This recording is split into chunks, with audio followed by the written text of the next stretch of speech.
As the baddest ninth Circle Grand Mage in the world, I found myself totally stuck facing off against the final demon god. It wasn't because I was weak. Nah, it's because but I straight up gave the warrior the holy power that could have wiped out the demon god. Back then, I figured the righteous warrior was the one who'd actually lead us to win. Now, man, I see how wrong I was. On our trip together, I found out this warrior was kinda off his rocker. He'd only roll with his so-called justice and stubbornly do his own thing, letting villains slide when he could have finished them in one punch. This goody two-shoes straight up let them run away. He flat out rejected all my plans, saying he didn't want to win, using sneaky tricks. Instead, he insisted on fighting demons like it was some fair duel. Because of his dumb choices, we lost so many crew members. Before we even got to the demon god, karma hit him hard. Facing the demon god and his monstrous army, my squad looked at me like I was the last hope. One by one, they charged ahead, throwing away their lives to buy me time. After the last homie gave their life for me, I blasted out the ninth Circle Grand Magic. But sadly, even my strongest move couldn't kill that demon god. I kinda expected that, but if I died here, how could I face those who already died for me? I had no other move but to tap into the dark power every mage fears, sacrificing every living thing on Earth to unleash a soul-eating force that could defy the gods. But I guess I couldn't finish the last step before the demon god's huge hand slammed down. I still hated not being the one to take down that warrior myself. When I opened my eyes again, bam, I was back home, 20 years in the past. I couldn't help but crack a smug grin. That legendary time reversal magic with no known recipe and just a 1% success chance actually worked, but then I noticed why my head was all wrapped up in bandages. The butler said, "Boss, did you get your brain rattled or what? You went begging Eileen not to dump the engagement and got smacked." That instantly dragged me back to my embarrassing past. Eileen was the daughter of the Lindell Dukes, my fiancée until I was 20, and I was the useless young master of the Wal Purgous Marquis family. Back then, my weak, lame self was exactly the type Eileen hated. But now, I get it, there was another reason she dumped the engagement. After the butler left, I thought more about that warrior. This time, there's no way I'm making the same dumb moves. The butler went off to find my dad. The Marquis pops, hearing I woke up pissed, swore he'd break my legs if I went chasing the Duke's daughter again. But the butler said I had no plans like that.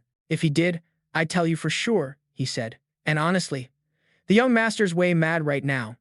Meanwhile, I was summoning magic circles in my room, nailing that regression spell to bounce back 20 years to crush the demon god next round. I gotta start prepping right now. Now I'm ready to try stuff I was too scared to touch before.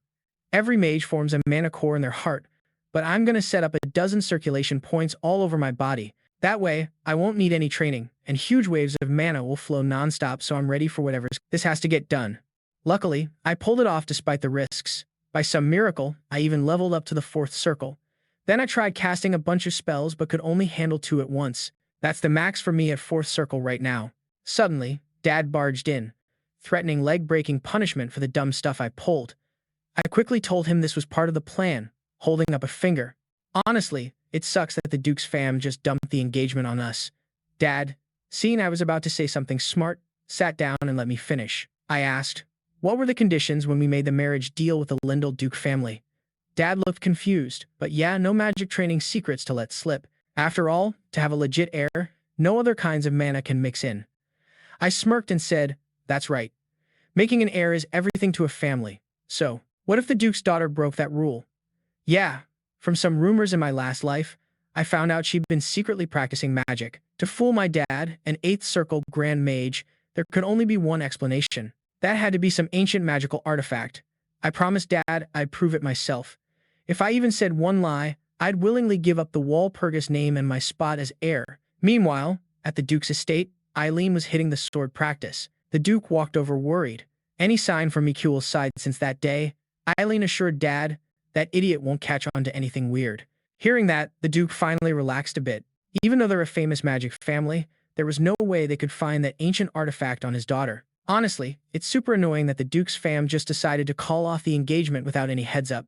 Dad saw I was about to say something smart, so he chilled down to let me speak. I motioned and asked, what ground rules did we set when we arranged the marriage with the Lindell Duke's crew? Dad looked all confused, obviously clueless about the magic training part. After all, to have a legit heir, no other types of mana could be mixed. I gave a sly grin. True that. Having a proper heir is everything to a family. So, what if the Duke's daughter broke that rule? Yeah, In my past life, I caught wind through rumors that the Duke's girl had been sneaking around secretly learning magic. And 2. Trick my dad, who's an 8th Circle Grand Mage. There was only one way she pulled that off. That magic had to come from some ancient artifact. I promised Dad I'd prove it myself. If I dropped even one lie, I'd give up the Wal Purgous name and my spot as heir on the spot. Meanwhile, at the Duke's mansion, the Duke's daughter was grinding sword practice. The Duke came up all worried. Any word from Mikuel's side since that day? Eileen told her dad that idiot wouldn't sniff out a thing. Hearing that, the Duke felt a bit lighter. After all, even though his family was big in magic, there's no way they'd discover the ancient artifact his daughter was hiding. Plus, they were getting ready to welcome the Parloff Count's fam today. Ryan Parloff was going to be there. Ryan was the only heir to the Parloff Counts and a sword prodigy coming up as the next sword saint. Eileen thought only someone like him could really match her vibe. Just then, a knight came to say, "Your Grace, the envoy has arrived." The Duke figured the Parloff fam's envoy had shown up early, but the knight said, "Nah, it's the young master of Wal Purgous." The Duke's heart skipped a beat. He told the guards to announce they were busy today and couldn't see anyone. Right then, the butler fretted, "Young master, you already lost lots of face last time. You seriously want to embarrass yourself again?" I told him I had my own moves. Just then, the knight came back with a message. "Sorry, young master dude. Maybe next time." I started to bounce. Well, if that's how it has to play out. Just as the guards sighed in relief, I chilled under a big tree nearby. Kinda wiped from the trip, so I figured I'd crash here for a bit. The knight thought the Parloff fam would roll up soon. No way he was letting this lame young master meet them. As he reached to shove me off, my face suddenly turned icy. "Even if you dump the engagement on your own, I'm still your lady's fiancé. Plus, I'm the Wal Purgous heir, so back off." Seeing me go all fierce, the knight freaked out and pulled back fast. I patted the arm he grabbed and said, "Knight Moen, let me ask, do you actually think you're allowed to touch me like that?" The knight dropped to his knees, scared stiff. I wouldn't dare. But inside, he was thinking, dude was scared stiff just days ago. What the hell happened? Then I said solidly, "If I gotta bounce, then get Eileen out here to see me right now." When the knight passed the message, Eileen just casually said, "All right, I'll go see him then. I'll just send him off like last time." The knight looked like he wanted to argue but held back. Meanwhile, I thought under the tree, the two families I'm after have linked up, and I can't wait to meet Ryan Parloff. He was an old acquaintance from before I got a second chance at life, so I gotta move fast. Then, the butler suddenly asked, "Young master, have you been secretly training other skills without the Marquis knowing? That power you just showed off ain't something a 3rd Circle mage can pull." I'm no mage, but having served the Marquis for years sharpened my senses. I knew what he meant. He thought I might be cheating, with some forbidden moves to level up. So I casually held out my hand, telling him to check it out. He took my hand carefully, feeling around, and saw I'd actually hit 4th Circle mage level, no sneaky moves detected. Only then did he relax. Right then, Eileen came over. "Why are you here again? Didn't we settle this last time?" But I stood up, hands on hips. "You might be done talking, but I'm just getting started." Eileen just wanted to brush me off, telling me not to waste my time and to head home. "No rush. Let's hash this out. What's good? You expecting some big guests today?" I saw her shoulder twitch and her face went kinda weird. I flashed a winning smile. Ryan Parloff was a guy who ignored family politics and was all about the sword game. He probably had no clue what went down with the family today. But one thing was for sure, he hated deal breakers with a passion. If he found out his supposed fiancée ditched their old engagement on her own, there was no way he'd stand for that. Being all about justice and honor, you know. Seeing Eileen quiet, I went on, "You're right, we did agree to break the engagement together. But there's a catch. That agreement only held if nothing was wrong with the engagement." Then I edged closer to Eileen. I only wanted to swing by the Duke's mansion for some tea. The knight, way too protective of his boss, pushed me, saying, "Even as Wal Purgous heir, you ain't got the right to act like that." That really ticked me off. Are all Lindell family knights this rude? Eileen quickly told the knight to chill. He turned, opening his mouth, but she snapped, "Minkan, don't make me say it twice." Trying to make peace, Eileen invited me for tea at the Duke's place. The knight reminded her about the Parloff family. "We'll handle that later." So yeah, I managed to get inside the Duke's mansion. I couldn't help but notice this place hadn't changed one bit. The butler looked confused. "Young master, isn't this your first time here? You just sighed like some old-timer who's seen it all." That kinda pissed me off. I'm not that ancient. Then the butler worried about my safety again. "The Marquis isn't around. What's your plan by yourself?" I smiled and turned to him. What you saying? You're right here with me. You're more solid than anyone else. Soon enough, Eileen and I were alone in a room. My first. Much. That got me a bit mad. I wasn't that old, dude. Then the butler started freaking out about my safety again. The Marquis isn't around. What's your plan going solo? I turned toward him with a grin. Come on, what are you saying? You're right here with me. You're way more dependable than anyone else. Soon, it was just me and Eileen chilling in a room. My first. You straight up broke the deal about no magic during the engagement. But Eileen was dead. Sure, I was just putting on a show. She told me if I was suspicious, I could go ahead and check for myself. That worked perfectly for me, though not exactly for the usual reasons. So, to keep things fair for this little checkup, I want you to show what you got in front of the Parlov Count's family who's about to roll in. Eileen looked shocked at first, then got all mad, saying, You ain't got the right to ask me that. But she didn't expect I came ready. I pulled out the symbol of our Wal Purgous crew. Rocking this means every word I drop now stands for the whole Wal Purgous fam. Same deal for Eileen, whatever she says gotta hold up for her family too. At that moment, Eileen stuttered and froze, too scared to say more. The Duke, who had been sneaking a peek at the door, couldn't hold back and pushed it wide open. Eileen, zip it from here on. And yeah, my main reason for coming was to link up with this Duke. He's ranked 5th among the Empire's knights and one of the legendary 12 sword masters. Even though he later lost it all to the demon god, he's still clutch talent for the mess we're about to face. The Duke looked at me like he couldn't believe it. You really, Mickey? I shot back. One and only. He thought for a sec. Fits. Your style, your vibe, all the same. Just your energy switched up. Did Maris Wal Purgous hook you up with the Dragon Star or something? I rolled my eyes. Never seen that thing in real life. Dad's into hoarding. Won't even show me. The Duke nodded. Yeah. He was always like that, never showing off his loot. Who would have guessed not even his own kid got a peek? Dude's a Marquis now, but still so tight-fisted. Hearing me say that, the Duke laughed. Didn't expect you'd actually grow on me, kid. The vibe was chill enough to get down to business. So, what's your take on this whole mess, Your Grace? This Duke was sneaky though, teasing me. We only suggested breaking the engagement cause your attitude was garbage, and he swore up and down Eileen never trained in magic, bragging she's top 5 knights in the whole empire. How could she not know if her own kid was grinding magic? No way he didn't know. Maybe Eileen just accidentally picked up some magic moves. Once the Duke caught on, he was stuck between choosing his lame son-in-law and his daughter's sword skills, and he's been throwing mad shade since then. Most people would freeze under his heavy vibe, but that kind of intimidation doesn't faze me. Looking this old fox dead in the eye, I laid it all out. Not long ago, when I found Eileen, she slipped up for a sec while I was bugging her. I caught a glimpse of something around her neck. What she had on, I bet Your Grace knows it well, though this old... Still, he tried to deny. Maybe you saw wrong. I stood up to bounce. No extra words. Oh. And I heard Ryan Parkov's coming this way. Might run into him on the way out. That's when Duke Lindell totally lost it, yelling for me to stop. I called back. Ready to admit it yet? The Duke had no choice but to drop the act. But what he said next blew my mind. Can we just pretend none of this ever happened? Then I remembered this guy's famous for being super thick-skinned. Still, after some back and forth, I got exactly what I wanted and bounced with a smug grin. After I dipped, Eileen nervously clenched her fist, swearing she'd handle whatever came next. I screwed up because I wasn't careful.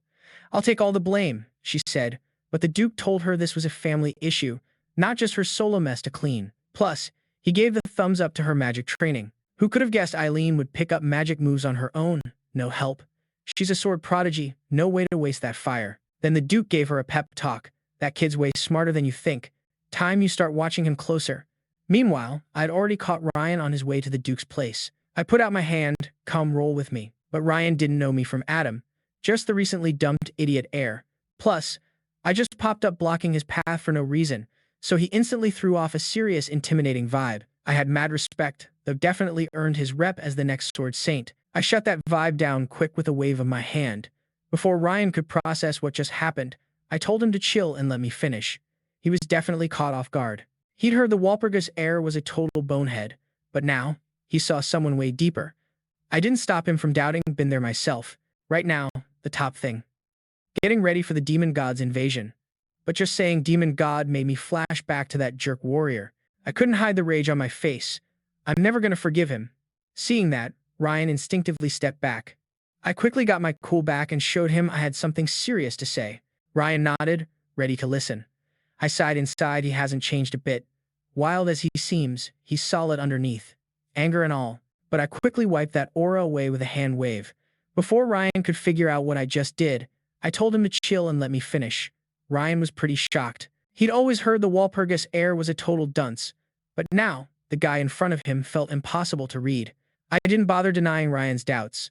After all, I used to be that guy, and the most pressing thing now was gearing up for the demon god's attack. But talking about the demon god had me thinking of that jerk warrior again. Pure rage flashed on my face without me even realizing.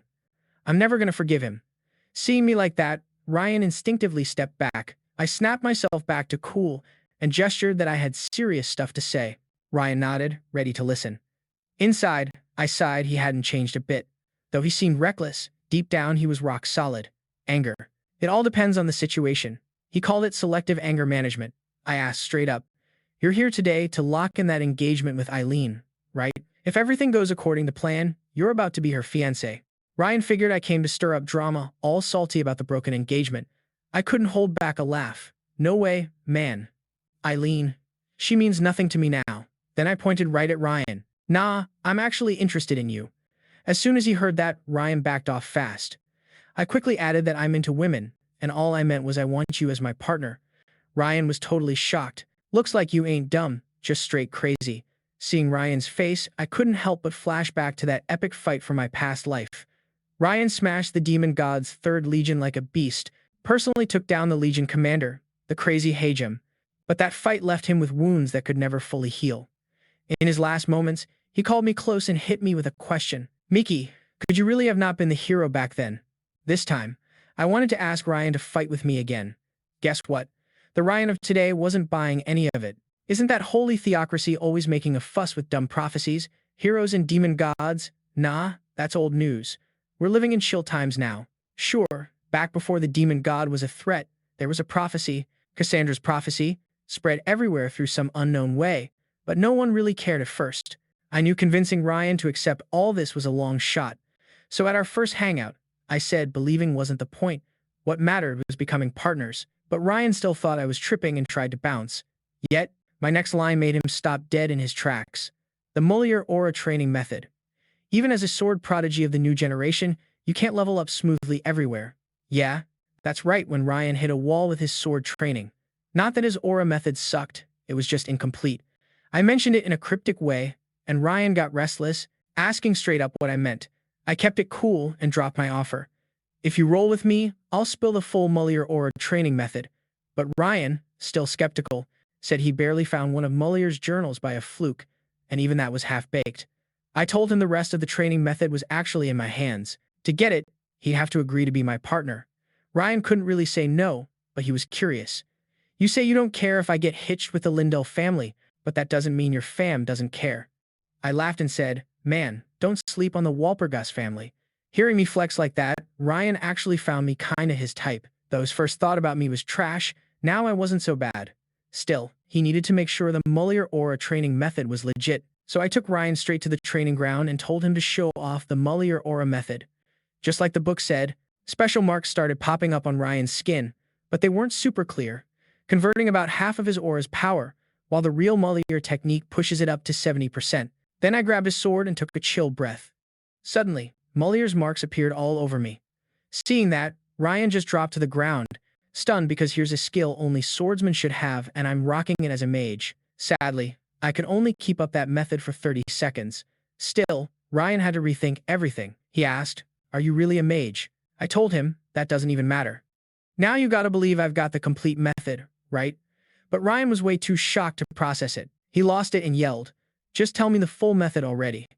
And before I could even answer, he kind of thought I wouldn't just hand over such a precious secret. Unexpectedly, I threw it out there like it was nothing. Yeah, if you want it, I'll give it to you. But not here. Come find me at my place later.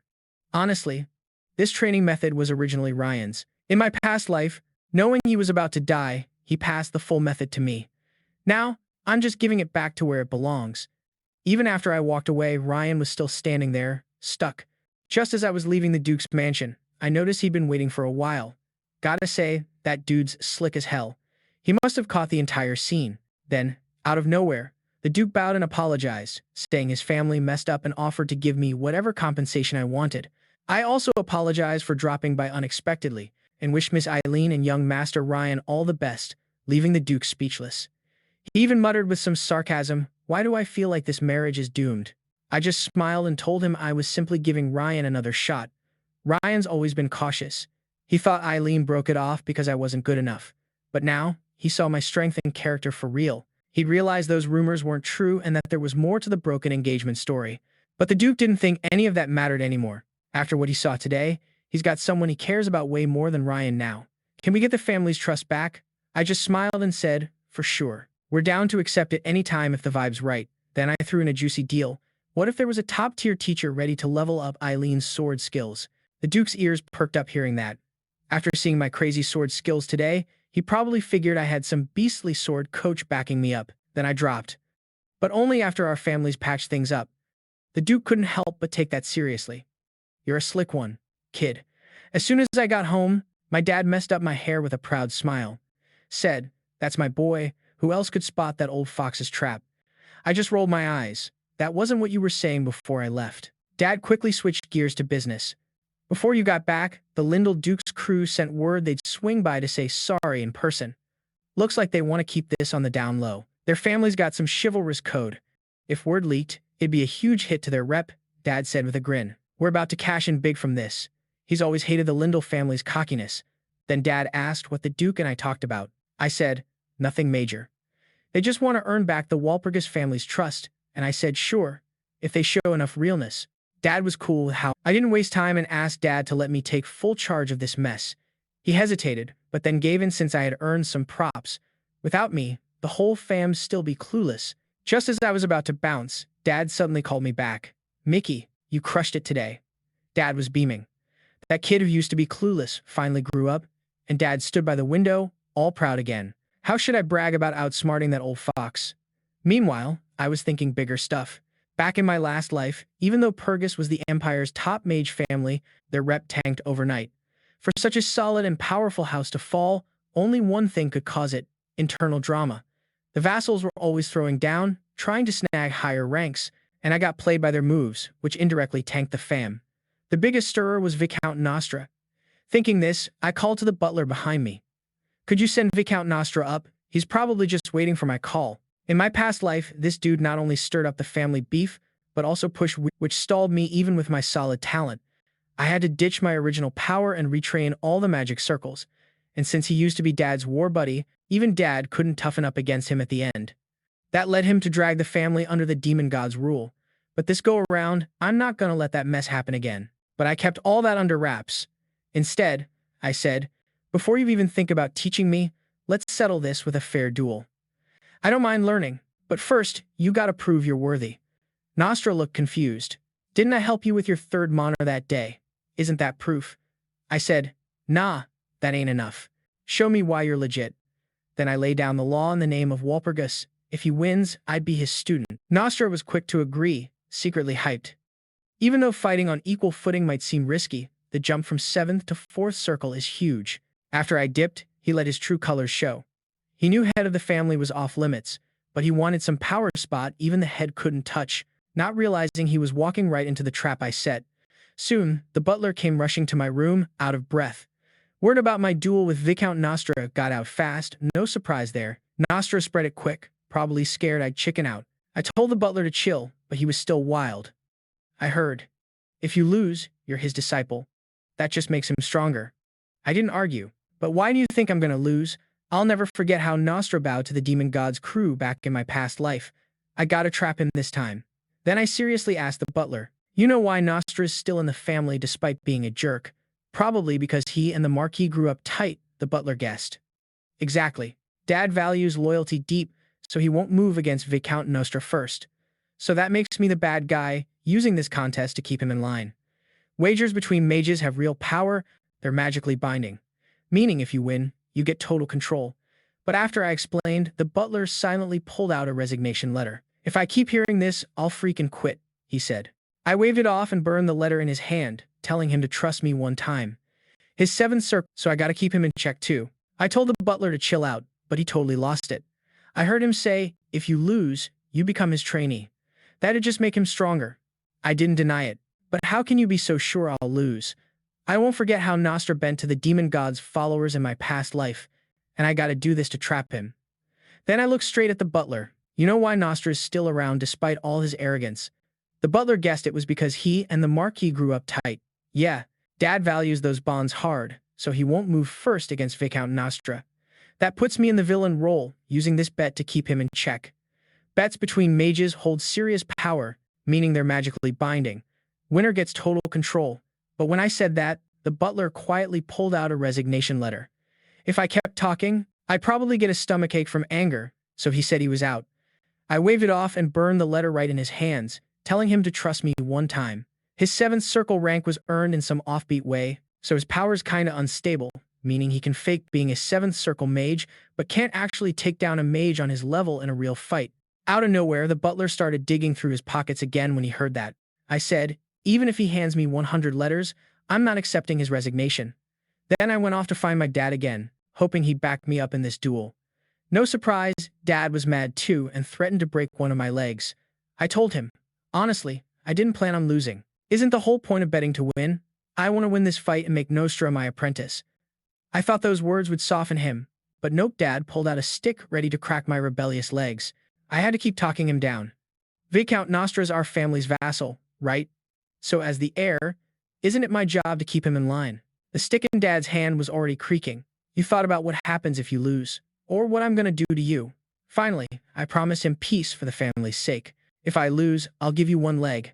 I got to the magic practice room early and started testing some spells. I casually stretched out my hand, and a magic missile shot out. It followed my hand like it had a mind of its own, twisting left and right. Yeah, it's just a 1st circle spell, but its weak spot is that it's not that precise. But for someone like me who can control it freely, its power is almost as strong as a 5th circle spell. Then I whispered, explode. Boom, the magic missile blew up right over my head, but that was just me testing the waters. I gotta do way more than that. Soon, Viscount Nostra showed up. The Marquis arrived too. The Marquis took the main seat, and that's when the bet officially kicked in. The Marquis raised his hand, and magical chains wrapped around, locking Nostra's power down to the 4th circle. Nostra started slow, casting a spell to slow me down and take control, but I just threw a confusion spell to mess him up, interrupting his spell and forcing him to back off. Nostra wanted to know how I picked up that skill since confusion spells are some of the toughest 4th circle magic. I told him he didn't need to know. Then, he attacked hard, firing off fireballs and wind cutters while crumbling the ground under me with Earthbreak to knock me off balance. But I easily put up a mana barrier that blocked everything. Normally, Nostra is so solid at 4th circle. I shouldn't block all that easily. But magic's a whole different game than sword fighting. In swordsmanship, skill depends on physical and spiritual strength.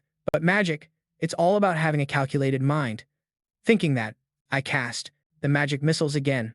But this time, I fired tons of them at once. An endless barrage rushed toward Nostra. As a 7th circle mage, Nostra instantly recognized all the tricks I was using: free control, multicasting, simultaneous explosions, and dozens of other complex moves mixed in. Something like this? No way a 4th circle mage pulls this off. Nostra scrambled to cast shields to defend, but my second explosion smashed right through his defense instantly. Furious, Viscount asked what kind of spell I was using, saying, "You're using stuff way beyond my level. You must have gone for some forbidden dark magic." I slammed my fist into the pillar behind me. "Viscount, watch your mouth. I staked the entire Wal Purgous family's honor on this fight against you." Seeing that, Nostra dropped to his knees, shaking. I broke silence and hit him with the same spell again. This time, several missiles hit, kicking up thick smoke as Nostra lay flat in it. But he got back up quick, looking confident. "Not bad, not bad. You went way beyond what I expected. But now, I'm gonna show you for real what being a 7th circle mage means." Saying that, he threw up 2 layers of shields, stopping my missiles completely this time. Then he multicasted again, but this time, it was 3 4th circle spells at once. Even the Marquis looked shocked, wondering how much Nostra had been holding back. The outcome was clear. I couldn't block this one, but as the spells came at me, I casually grabbed the fireball right out of the air with my hand. I squeezed my fist gently and dispelled the magic. Admit it, that's the kind of talent gap mages have, and the next second, hundreds of magic missiles surrounded me, blasting straight at Viscount. Someone once said, "Art is an explosion." Seeing Viscount Nostra about to throw in the towel, I punched out like a hammer, shutting him up. In my past life, I had a list of things to do before I died, and one was to personally take down this traitor. Seeing that if I kept going, Nostra might actually bite the dust, the scared mayors rushed down from their seats to stop me from finishing it. At that moment, I couldn't keep my emotions in check anymore and yelled, "How can I stop? He hasn't said he's surrendered yet." But Nostra was already left speechless from the beating, and one wish was to take out this traitor with my own hands. Seeing that if I kept going, Nostra might actually get wrecked, the panicked mayors rushed down from their spots trying to stop my final blow. But I couldn't hold back anymore, yelling, "How am I supposed to stop? I haven't heard him say he's done yet." But Nostra was already left speechless. I begged my dad to let me throw one more punch, but he was like, "If you hit him again, he might have to hit back." In the end, the mayors had to teleport Nostra out to keep him safe, zapping Nostra away from trouble. Seeing me chill out, my dad called my name. He was like, "Dang, your strength grew this much and I didn't even notice? That move you pulled was straight from some ancient Twilight mage, right?" I brushed it off like it was just a fluke, but Dad wasn't buying it. I already knew what he was getting at. Back in the day, there was this apostle mage who got ghosted by everyone and just vanished into thin air. I had to be real with Dad, saying, "Seriously, don't you think you kinda underestimated me before?" Dad paused and said, "Yeah, even an apostle's magic needs some insane talent to pull off perfectly." Then, he locked eyes with me. "So, what exactly were you trying to tell me with this fight?" I could tell he saw right through me. "No way would you pick a teacher like that." I had to admit to him. It wasn't random or impulsive. "Dad, you never really thought of ditching Viscount Nostra just because you guys are friends, right? But his swelling ambition needs someone to keep it in check. So from now, I'm calling all the shots with the Viscount." Right then, Nostra was freaking out in his room. He'd just been wrecked by some fourth circle rookie in Merryill, and Purgous saw the whole thing. There was no chance he could flip that result. Just when he was losing it, I showed up in front of him. "What's the fuss? If your skills suck, you gotta deal with the fallout." But Nostra still clung to hope. He thought maybe this once lame kid picked him to team up because he respected his skills and wanted to prove himself. Thinking this, Nostra even sat up straighter. "I know what you're after. You've been waiting years to flex your real power. I got you." I smirked, mocking him. "Honestly, I just wanted to smack you down. Discipline. You talk way too much." Soon, I dragged Nostra to an empty spot. He had to call me master because mage deals were sealed and enforced by monocles. If he violated the deal, the monocircle would shatter instantly. So he bit the bullet and dealt with it. I figured this was a light slap on the wrist compared to all his past betrayals. Destroying his future still wouldn't cool my rage. But frustratingly, he's still kinda useful to me right now. Then I said, "Since I'm your teacher now, you gotta learn something." But Nostra didn't believe I had anything to teach him since my power was lower than his. I just poked his chest lightly. Boom! He rolled on the floor in pain. Usually, you can't form a mana circle without going through transcendence. But to catch up with the Marquis, he cheated with the Apostle's technique and skipped that enlightenment step. Even though he hit 7th circle power, the cost was brutal. You clutching your chest, the whole duel was no accident. Those are signs of his super unstable mana circle, right? I'm pretty sure you won't last much longer in this state. Nostra looked totally stunned. "So, you're saying I'm gonna lose my mage powers soon?" I made the throat-slitting sign. "Yeah. Or worse, you're gonna die." Seeing Nostra shaking, I told him there was just one way to make it. "Let me soak up the messed up power you got from cutting corners. That way, your mana circle can rebuild properly." He argued hard, saying he worked his ass off to reach 7th circle. I sat him down. "You're wrong. What you got ain't a self-sustaining mana circle. It's ticking time bomb ready to kill you. Back in my past life, this dude was eaten alive by that cursed mana circle and finally gave in to the demon god. You barely scraped 7th circle using that apostle trick because you thought you had to outdo my dad. Your achievements all smoke and no fire. You really think Dad didn't see your impatience?" When I brought up the mayor's, Nostra's face finally showed some reaction. "You mean the Marquis knew this all along?" "Yeah, Dad knew every detail." "You get what I mean now. It's just straight up dumb trying to use me to run this family." At that point, Nostra looked genuinely sorry. The reason the mayors never called him out was because they really thought of him as a friend, even with all his schemes. Eventually, Nostra accepted my deal. After my move, my power bumped up to 5th circle, and Nostra's dropped down to 5th circle as well, but there's still no chill time. According to prophecy, the demon god's gonna come back in around 7 years. Back then, people ignored that warning and things got ugly. Even though the demon god's forces weren't fully powered up, no one could stop them until the demon gods smacked down the Empire's top knight, Kelbian the Iron Wall, with a single punch. That's when everyone finally freaked out, but it was way too late. Half the empire was already overrun by the demon god, so the temple scrambled to pick fighters to form a demon god slaying squad. Even though the demon god's squad wasn't at full force, no one could stand up to them until the demon god crushed the empire's seventh knight, Kelbian the Iron Wall, with a single punch. Only then did everyone realize how serious it was, but by then it was way too late. So, after the demon god took over half the empire, the temple scrambled to pick warriors to form a demon god hunting squad. Yeah, the squad I was on was all about subjugation, Argo. That crazy prophet Cassandra, she was like 2 years younger than me. They say she should be 18 now, but nobody ever took her seriously. Then she dipped out of the temple all by herself. Right then, the butler rolls in and says, "There's a visitor." I didn't even have to guess. It was Ryan. No surprise there. As soon as he caught sight of me, he started grilling me about the training methods. I told him, "Hold up, I want to add one more thing first." When he heard that, Ryan pretty much slammed the table and got up. "What kind of game are you playing? Didn't you say before that I just needed to roll with you to the temple to check out that prophecy?" I told him I'm just adding one condition and that it won't screw him over. Basically, has your turf found a dungeon? I'm super curious about that dungeon.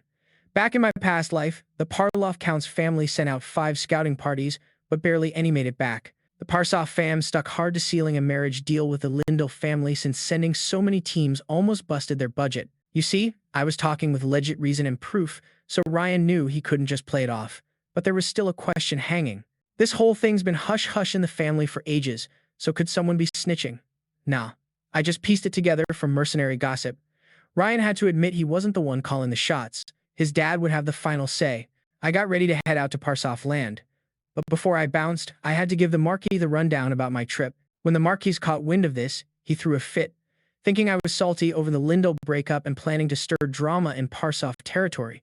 He even pulled out some old battle mage gear. I had to clear things up. That wasn't why I was going. Dad, you gotta believe me, right? After I said that, he finally put down his mage stuff. See, Dad always had faith in me, even when I tanked my rep in my past life. He trusted me up until the end, and that crushed me deep inside. I've regretted so many times why I only started acting right after he passed. That's partly why I gave up chasing hero dreams, to keep Dad's heart steady. I told him this trip ties into handling the Lindell situation too, then he let me roll. Suddenly, I felt some magical vibes in the room. "Dad, you setting up a meet with someone else?" Dad looked at me and said no. "You sure you didn't see something?" I told him I probably imagined it. Not long after I left, the butler popped out. The Marquis glanced over, like he sensed your vibe for a sec. "As the butler who's been watching that kid, you gotta have some insight." Butler said the young master's been totally different lately, way more chill, and his magic game up big time. But I swear, no dark arts in play. The kid probably just woke up to his powers late. Sudden power surges aren't new with the Wal Purgous fam anyway. After all, the Wal Purgous line carries the spirit of ancestors through ages. The Marquis sighed deep, that ancient potential, handed down like a legacy. Huh.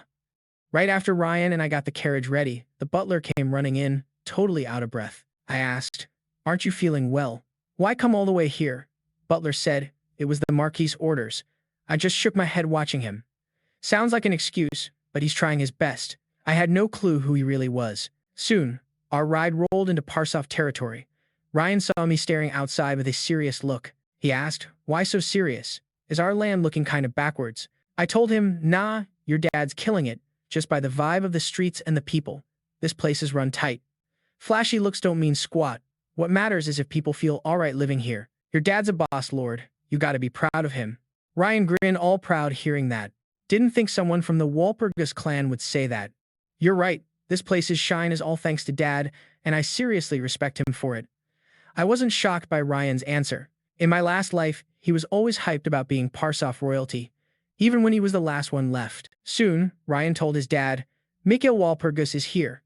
The Count immediately freaked out and started popping pills like crazy. "I'm calm now. Keep going," Ryan said. "Mikuel is in the reception downstairs." Hearing that, the Count grabbed more meds and downed the rest. After chilling a bit, he said it was still bearable. "Anything else?" Ryan thought for a sec. "Nothing but that small tidbit about the dungeon found in our land." Hearing this, the Count's face turned dark, and he started digging through his chest. The Count grabbed the medicine bottle again, downing the rest of it. The Count, now calm again, signaled that this was still bearable. "Anything else?" Ryan thought for a sec. "Nope, except the tiny thing that he'd found out we have a dungeon in our land. Hearing that, the Count's face instantly darkened and he started digging around his chest. Yo, music, I've been holding down the fam for way too long. These old bones gotta chill now. His reaction wasn't even over the top because the Wal Purgous crew was way higher up the ladder than us. If music, they found the dungeon in their turf, it'd definitely get snatched away. Ryan said he didn't want to lose the dungeon. He even dropped that he wanted to hook us up and spill the full Muir aura training secrets. Hearing that, music, the Count jumped up quick. For real? Ryan's like, yeah. He only showed me a sneak peek, but man, it was dope as hell and I sealed the deal with him. You gotta know how crazy powerful a mage's music pact is. Hearing that, the Count got real deep in thought. He's actually putting up that rare Miura technique as a bet. Music. What kind of treasure could be hiding in that dungeon?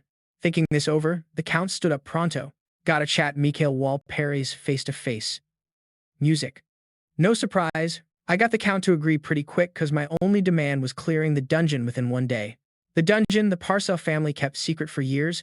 I'd been there before, and in my last life, our crew snagged the ultimate divine artifact, Set's music storm. That artifact could have been clutch in the battle against the demon god, but some dumb warrior totally wasted it. So, in this music life, I'm gonna own it and unlock its true power. Right then, Ryan tried rushing straight into the dungeon like a maniac. I hit him with his stop spell fast. Traps were set up from the entrance. Charging in blind would get you booted instantly. Then, I raised my hand and threw a fireball. As it smashed through the music door, an invisible force field broke. That's how we made it inside the dungeon. Ryan started checking things out with mad curiosity. He looked confused because the dungeon seemed brand new. I explained that music time was frozen here, keeping everything just like it was when built. If he knew music, he'd be shook realizing this crazy big dungeon dropped all at once. Just then, I stepped in front to block their path. There was a goblin army ahead. Ryan wanted to bounce music back for backup, but I cut him off. Ryan, listen up. This is just the first checkpoint, and it was made for solo runs from day one. After that, I started scraping music powder off the wall with my dagger. Ryan asked what I was up to. I showed him the powder. This stuff drives goblins music nuts. Plus, this gem powder has some wild substitution effects. Then I used magic to roll the powder into balls and launch them hard at the goblins. After a music blinding flash of white, the goblins started turning on each other. Yep, beating this dungeon takes way more than brute force. You gotta use your brain. Music. If you get goblin behavior and have some magic insight, passing the first level is easy. Then I noticed a glowing goblin corpse. I pulled it out and took a look. It was actually a dimensional pocket, and top tier at that. What threw me off was I hadn't seen this in my last life, but music. Thinking it through, I'm sure that warrior was keeping it for himself. I'm pissed. He better pray we don't cross paths. Ryan eyed the dimensional pocket, surprised, saying, picking up something this sick already. Legendary magic stuff could show up later. I told him. That's just dumb luck. Probably won't happen again. Then I asked Ryan to hand over the pocket. Sure, music enough, as expected. Ancient writing covered the inside. Every item in this dungeon showed up for a reason like hints for the puzzles. But what's the message? Offer up the greatest greed. Music. The dungeon's creator wouldn't let explorers cheat with outside gear, so the answer's gotta be inside. Then a light bulb went off in my head. Music. The Goblin Chief's greatest greed must be the top magic stone here. Probably just need to snag that stone and drop it in the pocket. Ryan suggested music he handle it since getting magic stones is tricky, but I wasn't convinced. So Ryan said we should race for it. There were 2 Goblin Chiefs here, so we could grab 2 magic stones. Music. Whoever scored the better stone earned the pocket. Perfect plan. Ryan got to work quick. In no time, music, he pulled out a solid magic stone. But when he saw mine, dude was blown away. The stone in my hand was straight up glowing. This only happens when a magic stone's flawless music and still packed with residual magic. Ryan gave up right then. I tossed the magic stone into the pocket. At that moment, it exploded with a beam of light. A key appeared, making an energy gate pop up before us. I figured that idiot warrior's selfishness kept us from seeing this spot in my last life. Looks like we just found a shortcut. I stepped through first. Ryan whispered to the butler, "What's up with Mikuel? He doesn't seem like he's on my level at all." The butler sighed. The young music master is exactly what the rumors say. Ryan didn't expect the butler to be so open. The butler just said, "I'm only spilling this because the young master gave me the okay." Ryan got even more curious about me. Most folks hide their embarrassing past. Could he really be that confident to face his old self? Then the butler music added, "The young master changed overnight." Even I was totally shook by how fast the whole change went down. Right then, I hit pause because this massive stone door just popped up in front of us. Felt like we skipped all the other checkpoints and jumped straight to the 4th level. I peeped the old text carved on the door. Don't try to see through me.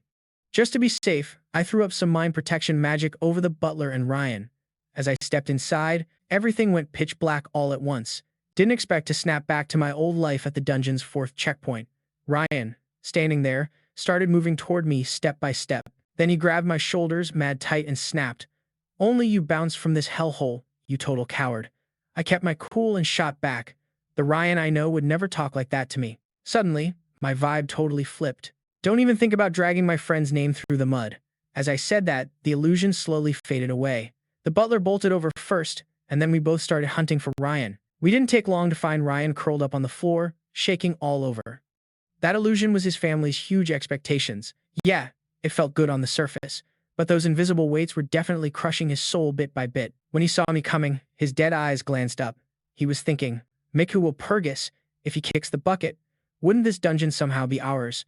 With that in mind, Ryan pulled out his sword and strode toward me, thinking doing whatever helps the fam was the right move. I just lifted my hand and let loose a few magic missiles. Ryan's eyes snapped sharp, clearly woke up, staring at me as I just walked past him like it was nothing. Still, Ryan looked shook. Damn, what a scary dude. As we moved on, slower, deeper in, the fog around us got heavier. I figured someone set this up just to meet me. Soon, I spotted a young woman chilling in a pavilion at the end, grinning and saying, I've been waiting on you forever. Before she could even say her name, I cut in. I already know who you are, Set, the Storm Guardian. First shard of the old goddess Asar. No need for all that chit-chat, I proved myself. I'm ready for my reward. She tried to say something, but I jumped in quick. Don't worry. I'm here to make your dreams happen. Since I knew the whole deal, she moved straight to the finale. Following Set's lead, the magic circle on the table lit up in a wild glow. Then a mysterious necklace popped up before me. Set explained, this is a divine relic with my power packed in. As long as you wear it, it's your spear and your shield. It doesn't have a name yet, so just call it Set Storm. Holding that necklace, my chest tightened. So this was the real Set Storm. But in my last life, what I got was something totally different. What countless lives fought for back then was just a fake. Set saw my confusion. If you hadn't hit this checkpoint or found that divine clue in level 3, it meant you didn't deserve the divine artifact. Because if it got into the wrong hands, it'd be useless. As I put the necklace on, my whole body lit up bright. Then I saw Set's form slowly fading away. She said it was time for her to bounce. My job was done handing off the artifact. Since I finished, she had to dip. I wondered, maybe the time freeze spell around the whole tomb was finally off. Then I looked at Set. For real, if you could skip disappearing, would you stick around? Looking down, she said, sad, quit dreaming. Fixing this old magic barrier takes 9th circle magic. You just can't do it. But if I could, I'd still want to watch the world change with my own eyes. I calmly stepped behind Set. I totally get what you mean. Then I walked up to the magic barrier's control panel and placed my hand on it. If you want to see, I'll show you exactly how I flipped the world. As I pulled my hand back, Set's form exploded with shining light. Looking at the barrier, I just upgraded. I sighed. Perfect. But Set wasn't buying it. Perfect my rear. What even is this? I thought she was just being extra dramatic. It's pretty cute, and the only way to keep energy use low. Set fired back hard, cute. Despite how I look now, I was still an apostle who served a god. Then she asked, forget that. Are you a grand mage? Even one at the 9th circle? Not exactly.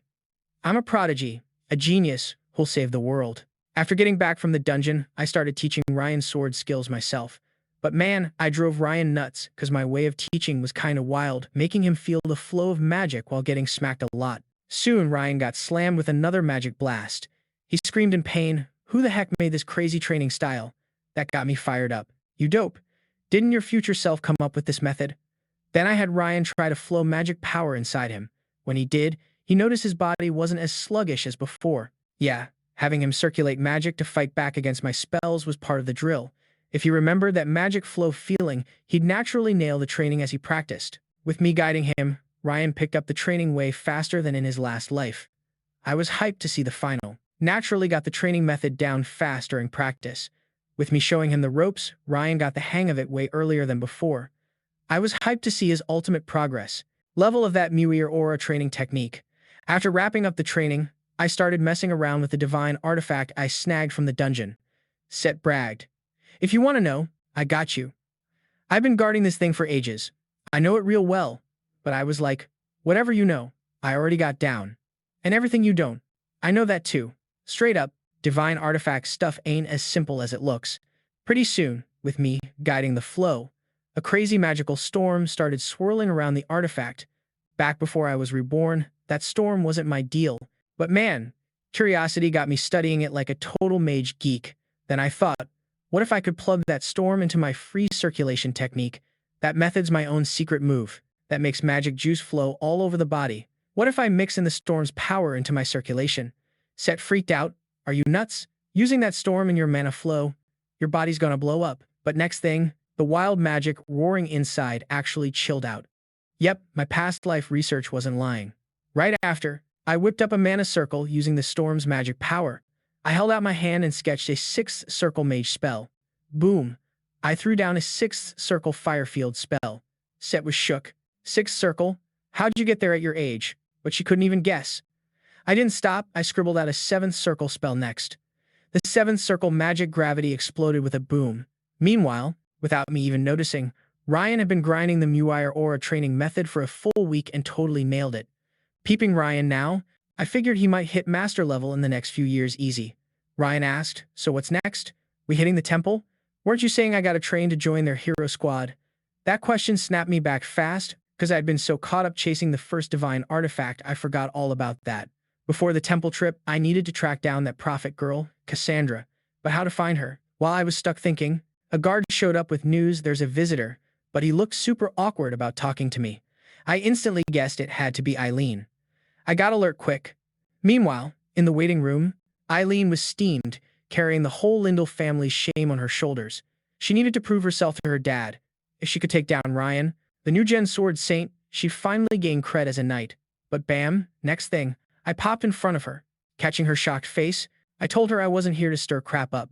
I'm over the bad vibes now, especially after I swung by the Duke's place that day and he dropped some new truths on everyone. After talks between our families, the engagement's totally off, not cause Mikhail W. Perot's wasn't legit.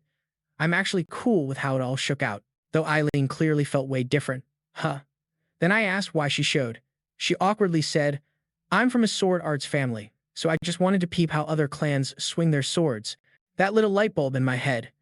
Eileen's got mad sword skills for sure.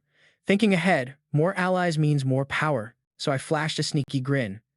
Eileen got kind of weirded out watching me. Then I slammed my hand on the table and stood tall. You say you want to watch sword fights, which is code for getting stronger, right? All right, I'm giving you a shot. I took Eileen straight to the training ground. Ryan backed off all nervous. My gut screamed that look never means good news. And yep, just like he feared, Eileen jumped straight into some devilish training. She tried to argue it wasn't about sword action, but then she saw Ryan doing the same insane drills. He handled it like a breeze, and they both caught the exact same beatings. I asked Eileen, you seen enough? She hit the ground with a sigh. Yeah, I didn't just see it, I got woke. Compared to her, Ryan's totally chill. Seeing her guard crack, I scored half the win. Then I reached out my hand. Want to get introduced to the best teacher around? But super proud Eileen was like, nah, I'm not here because I'm lacking a teacher. And how could you, a mage, even judge a swordsman's grind? Ryan, standing nearby, jumped in. Lady Eileen, you can trust him. He was the one who first showed me the training way. Eileen's eyes got huge, surprised. Even if Ryan said that, could this mage really teach me the Merryill aura training tricks? To clear her doubts for good, I spelled it out. I can't swing a sword like you guys, but I totally get the training method's core, so teaching it is no sweat. Eileen glanced at Ryan's honest but fired-up look, worried she might end up like him. But Ryan was their generation's top swordsman, and the training whiz. If he's giving me that nod, then I'm legit. She apologized right after, so teaching it was no sweat. Eileen glanced at Ryan's pure but determined look, worried she might end up just like him. But Ryan was the top swordsman of their generation, a training method master. If even he recognized it, then I must actually be legit. She said sorry. Because she was rushing before, she ended with a deep bow my way. That threw me off. I never thought a proud girl like her would just say sorry like that. I reached out my right hand to Eileen and said, forget the apology, let's talk about that teacher instead. But first, you gotta pay the tuition fee. Eileen went quiet, thinking it over. Can we put the tuition on hold? I want to meet the teacher first. I shut that down fast. Who knows if you pick up your dad's habit of skipping out on bills, pay up front, no exceptions. Eileen tapped her clothes, then pulled out a glowing purple gem straight up a flawless mana stone. Totally didn't expect her to have something so rare. That mana stone was part of her deal with Count Pars, since it could seriously make dungeon runs way easier, something super uncommon. Suddenly, it clicked. The whole marriage thing wasn't just about powerful families teaming up. The Lindels wanted a slice of the dungeon loot. Gotta hand it to the Duke, he's one slick old fox. I took the mana stone from Eileen. The teacher I was gonna set her up to meet was an old buddy of mine. That person was none other than Merryill, the Lawless One's judge.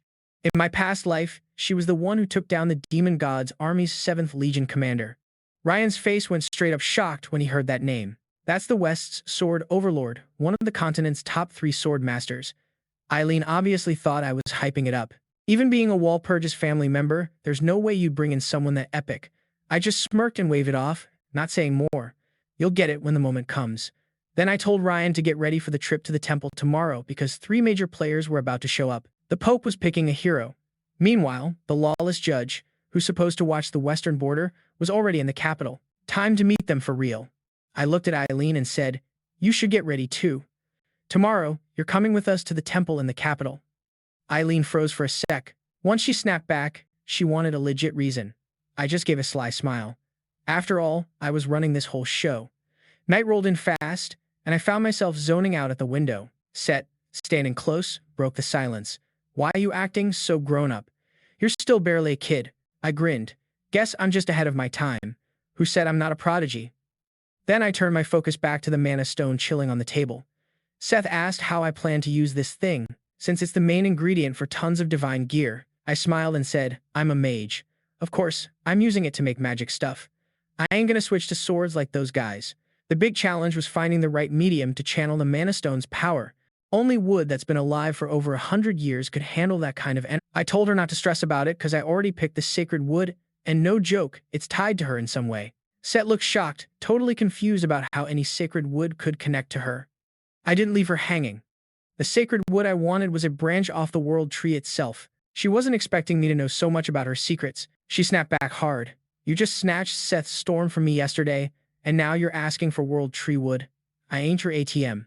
Truth was, Seth wasn't being stingy, she just couldn't spare it right now. I totally got that. So I told her we didn't need to make the magic item this second, we were still setting things up. Then I went ahead and started refining the mana stone. Since the orb is the heart of any magic item, once I pumped it full of magic, instantly hundreds of magic circuits showed up on the mana stone's surface. Set, being a divine messenger, saw exactly what I was doing, engraving spells, imprinting mana flows, binding magic. Mastering all that stuff, could a kid actually know this? When Set doubted me, I just shrugged and claimed genius status. There was no way I was spilling the "I'm reborn" secret right now. Soon, I hit the last step, dropping a bit of my blood on the mana stone. Then, under my magic, it slowly turned into an orb. But looking at the black orb in my hand, Set couldn't help but ask, "Why no color?" Usually orbs show a certain hue to match the magic user's attribute. I wiped the blood off my finger gently and said, "I'm an attributeless mage, rollin' with all magic styles. That's how I make sure you're happy." I immediately cast a second circle firebolt, which shot out fast. In just a beat, the black orb in my hand flipped to a bright, fiery red. The power of my magic was real, but glancing at the black orb chillin' in front of me, Set couldn't help but ask, "Yo, why is it so colorless? Shouldn't it glow with a vibe that rep your magic type?" I wiped the blood off my fingertip, smooth-like, and said, "I'm an attributeless mage, which means I vibe with every kind of magic. That's how I got you covered and make sure you're good." I didn't waste any time, launched another circle magic firebolt that shot out instantly. Right after, that black orb in my hand flipped to a straight-up dazzling red. Like I figured, the orb switched colors depending on the magic being used. Music, I decided to test its power out. The unlucky ones chilling in the back mountain were my test squad. Early the next day, Ryan showed up all riled up about some big shot who scorched the demi-human settlement in the back mountain overnight. Count Parsov couldn't get a wink of sleep because of this brutal move. When I caught wind of that, I wasn't shocked at all cause, yeah, that was on me. But my face gave Ryan serious side-eye vibes. Out of nowhere, he grabbed my collar and shot, "Male, you got anything to do with this?" I just smirked and said, "Yep, those demi-humans in your hood made perfect test subjects." Music. Suddenly, the whole place went dead silent. Right then, Eileen strolled over, all chill. When she caught that the trip to the capital was cause of some prophecy, she straight up called it dumb. Nowadays, prophecies ain't worth spit. All this talk about demon gods showing up? Pure BS. Honestly, I got where Eileen was coming from. The world's been chill, no bad vibes, just some vague prophecy floating around. Music, being a hero, not a big deal right now. A hero only matters if they can actually fight off a demon god. I told Eileen, don't sweat it, this trip to the capital, totally gonna pay off for you. 'Cause your future mentor, the badass who cracks down on lawlessness, music is chilling there right now. Then I looked to the butler and asked if they'd tracked down Cassandra yet. The butler said there was still no word. Music, not even the divine country could trace her. Changing gears, the butler said the prophet left a message before disappearing. I'll be waiting for you there. When I found out her last spot was near the divine country, I instantly dropped a magic circle to beam Ryan and Eileen to the capital.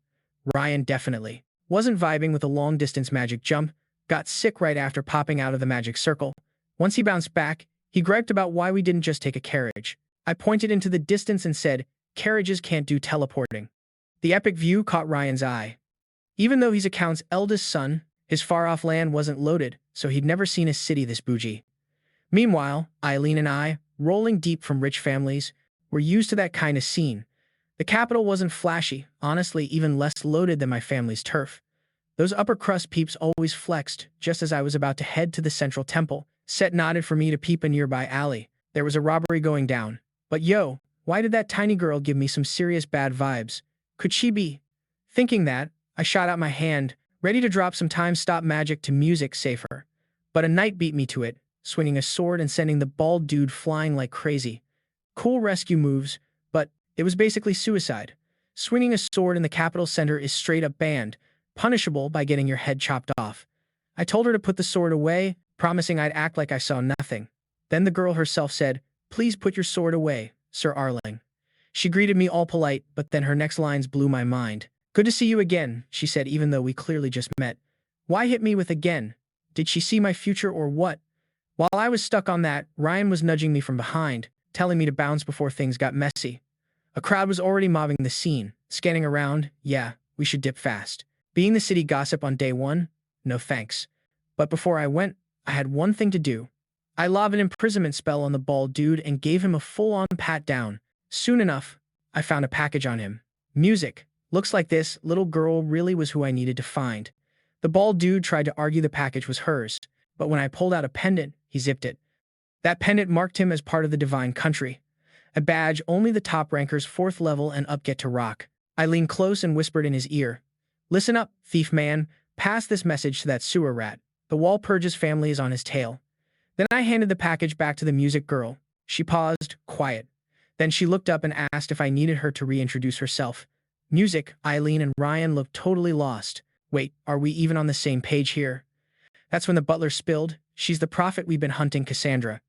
Meanwhile, down in the sewers somewhere, the bald dude told the sewer rat my message. The Wal Purgous family wants to find you, and it's none other than that good-for-nothing young master. This just got real. But bro, you flopped this time. How we gonna settle this? You gotta know how mad important that package was. The bald dude tried to say. The sewer rat cut him off, acting on the spot. Trash that ain't useful? Nah, better off feeding you to my pet. In music, the next moment, tons of tentacles burst up from beneath the bald dude's feet. Then came this creepy crunching noise. All that was left was a single skull cap. The Wal Purgous fam jumped in, making things way messier. What's the move here? Just then, footsteps echoed from the shadows nearby. The sewer rat glanced up and suddenly realized his screw-up. Almost forgot, you, the legendary sword master, are still standing guard here. The lawless judge demanded to know what went down and why the info she wanted wasn't handed over. She pressed her blade right against his throat. Icy warning. Don't pull any stunts. Spill it before I run out of patience. Sirat flashed a wicked grin. He said, Your Honor, Arbiter, chill out. It's not like I'm holding back the exact info. It's just the Wal Purgous family stirring up trouble. If you can help me sort this out, I'll personally deliver what you want tomorrow. But I had no clue danger was creeping because my eyes were locked only on Cassandra, the legendary prophetess I'd been hunting through 2 lifetimes. Cassandra asked if we could talk privately. What she had to say was serious, and she could only spill it to me alone. Hearing that, Ryan said he hit the temple first to register, and told me to follow when I was done. Eileen, however, gave me a mocking glare and taunted. I'm coming to the temple too. Just watch her age, don't screw up and regret it forever. I sighed. Am I really that bad in your eyes? I patted her shoulder and told her to be careful. If you run into trouble near the temple, make sure to yell out the word Karaman. After they left, I turned to Cassandra and asked, So, what did you want to tell me? She clenched her fists like she'd made up her mind. Then she shouted, Mikuel, have you ever gotten the gift of prophecy too? Turns out, Cassandra had been glimpsing fragments of the future since childhood. It was like an instinct for her. Sometimes she'd see a friend die. Other times, she'd watch carriages flip over. Even though she desperately tried to stop the tragedies, every time it ended in disaster without fail. This time, she even saw the demon gods fall, and the world's ruin to stop mass suffering. She reported it right away to the Pope, but the Pope didn't take her seriously at all. He even kicked her out of the temple straight up. So she spent 5 years suffering alone, carrying a hellish pain inside her. That suffering tore her spirit apart, nearly breaking her down. Then, a blurry prophecy popped into her mind. A man standing in flames, believing every word of her prophecy without question. That guy was Wal Purgous. Hearing that, I sadly said, I'm no prophet, don't have your powers. Cassandra lowered her head, disappointed, whispering, I get it. Sorry for bothering you. Seeing her mood drop, I gently ran my hand through her black hair and comforted her. I can't see the future like you do, but I believe your prophecy. Whether it's the demon god's fall or the world's end, I trust it completely. Right then, Cassandra's years of pain finally broke free in tears. She choked up, asking, Why do you believe me? Everyone else calls me a liar. True, she never asked for much. All she wanted was someone to believe her visions, but I couldn't spill the real truth to her. Couldn't just say I'd been reborn after getting killed by the demon god, right? So, I just vaguely told her, I'm a mage curious about all kinds of mysterious stuff, especially fate and prophecy. Want to see if it's really possible to change them.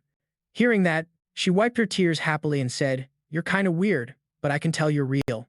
Then she grabbed my hand tight, hoping we could be lifelong friends. And just like that, I earned the trust of the great prophetess Cassandra.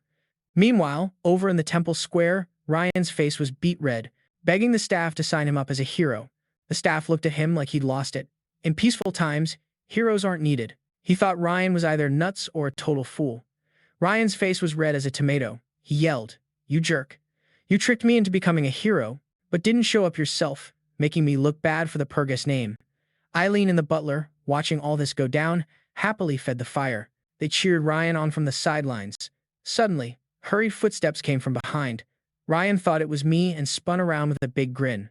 But instead, a woman decked out in iron armor appeared, the swordmaster, the arbiter of lawlessness. She drew her sword and demanded, Where's that kid now? With the massive pressure she unleashed, Ryan and Eileen froze for a sec. Once they caught themselves, they drew their swords fast, ready to throw down. Even though they didn't know who she was, they were dead sure she was some kind of sword prodigy.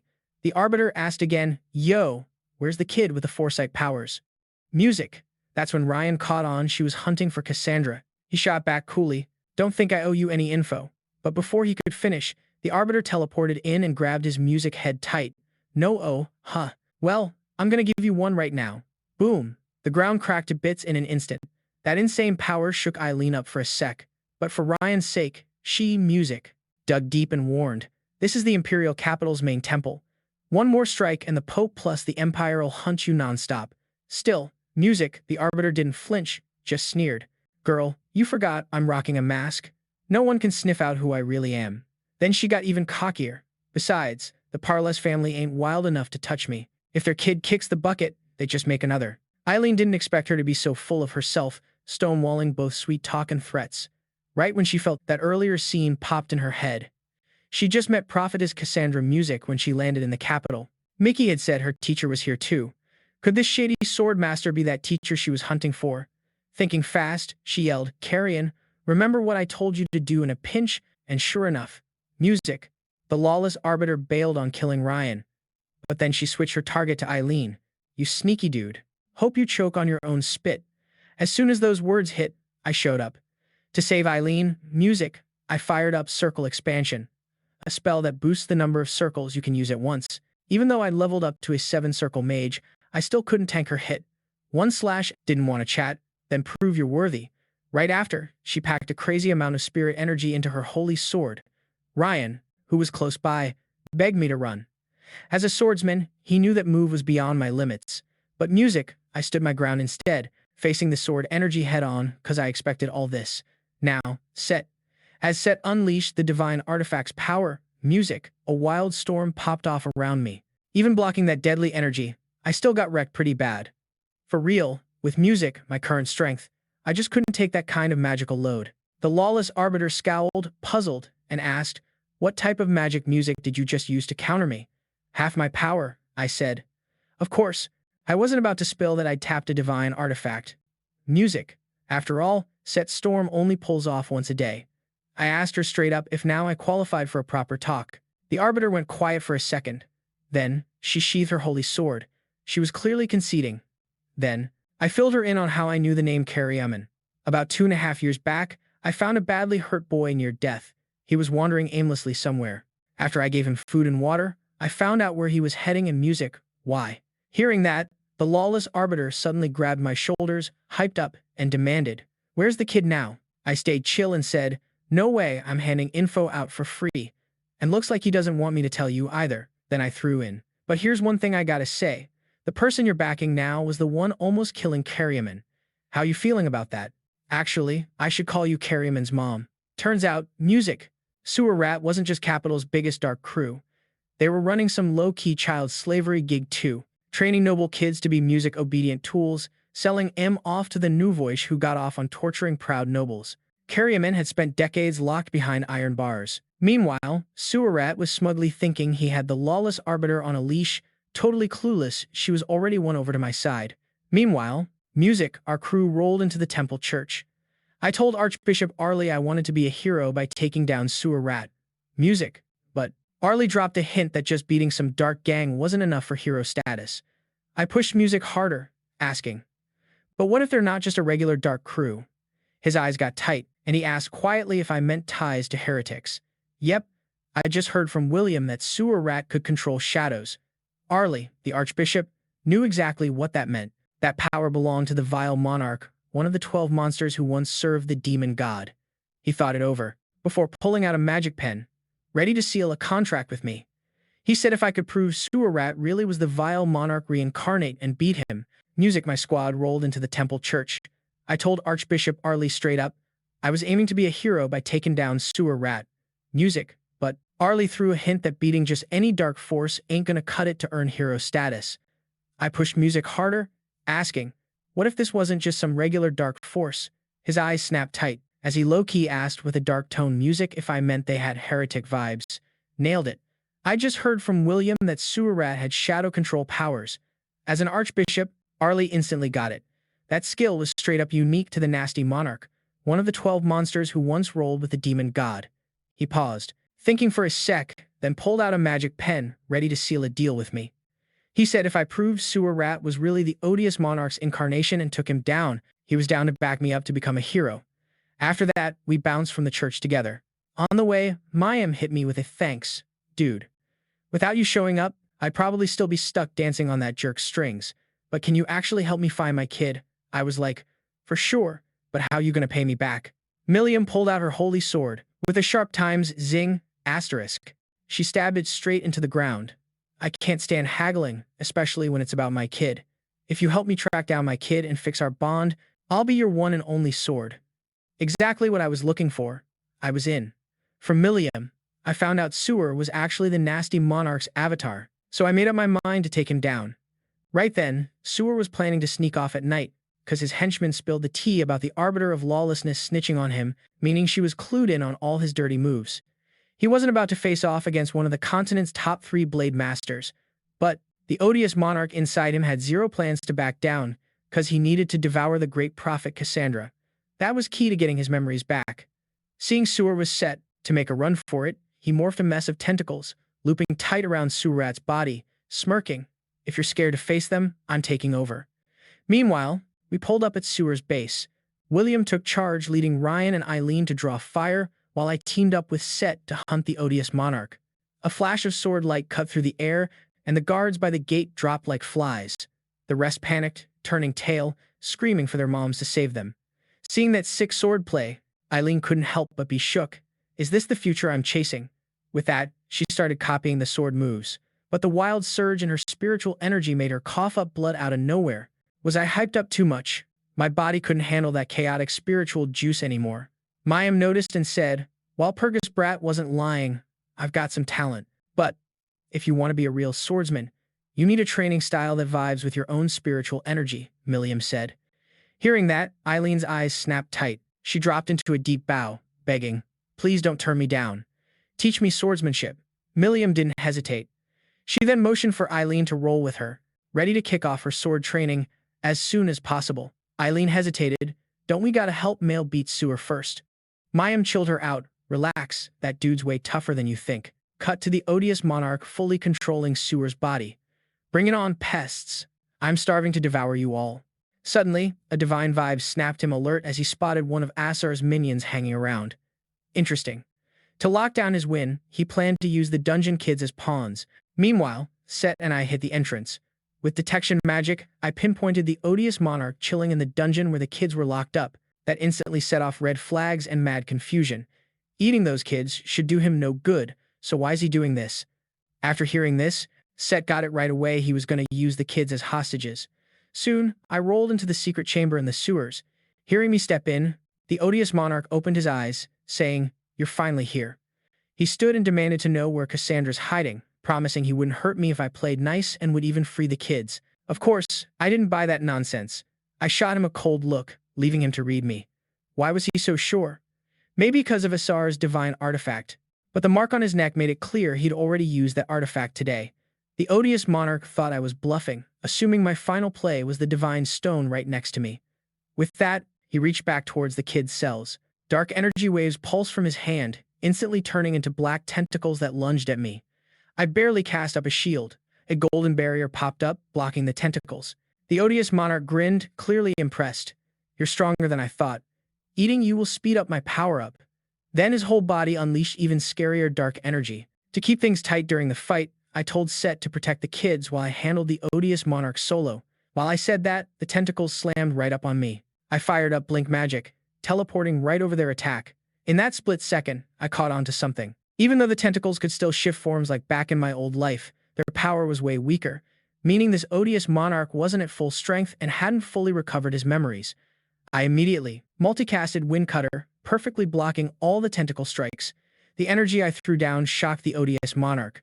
But when he saw Set laser focused on guarding the kids, they shifted into different forms like back in my last life. But their strength was way weaker, a dead giveaway that this odious monarch wasn't fully powered up or back in full memory. Right away, I multicasted the Wind Cutter, blocking every single tentacle that came at me. The power I threw down caught the odious monarch off guard. But seeing Set lock in protecting the kids, he gave a wicked grin, saying, "You little punk. Without the storm shielding you, how many more hits can you really block?" His fingers curled a bit. Then, all the tentacles suddenly morphed into massive black moss, looking like they were about to swallow me whole. Seeing this, I blinked out real quick and popped right in front of the nasty monarch. "Dumbass. You really think sneaking up on me helps?" Right after he spoke, a tentacle stabbed straight through my chest. But that's exactly the break I needed. I grabbed the moment to slap his face with my palm while quietly chanting the eulogy of charity. It's an ancient spell once famous for taking down demon gods. Centuries of being ignored had worn it down, sure. Still, demon gods always craved this world, and this eulogy was carved into existence by the last hero who gave his life for it. If I could hit his soul with magic and really embed the eulogy deep inside, I could wipe him out for good. Bye-bye. The nasty monarch called himself Beelzebub as I gripped his face tight. Shocked, he blurted, "How do you even know my name?" I squeezed my fist, and he instantly burst, turning into a puddle of black goo. But Set's face tightened with worry, knowing that offing a monarch-level demon without backup meant bigger trouble. That black goo twisted into an egg shape. Pissed off and humiliated, the monarch decided to unleash a huge disaster, aiming to drag the whole city down with him while taunting me. "You're gonna pay for rushing in like that."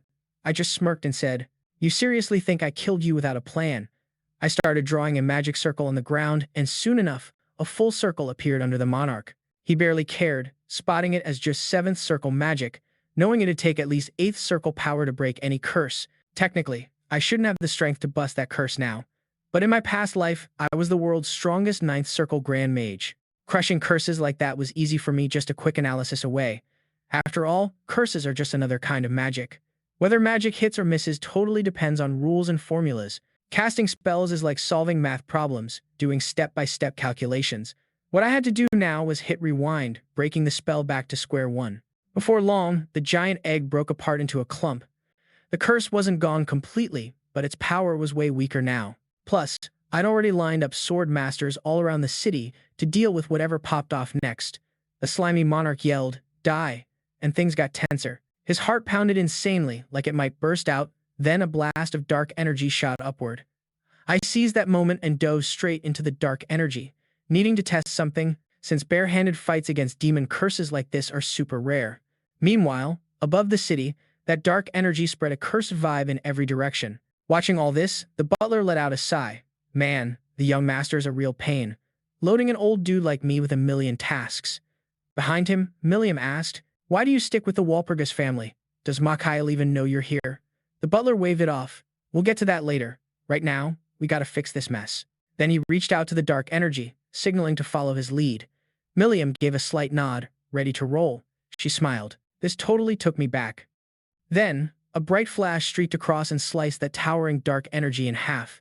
The scene cut to outside the Divine Country's church. The archbishop gripped my hand, glowing proud. "Never thought you'd pull this off so fast and without wrecking the city." I just reminded him. "Remember our deal?" Arlie paused, then smiled and said he definitely remembered. He promised to back me up publicly during the hero picks. He also spilled that the Empire had already zeroed in on some guy they wanted to pick as their hero soon. No surprise there, I knew exactly who. That punk Sigurd from my past life. While I was lost in thought, Eileen's voice popped up next to me. "Thanks for helping me find a teacher, but I gotta go now. There's someone I gotta find." I got that she was saying goodbye. Then Eileen twirled awkwardly, apologizing for calling off our engagement earlier. Seeing her shy smile, I gave a soft smile back and said, "Like I said before, I'm over you. Do whatever you want." Hearing that, Eileen shot back confidently, saying next time we meet, her sword skills would beat my magic, no doubt. Just then, Milliam walked over. I figured she wanted to check on her son's whereabouts, so I calmed her down. "Chill. I got you. I'll spill where your kid's at now. Karen's with the Condor mercenary crew." She was shook hearing that, cause joining Condor means ditching your past, your name, your whole life. Karen chose her own route. Is hunting him down now even cool? Hearing that, I couldn't help but roll my eyes. Like, just a sec ago you were freaking out trying to find Karen, and now you're all wishy-washy. What's the deal? Milliam felt like she failed as a mom, only messing up her kid's life. She wasn't sure she even deserved to see him now. I smirked and said, even if a kid ghosts their folks, the folks can't just ghost their kid, you know? So yeah, you gotta go talk to him. Then I gently put my hand on hers. "Here's some medicine I whipped up for Karen. Take it to him." Taking my words to heart, Milliam balled up her fist. "You're right, young Wal Purgous. No way I'm giving up on my kid." Then she bounced to find the Condor mercenary crew. Later, after saying goodbye to Milliam, Ryan nudged me, hyped up, asking when we roll out, cause he's itching. I signaled him to cool it, saying we gotta check in with someone first. That someone was my dad, Morris W. Purgous. I'd just taken down a demon king like the odious monarch, so word had to have spread hard across the empire, even though I hadn't given Dad a heads up about stopping by. Ryan's eyes blew wide open, scared. "Wait, Maris has no clue what you're up to." "Yup," I nodded. He grabbed my collar and yelled, "You crazy dude, that's your pops, the Empire's top Grand Mage. What am I doing stuck in the middle here?" "Nah, I gotta dip and hide, as soon as possible." I grinned and told him it was too late, cause Dad was already here. Right after I said that, lightning blasted down from the sky. I immediately hit multi-shield mode to block it. Ryan just stood there, shocked, asking, "With moves like that, are you sure you're father and son and not arch-nemesis?" I calmed him. "Relax, that's just how the Maris Perez clan says hi." Then I called out through the thick smoke, "Dad, you made it." But Dad shot back with some serious shade, cussing, "Drop dead, you punk son." Then he threw a magic burst my way. 4 magic orbs came flying at me. I gotta hand it to Dad, he crafted a spell just for throwing hands without wrecking everything else. Mad respect. But Dad thought I was clowning him and got even more heated. He lifted his hand, fired a lightning blast right at me. Whoosh. The storm wrapped all around me. If Set hadn't jumped in quick, I'd probably be on my knees begging for mercy. Dad didn't expect me to roll with an elf buddy as powerful as that. I took the chance to explain why I'm here to Dad. I want to be a hero by beating demons. Dad let out a cold laugh. "Boy, you think I'm dumb enough to buy that nonsense? The odious monarch's a top-tier demon lord. Even I struggle with that guy, let alone you. And how come no city got wrecked by this demon? Huh. Right then, Archbishop Arley stepped up. Lord Marquis, it's all legit. If this kid hadn't jumped in, the divine country would be toast. He went all out praising me, saying there's no doubt I've got that hero spirit. Dad looked shook, probably thinking, could this dumb kid really be that legit? To double check, Dad raised his hand and poof teleported away. About 2.5 minutes later, he was back. After sensing the magical vibes in the capital, he confirmed that Archbishop and I weren't lying. The power he felt was definitely from a monarch-level demon. Then Dad asked if I was really serious about chasing the hero spot, because that means going toe-to-toe with scary demon gods later. I knew if I didn't prove myself now, Dad would never let me bounce. Without hesitation, I unleashed Set's storm powers, making crazy storm energy explode all around me. Dad, see? I'm walking with the gods now, so chill out. I pointed to Ryan behind me to show I already picked my team. Seeing my fire, Dad held back. Since you're dead set, I won't block your path. Do your thing. Then he turned and dipped right away. After locking in Dad's okay to chase the hero gig, Ryan was freaking out, pushing me to leave for the divine country as soon as possible, because he thought I'd just cause more drama if we stayed. I told him to chill, explaining that while the divine country's the end game, we gotta hit the elven forest first. All this time, the Marquis was shook, maybe thinking, could my dumb son actually be this legit? To double-check, the Marquis waved his hand and cast a teleport spell. In a flash, the Marquis disappeared. About 2.5 minutes later, he was back in the exact spot. Feeling the magic vibes in the capital, he confirmed the Archbishop and I weren't fronting. That aura was seriously a monarch-level demon. Then the Marquis asked if I was real about going for hero status, because that meant running into freaking demon gods down the line. I knew if I didn't show real strength now, Dad wouldn't let me roll out. So, I unleashed Set's storm power, making a straight-up storm brew around me. Dad, check it, I'm rolling with the gods now, so chill. I pointed at Ryan back there, telling him my partner's already chosen. Seeing I was dead serious, the Marquis zipped his lips. You made your call, so I'm not gonna block you. Do your thing. With that, he spun and dipped right away. Turns out, the Marquis spoke no further. Since you've made your decision, I won't stand in your way. Do as you see fit. Having said this, he turned and departed immediately. As it turned out, after convincing my dad to let me chase hero status, Ryan was all pushy, telling me to bounce for the divine country as soon as possible, scared I'd drag him into drama. I told him to chill, reminding him while the divine country was our end game, we had to swing by the elven forest first. All this time, memories of the world tree kept popping up in my head nonstop. Back in my past life, when I saw the world tree, it was already dried up and dead, totally wrecked by the big bad demon. That crushed my old buddy, Jihad, the 8th elven king who'd viewed the world tree like his mom since he was a kid, being an elf and all. Plus, to craft the divine artifacts and magic gear I needed, I had to get branches from the world tree. So, I made up my mind to do everything I could to save it. Fast forward to now, I'm leading Ryan and the crew out to the edge of the elven forest. The scene in front of us was straight up sad withered trees, all dead and lifeless. It was clear the world tree wasn't doing well at all. Right then, Cassandra asked how we get into the elven forest since the world tree's a big deal and no one can just find it without permission. But honestly, I wasn't stressing about that because the world tree's roots are tangled up all over the world. Every spot links back to its center, so I just had to find one route to teleport to the world tree's spot. I found the path fast by touch, then clapped my hands, muttering a silent spell to lock on. Next thing I knew, I was in another dimension, totally cut off from the outside. Out of nowhere, Set popped up next to me, which threw me off since my spell was supposed to just connect with the world tree, and only I should have been able to get here. Set snapped, saying she didn't come here on her own. I'm now stuck in your soul. You dragged me here without asking. I hadn't realized we were this linked now, but maybe it wasn't so bad because I knew Set's ties with the world tree. One's Ashar's divine messenger, the other a root branch from Ashar. So they've got to be old pals. Soon enough, we hit the world tree, which seemed to sense we'd arrived. Green glows popped all over it. Then out of nowhere, this golden-haired goddess appeared. Hey there, great to meet ya. I'm Idresil, the world tree itself. What brings you here? She spotted Set chilling on my shoulder.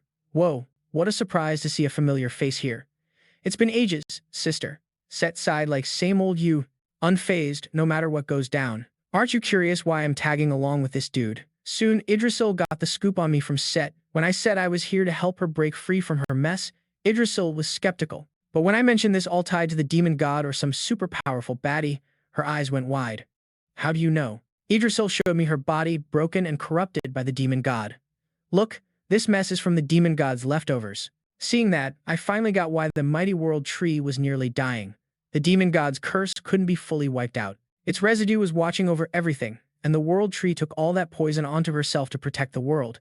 She basically swallowed a 100% deadly toxin on purpose. I asked how much longer she could last. From the dead forest outside, it was clear she was hanging on by a thread. Learning she had just 4 days left gave me a sliver of hope. That meant the demon god's residue hadn't hit the tree's core yet. There was still a shot at saving her. In my past life, the world tree chose to die along with the demon god's poison to save everything.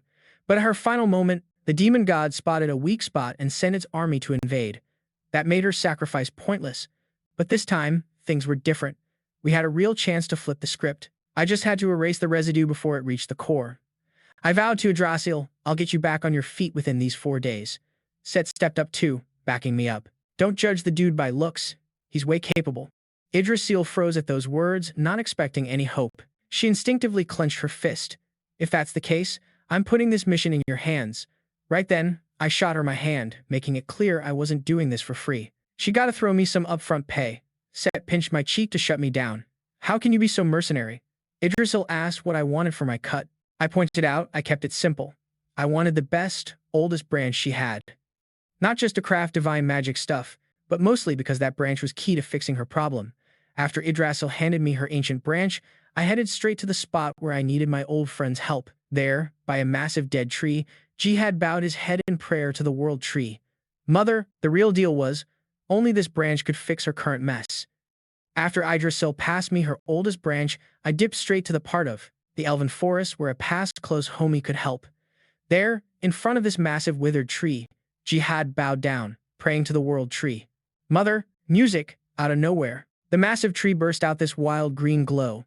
Then a soft voice was like, "Hey kiddo, darkness is trying to eat me up. Gotta have you step up now."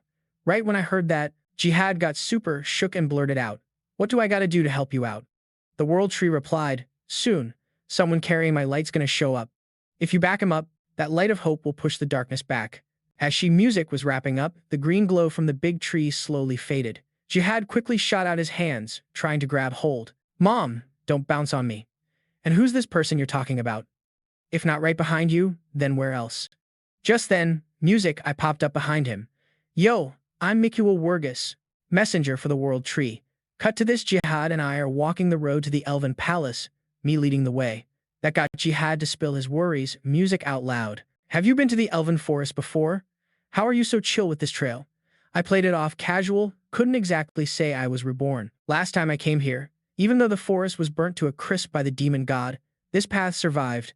At this music moment, we heard quick footsteps zooming from afar. "Your Highness," but then he looked up and saw 4 shapes up in the sky, froze straight up. No way! What happened to music, all the secrecy and no flight rule? How they even pull this off? Watching this, I couldn't help but grin. Even though I knew the butler would drag everyone into the elven forest, I didn't expect them to make. Once the music 4 landed, I laid into them hard. The butler was quick to shoot back. "Young master, you dropped us off at the forest edge and ghosted us without a word. This mess is on you." No fool admits they're wrong, so I just snorted like I didn't care. Seeing me like that, the butler's face went dark instantly. Like they say, like father, like son. Today, on the mayor's behalf. Before he could talk more, I had Jihad lock him up for trespassing in the elven forest. That music cracked Cassandra right up. The Purgous fam sure keeps things interesting. Right then, Ryan asked if I snagged the world tree's branch and what came next. I nodded. I got the branch, but that was just a down payment from the world tree. Now we gotta roll for something way more crucial. Scene switches, and we pull up to the elven palace with Jihad as my guide. Huge doors slowly sliding open, and this old dude music stands there. That's Gillen Hadidus, the elven king and Jihad's dad. "It's been ages since humans showed up here. Welcome, y'all." I bowed deep. "Respect, eternal protector of the elves. Huge thanks for your kindness." The king looked shocked, didn't expect a human to know elven manners. Then he asked Jihad why he brought humans to the palace. Jihad told his dad not to freak out about what he was about to say. It was all at Mom's request. Music had just popped in a little while ago. The elven king jumped up from his seat right away. "Son, is this for real? You really saw Mom?" Then, super serious. He music demanded proof cause words without proof are worthless. That cornered Jihad hard. No way to record or capture pics, so how does he prove to his dad he saw mom? Then, I slapped my hand on his shoulder. With a chill look, I told him to relax. I got this. I pulled out the branch the world tree gave me. Elven King, you gotta know what this branch means. The king's voice shook. That's mom's branch. You're legit her messenger. For us elves, having this means official stamp from the world tree. With a loud thud, the Elven King knelt down before me. I, Jiren Haddas, current Elven King, salute the messenger. You gotta save our mom. I told him yeah, saving the world tree was the whole point of this trip, but there was something else urgent I needed. The Elven King said if he's got what I want, he'd hand it over right away. Music. That was exactly what I was waiting for. To turn this branch into a divine magical artifact, I need to use one of the elven crafting spots. Music. Yep, the Udell Spring, the elves' legendary blacksmith Udell spot, because it's tied to the world tree. The Elven King didn't hesitate. He told Jihad to guide me to Udell's Spring, while he'd rally knights and the forest fighters to guard against any sneaky demon god leftovers.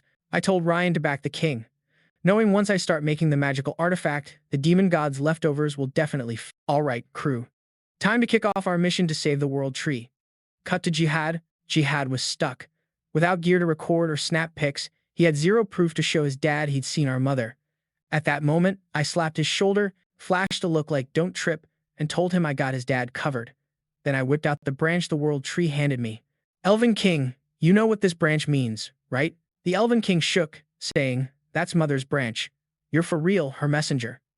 Among elves, having this branch means music, official world tree approval, and straight-up proof that I met her.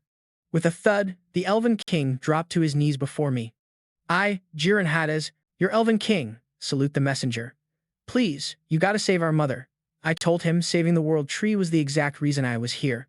But I needed one more thing pronto. The Elven King instantly promised whatever I asked. If he had it, it was mine. Music. This was the moment I'd been waiting for. To turn this branch into a divine magic artifact, I had to hit one of the elven crafting spots. Music. Yeah, Udell's Spring, the elven race site left by Udell, the flyest elven blacksmith ever, because it ties back to the world tree. The Elven King didn't hesitate to say yes. He sent Jihad to guide me to Udell's Spring, while he rallied the elven knights and soldiers to guard the forest from any sneaky demon god leftovers. I told Ryan to help out the Elven King, because I knew that was key. Once I started putting together the magical artifact, the leftover vibes from the demon god totally caught on. Alright squad, it's go time, we gotta save the world tree. Then the scene flips to Jihad, lead me to the spot where the Udell Spring's at. Yo, messenger, gotta clear something up first. Since Udell never spilled the tea on how to actually use this spring before he dipped, I might not be much help making magical gear. His words didn't faze me at all. Back in my old life, I whipped up tons of magical stuff right here and knew the ropes like the back of my hand. First, I loaded the branch with magical juice. Then, splash, tossed it in the spring to scope out its build. For real, the whole magic spring was about that magical energy. Turns out, the legendary elven crafter Udell wasn't just a regular artisan. Dude was a legit mage. Even though he reached some serious mage skills, his raw talent was kinda limited. Once he clocked that, Udell made a major call. If being a mage was a no-go, he'd slay in another game. Eventually, he used this spring to become a world-famous wizard of magical gear.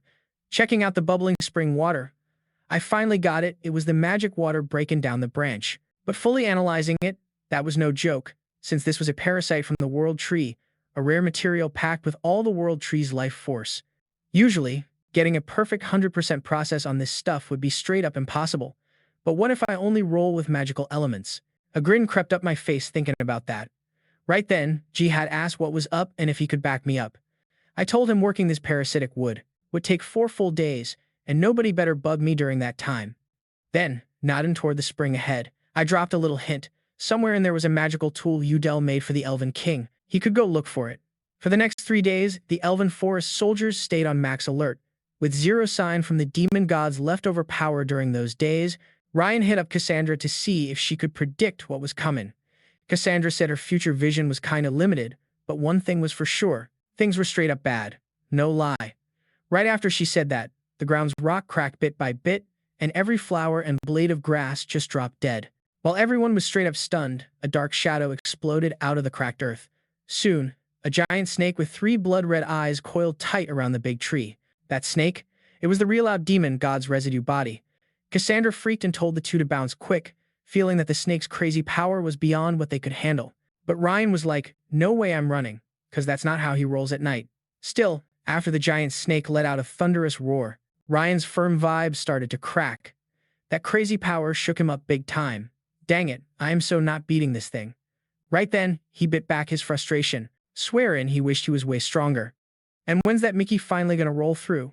Luckily, the Elven King had already come through, showing up fast with his elven crew. First move, commanding all the troops to raise their bows and fire volleys of arrows to slow the serpent down. Then, taking the moment, he got the mages to throw up a magic barrier. Boom, a huge shield popped up in front of the snake. They figured that'd lock it down. But nah, the serpent smashed its head against the shield, breaking the once unbreakable barrier. The Elven King knew this wasn't gonna hold. All he could do now was pray I showed up quick. Meanwhile, by the Udell Spring, I wrapped up analyzing the parasite. Looking at the staff in my grip, I was pretty stoked, nailed it, just like I said. This thing's perfect from every angle. Set told me to quit flexing and get that staff merged with the orb I made earlier, cause she just picked up the demon god residue's power suddenly getting like 10 times stronger, showing it definitely made its move, just like I guessed. As soon as I slid the red orb into the staff, it blew up with this insane light. Seeing that, I felt low-key pumped. We were golden. Over on the other front, the barrier was about to fall from all the serpent's hits. The Elven King's face looked straight up hopeless. Man, is there seriously no way to stop this? Just as the giant snake got ready for its final attack, Ryan yelled for everyone to scatter, warning the barrier was about to break. No surprise, the serpent smashed the shield to bits. Everyone thought they were done for, but then bam! A beam of blinding light crashed down from above, smacking the serpent hard. Out of the thick smoke, I stepped out, saying, hope I'm not too late. Cassandra lit up seeing me. Nah, you good. But didn't you say making that magical artifact would take 4 days? Why are you here on day 3? I shot back. As a guy, ain't it only right to be early? Right then, the serpent stirred and fought to get up. Looking at this massive beast in front of me, I shot back. Yo, as a dude, ain't it kinda normal to be ahead of schedule? Right then, the serpent got back up, struggling to stand. Staring down at that massive beast in front of me, I knew that basic 5th circle holy light magic wasn't gonna cut it against this beast. Plus, if it wasn't for this staff carved from the world tree's rarest part, my last hit probably wouldn't have even scratched its defenses.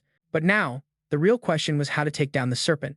The demon god's leftover curse had been leeching off the world, draining tons of power all that time, so trying to kill it with just this staff? Yeah, not happening. Luckily, for my past life's run-in, I knew its weak spot. There's a core tucked inside its belly, and smashing that would end the serpent for good. The tricky part, though, was getting inside without someone distracting it on the outside. Right then, the serpent struck, snapping its massive, blood-soaked jaws at me. Right on cue, a sharp arrow blazed across the sky from way over there. Then, this sick burst of blue flames exploded on the serpent's head. The hit pushed me back a few steps. No way that was the Elven Sovereign's bow. I looked down to see Jihad had shown up.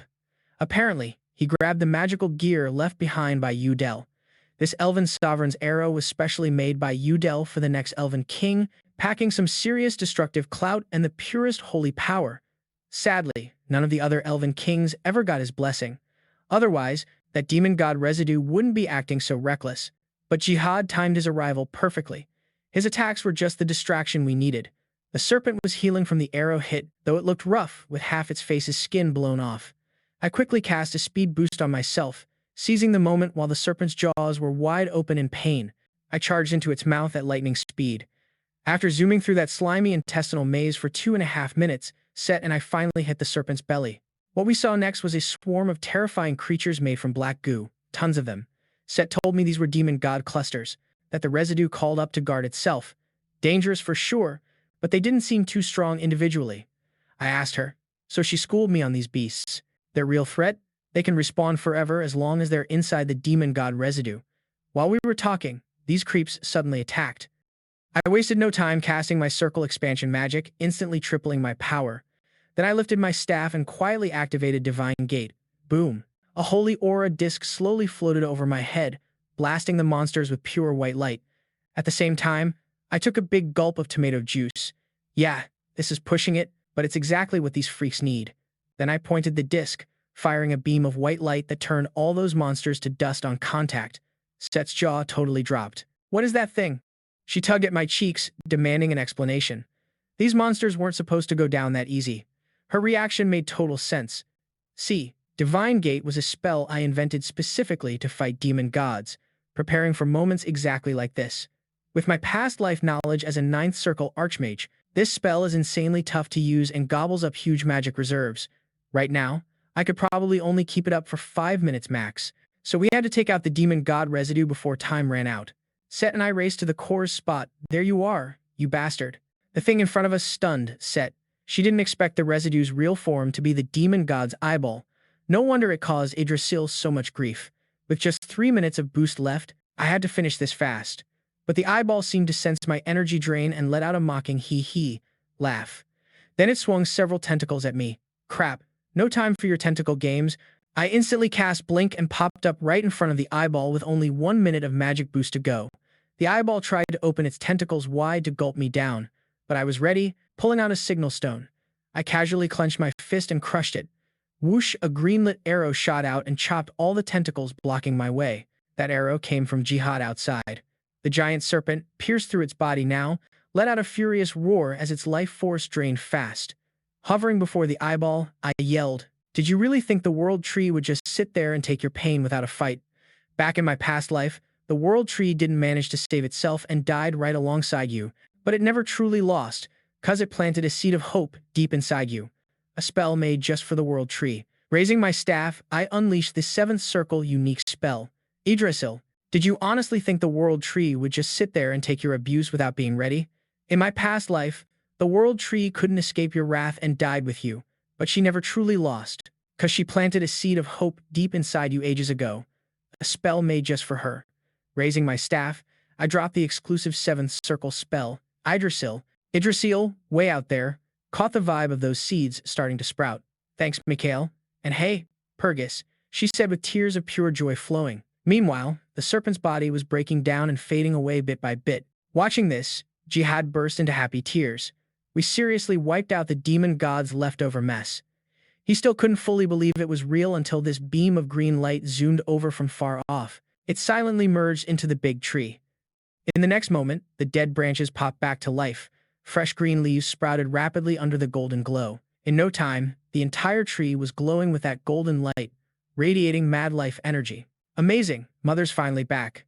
The scene switches, and I got pulled back into the World Tree's domain. Idrisil wasted no time and thanked me when she saw me. Thanks for your help. Now I can watch over the elven forest and take care of my kiddos again. I told her she could ditch the thanks. I was all about getting some real rewards. Idrisil didn't expect me to be that upfront. So, you want my essence, huh? Grabbing my essence would just pump up your circle count. Thinking about my life's worth, the compensation you're asking for feels way too light. So, I'm gonna give you part of me instead. At this, Set immediately got riled up. Who just gives away something that precious?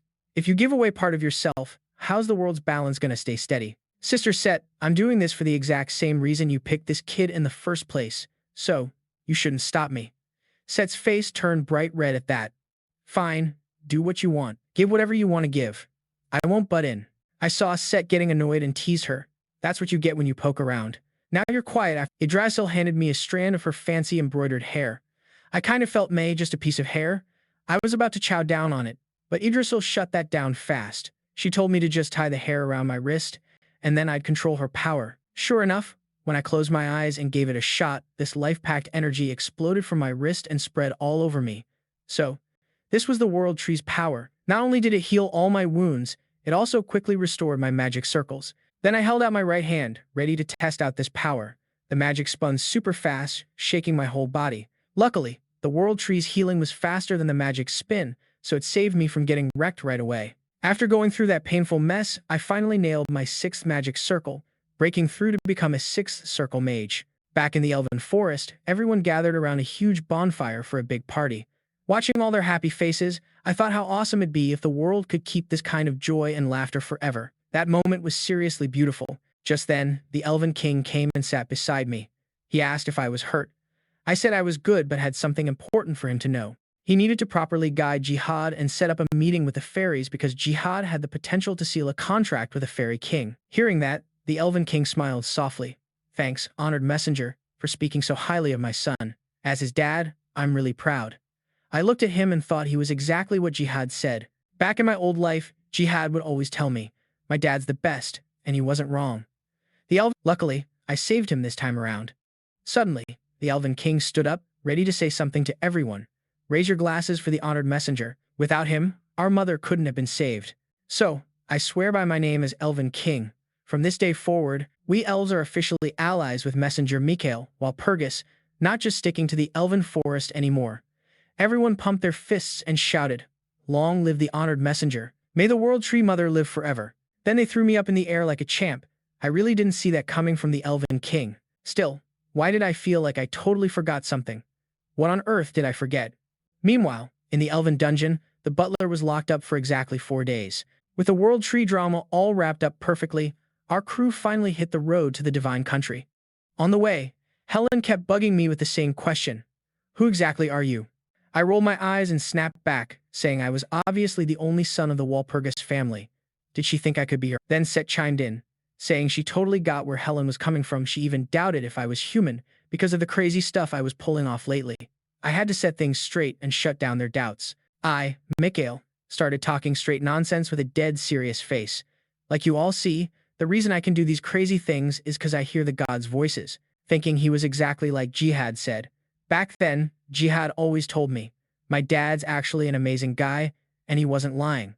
The Elven King really was a stand-up dude. Luckily, I managed to save him this time around music. Suddenly, the Elven King stood tall, ready to drop some words for everyone. Everyone, raise your glasses for the honored messenger. Without him, our mother wouldn't be saved.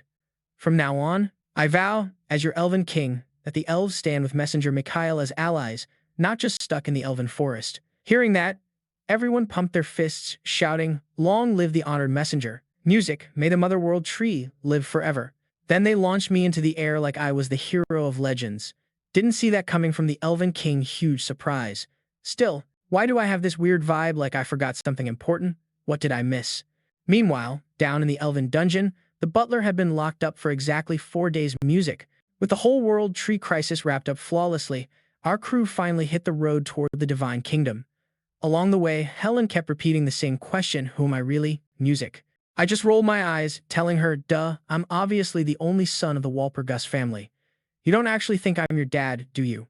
Set jumped in, saying she totally got why Helen was curious. Even Set doubted if I was human, since the stuff I pulled off lately felt impossible for a kid my age.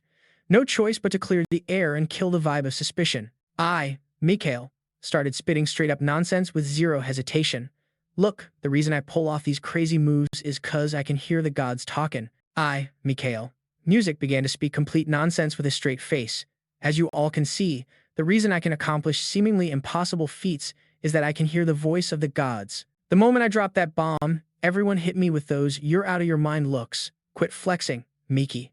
Even the blessed holy maiden can't catch divine messages nowadays. What makes you, just some mage, think you've got a shot? She said, backing up Ryan's take. Being a true divine messenger, she knew firsthand that ever since God Ashar dipped out, no divine messages ever dropped on this world. I just gave a small smirk and turned away, saying, whether you buy it or not, the gods actually sent me a message. And that message, the divine country needs to burn down. As I spoke, I threw up a chill peace sign at the sky. Honestly, the divine country's foundation had totally gone to rot a long time ago. The Archbishop's ego trips and greed were major reasons the demon god crushed it in my past life. Cassandra felt this deep. No one knew the kingdom's corruption better than her. Alright squad, time to smash through that lame scheme those old bigwigs cooked up in the divine country. We vibed our way to Nuke, the divine country's capital. At the city gates, the cleric running reception was like, what brings y'all here? I slid him a scroll. It's a recommendation letter from Archbishop Arlie. Bet you know the guy. Hearing Arlie's name, dude quickly unrolled the parchment to check me out. Once he confirmed, Arlie vouched for me as a hero contender. He said I gotta drip a single drop of blood on the scroll to officially lock in the recommendation and get access to the main temple. Everyone inside was buzzing. From the second I stepped in, it was clear I was a hero contender. Heroes aren't exactly celebrities anymore, but for the divine country, even if the hero rep had faded big time, a hero's still a hero. Sensing all eyes on me, Ryan grinned and said, yo, wouldn't it be way cooler if we made an even bigger scene? Ryan's hype was contagious. I called over, Set with a grin. She shot me a sly smile. I got you. Then she activated the divine artifact, Storm of Set. Suddenly, pure storm energy exploded around me. The crowd's jaws dropped when they realized this wasn't just any storm, it packed holy power. No way, this is real. This flashy stunt wasn't just for clout. The main play was to let the sneaky rats in the crowd peep my power and snitch to those crusty old archbishops. Right then, my butler spotted the same shady folks. He slid up, whispered the whole tea, and asked what the move was. I blinked big, signaling a free 3-day break for him. Butler, you've been grinding non-stop. Take these 3 days off. Go chase those rats in the shadows or mess around with those brain-buster puzzles. The butler was caught off guard for a sec, then busted a low-key smile. Ah, young master, you really know how to call the shots. Meanwhile, in a church chamber, a cleric spilled all the deets to Archbishop Killian. You're telling me Mikuel's got holy power? No way. The Wal Purgous fam is pure mage blood, and mages can't got holy power.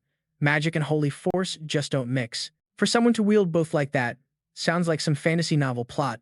Before Killian could wrap his head around it, the cleric dropped another bomb. Cassandra was part of the group too. Elsewhere, Priest Sihon, the dude set to meet me, was hyped. You're Lord Mika, the hero contender, right? The Pope's waiting for you inside. Looking at this young kid acting as an in-between priest, I wondered how strapped the divine country was if they had such a young guy in this role. I told him to lead the way, but Sihon was clumsy explaining the Pope wanted to see me solo. Ryan and the crew couldn't roll into the main temple with me. I shrugged, said it was no biggie. They handled themselves just fine. Before I stepped in, I warned Cassandra, Killian's crew probably clocked you. Watch your back. Cassandra looked a little down. Yeah, I know. They're the toughest on my prophecies in the whole divine country. Then I turned to Ryan with a job, telling him to keep Cassandra safe because this meeting would probably drag on. Suddenly, Cassandra called me out. Remember when you asked why I bounced from the divine country? Time to spill. Shoot. Was it cause the country wouldn't back your prophecies that you dipped? Everyone knows the prophecy about the demon god wrecking the world, but her real vision went way beyond that. She also saw a lion standing next to the demon god, rocking a golden human figure, with an upside-down sun hanging from its neck. In the divine country, the sun's the symbol for heroes. So, the archbishops were vibing on this prophecy as the fall of some big-shot hero. And right then, it hit me why the divine country straight up ignored Cassandra's warnings. The whole hero thing in the divine country? Way deeper and more intense than we thought. Of course, the divine country wasn't about to let outsiders catch wind of any bad news about their precious heroes. But back to the main point, what's up with that golden mime lion? Suddenly, bam, something clicked. Golden dude, golden hair. No cap, it's gotta be that punk hero, Siegfried. Scene changes, and now I'm chilling inside the main hall with Seihan. Throughout the trip, this guy kept hyping me up like I was the MVP. Especially when we talked about my divine technique flex at the city gate. Seihan switched to full fan mode, saying, Lord Mikuel, you seriously need to be the first hero ever in divine country's history to rock magic. But I kept it real, telling him that might be a tall order since I heard they already had a hero pick in mind. Hearing that, Seihan got kinda hesitant, like, you mean Lord Sigrid? Dude's chill, but everyone says he's all brawn, no brains. That's the vibe I get too. Then he realized he said too much and kept bowing like mad, apologizing, my bad, I overstepped. I told him straight up, nah, you weren't off. Your read was solid, and honestly, I respect it. Right then and there, I locked in that middle-rank priest Seihan as someone to watch. Guy's got sharp instincts. We rolled up to a door, and he dropped the secret. Only folks who are humble enough get to walk through it. Then he bowed and said, the Pope himself is behind that door. May God Heka's blessings be with you. I reached out and pushed the door open, ready to check out what kind of legend this Pope Gregorius really was. As the door creaked open, my eyes squeezed shut for like 2.5 seconds. Ugh, why's that ex-hero jerk the first face I see? Siegfried tried to be all polite and greet me, but honestly, I wanted to roast his whole fam. Still, when the cuss words almost escaped, I gritted my teeth and held back, telling myself to chill. Getting impatient over small stuff can wreck big plans, and becoming a hero was numero uno right now. So, I bowed deep to the Pope and said, respect to the humblest soul in the divine country. It's an honor to meet Heka's wise gaze in person. The Pope looked kinda surprised by my manners, saying that was pretty unexpected for someone from the Wal Purgous clan. Then he laid down the situation for us. Only me and this guy meet the criteria. One of us will be picked as the hero. Suddenly, Siegfried stuck out his hand, wanting to talk hero power with me, though I really wasn't feeling it. But I took the handshake out of respect. Of course, the second our hands touched, Sigrid blasted me with his holy power. You're way too cocky, I shot back. If you want to throw down, I'm game. Then I soaked up his holy energy using the world tree's power. Siegfried tried to pull back his power once he realized something was off, but I wasn't about to let him off that easy. While I absorbed it, I threw some holy power back at him. After that exchange, Siegfried was clearly running out of steam. Set warned me not to push it too hard, killing this dude would be a massive headache. I just snorted coldly and let go of his hand. The Pope had watched the whole thing and said, "Mikuel, your holy power is crazy pure. Honestly, it might even top mine." "Did you get a divine revelation?" "Yep, your holiness, I did." My skill to lie without blinking left, Set totally speechless, thinking, "How did I never clock that you're such a shameless dude?" At that moment, Secret shouted, "No way." Since the prophecy war, God Heka stopped dropping revelations to humans. Not even the Pope's got one. "What right does some mage like you have?" Hearing that, I burst out laughing. "What right? Because heroes don't need the Pope's blessing. Heroes got only one eternal partner, and that's the wise God Heka himself. Were you trying to trash the value of heroes? Plus, you totally dragged God Heka down to mortal level with that dumb talk." Realizing his mess up, Siegfried bowed his head fast. "Sorry, Lord Mikuel, for what I said." At that point, I had zero patience for this clueless dude. The priority was to cover up the revelation story, since nobody really knew what it was. I prepped to make something up on the fly. Just as I was about to pull that off, a young woman popped up out of nowhere in the crowd. Who was she, and when did she get here? She caught my reaction, smiled, and asked, "You can see me, right?" This random young woman showed up in the crowd. Who was she, and when did she get here? She saw my weird reaction, smiled, music, and said, "You see me, right?" I played it cool like I didn't catch her voice, but the sweat dripping down my face totally gave me away.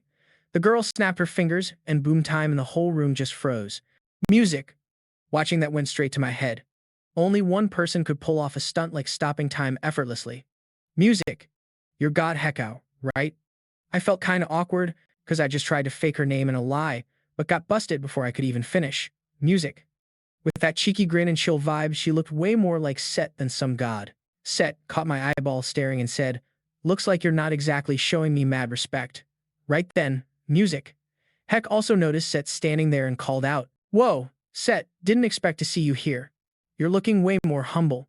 But seriously, can you talk like that? Should I spill all your awkward dirt music about chasing Acer?"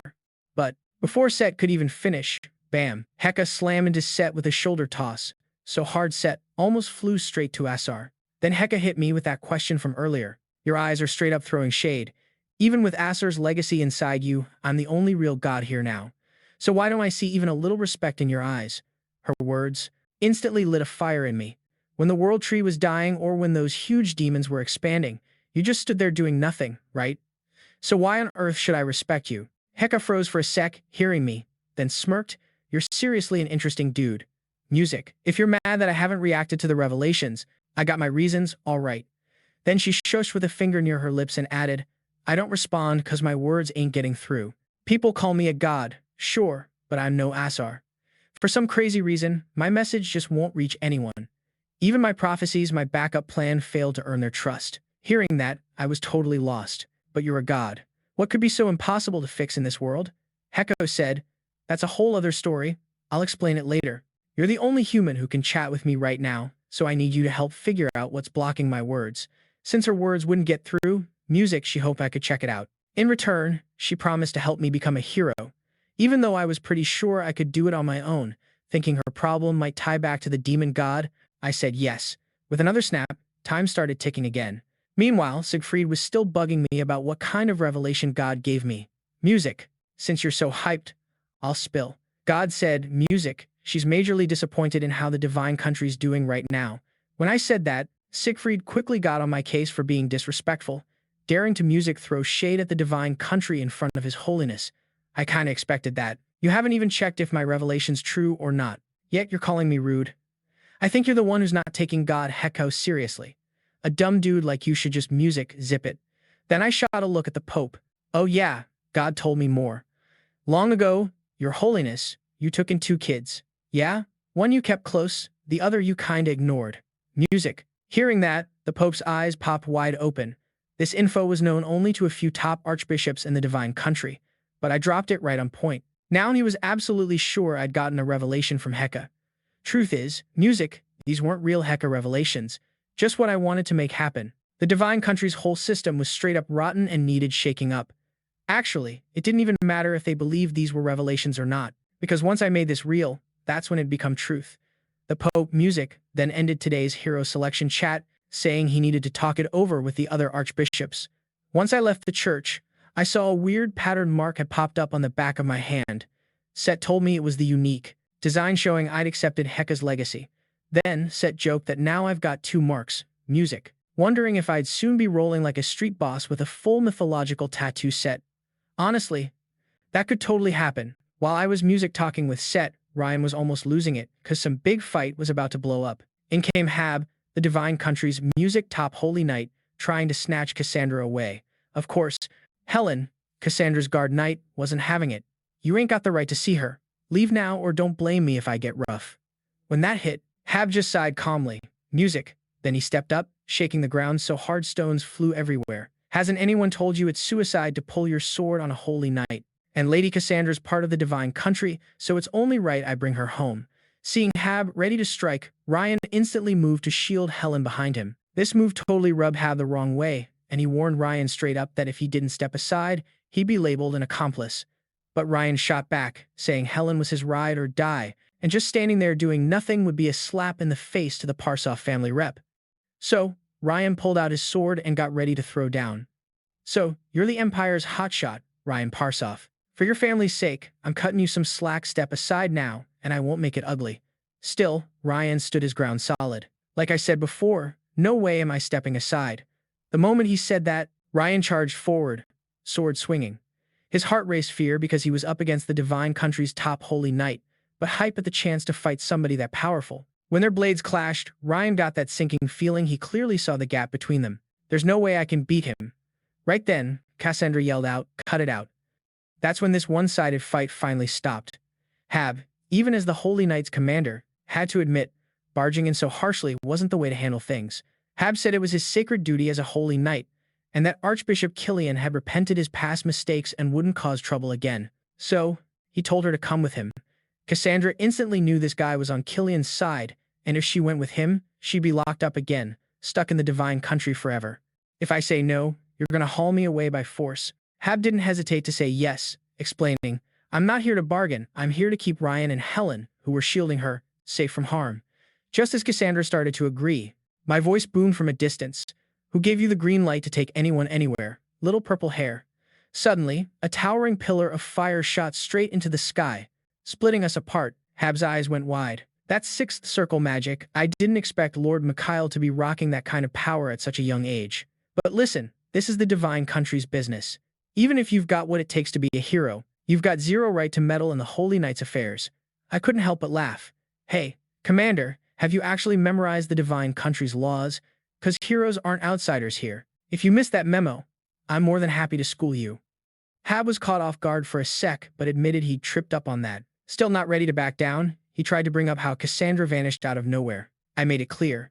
Cassandra didn't disappear, she's been with me all along, a hero candidate. So you've got no reason to take her.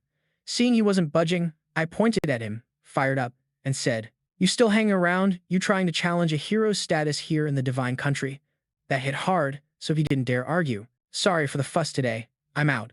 He left, and just as Helen and Cassandra began to finally relax, I looked at them coldly and said, All right, time for a little chat. Back at our place, the first thing I needed to lock down was who Helen really was.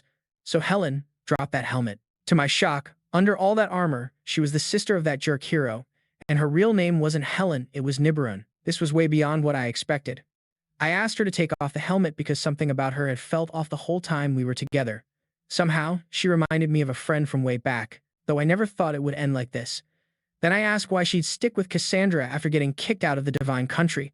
She could have lived way easier in there, especially since her brother was the rising star of the Golden Lion Knights and a hero candidate.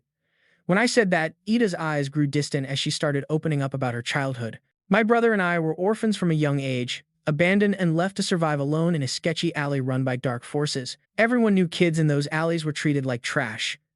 Even though that life was brutal when I was little, it was also the happiest time because my brother never hesitated to step up and protect me. But then everything shifted when Archbishop Killian showed up. The sacred temple became our new home, and we didn't have to scrounge through garbage to eat anymore.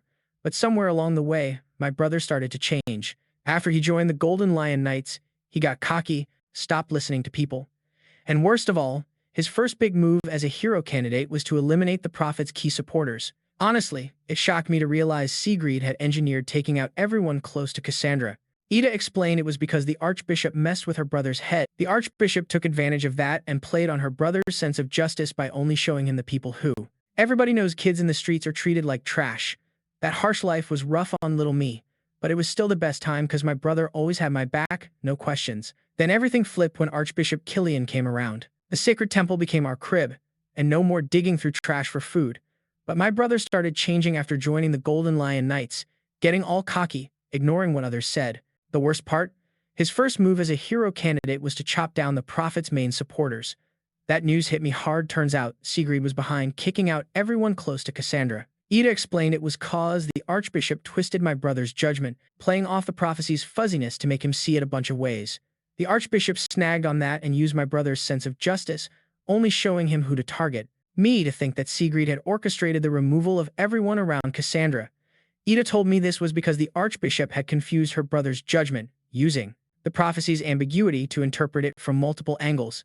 The archbishop seized upon this point, exploiting her brother's sense of justice by only showing him those who. Man, it was totally ironic that the prophecy came straight from HK himself, but the ones denying it, none other than Archbishop Killian and the so-called hero hopeful who said they worshipped him. Now, all signs pointed to Archbishop Killian. We had to check him out, maybe figure out why Hikau was keeping quiet. Meanwhile, in the Divine Country's main plaza, Siegfried was solo, deep in thought about everything he'd done lately. Have I really lived up as a warrior? He remembered how his sister's eyes looked sharper and colder every day. He felt this gut-wrenching emptiness, especially when she walked away, leaving only frost behind in her gaze. Feeling low, he swung his sword at thin air and muttered, "Why's all this going down? She's my only fam in this world, so why can't she see me?" Just then, Archbishop Killian rolled up with a big grin. Secretly, "Yo, interrupting your sword drills or what?" Creed quickly snapped back, "Nah, what's good, your grace?" Killian let out a soft sigh. "Came to drop some news. You remember young Wal Purgous, the candidate who came to the Divine Country? Right now, he's running with the Prophet and your sister." Siegfried's sword clanged to the ground. "Say what, your grace? They're back with Mikuel. Does the holy dude know? What's our move now?" Killian waved off worry, saying, "Our big man God Hekko's got our backs. But gods don't vibe with puppets, so we gotta move." As they schemed, they had no clue someone was lurking in the shadows, watching it all. A week flew by. The Divine Country buzzed with heated talks about who'd make the best hero. With Archbishop Killian pulling strings, most archbishops and priests backed Siegfried for hero, thinking he showed the Divine Country's image better since he was part of the Holy Knights. Meanwhile, Ryan scratched his head, stressed. "Miki, what's up with you? They're out here hyping themselves as chosen ones while you've been holed up in your room for 7 whole days." I told him no worries, since one super important person hadn't made their pick yet. Plus, I had a solid reason to join the hero contest coming up was the Archbishop assassination case. 2 years later, people would find out that assassination was tied to demons. That's when the Divine Country started seriously trusting the demon god prophecy and pick heroes ready for the war ahead. This was my shot. If I could stop the Archbishop's assassination and take down the demon behind it, I'd rack up support from neutral archbishops. With their weight plus that person's influence, the hero spot would be locked down. Next, I asked if Cassandra had reached out to the key person. She said, "I did what you asked, but can't say if he'll show." Didn't stress me out, this guy would never say no to Cassandra. Then, 2.5 seconds later, a knock hit the door. Slowly, it opened, and in walked a middle-aged man, cloaked up. He went straight to Cassandra and said, "Life's been rough for you, kid." Turns out, it was the Pope himself. After catching up for 2.5 minutes, I told the Pope straight up I wanted to be a hero, Your Holiness. After sharing the last revelation, I had one thing left to say. Then I showed the mark glowing on my right hand. You get how important this mark is, right? The Pope's eyes went wide with shock. "You got Hika's legacy. You really met her." I said yes, and that the deity told me the Divine Country had to change. "So, for great God Hika's sake, I need your help, Your Holiness." The next day, Archbishop Killian was fuming in his room. Just hours before, during the Divine Country Council, the neutral archbishop suddenly threw support behind me for hero. Everyone was shook. They all knew this archbishop was the Pope's right-hand man. His backing basically meant the Pope was on my side. Killian's camp started whining about the Pope's move, saying Siegfried was better for the Divine Country's rep and image. Why's the Pope rooting for some underdog like young Wal Purgous? Just 'cause he beat a big demon once? Killian was grinding his teeth, mad as hell. He wasn't gonna let me build clout and snag the hero title.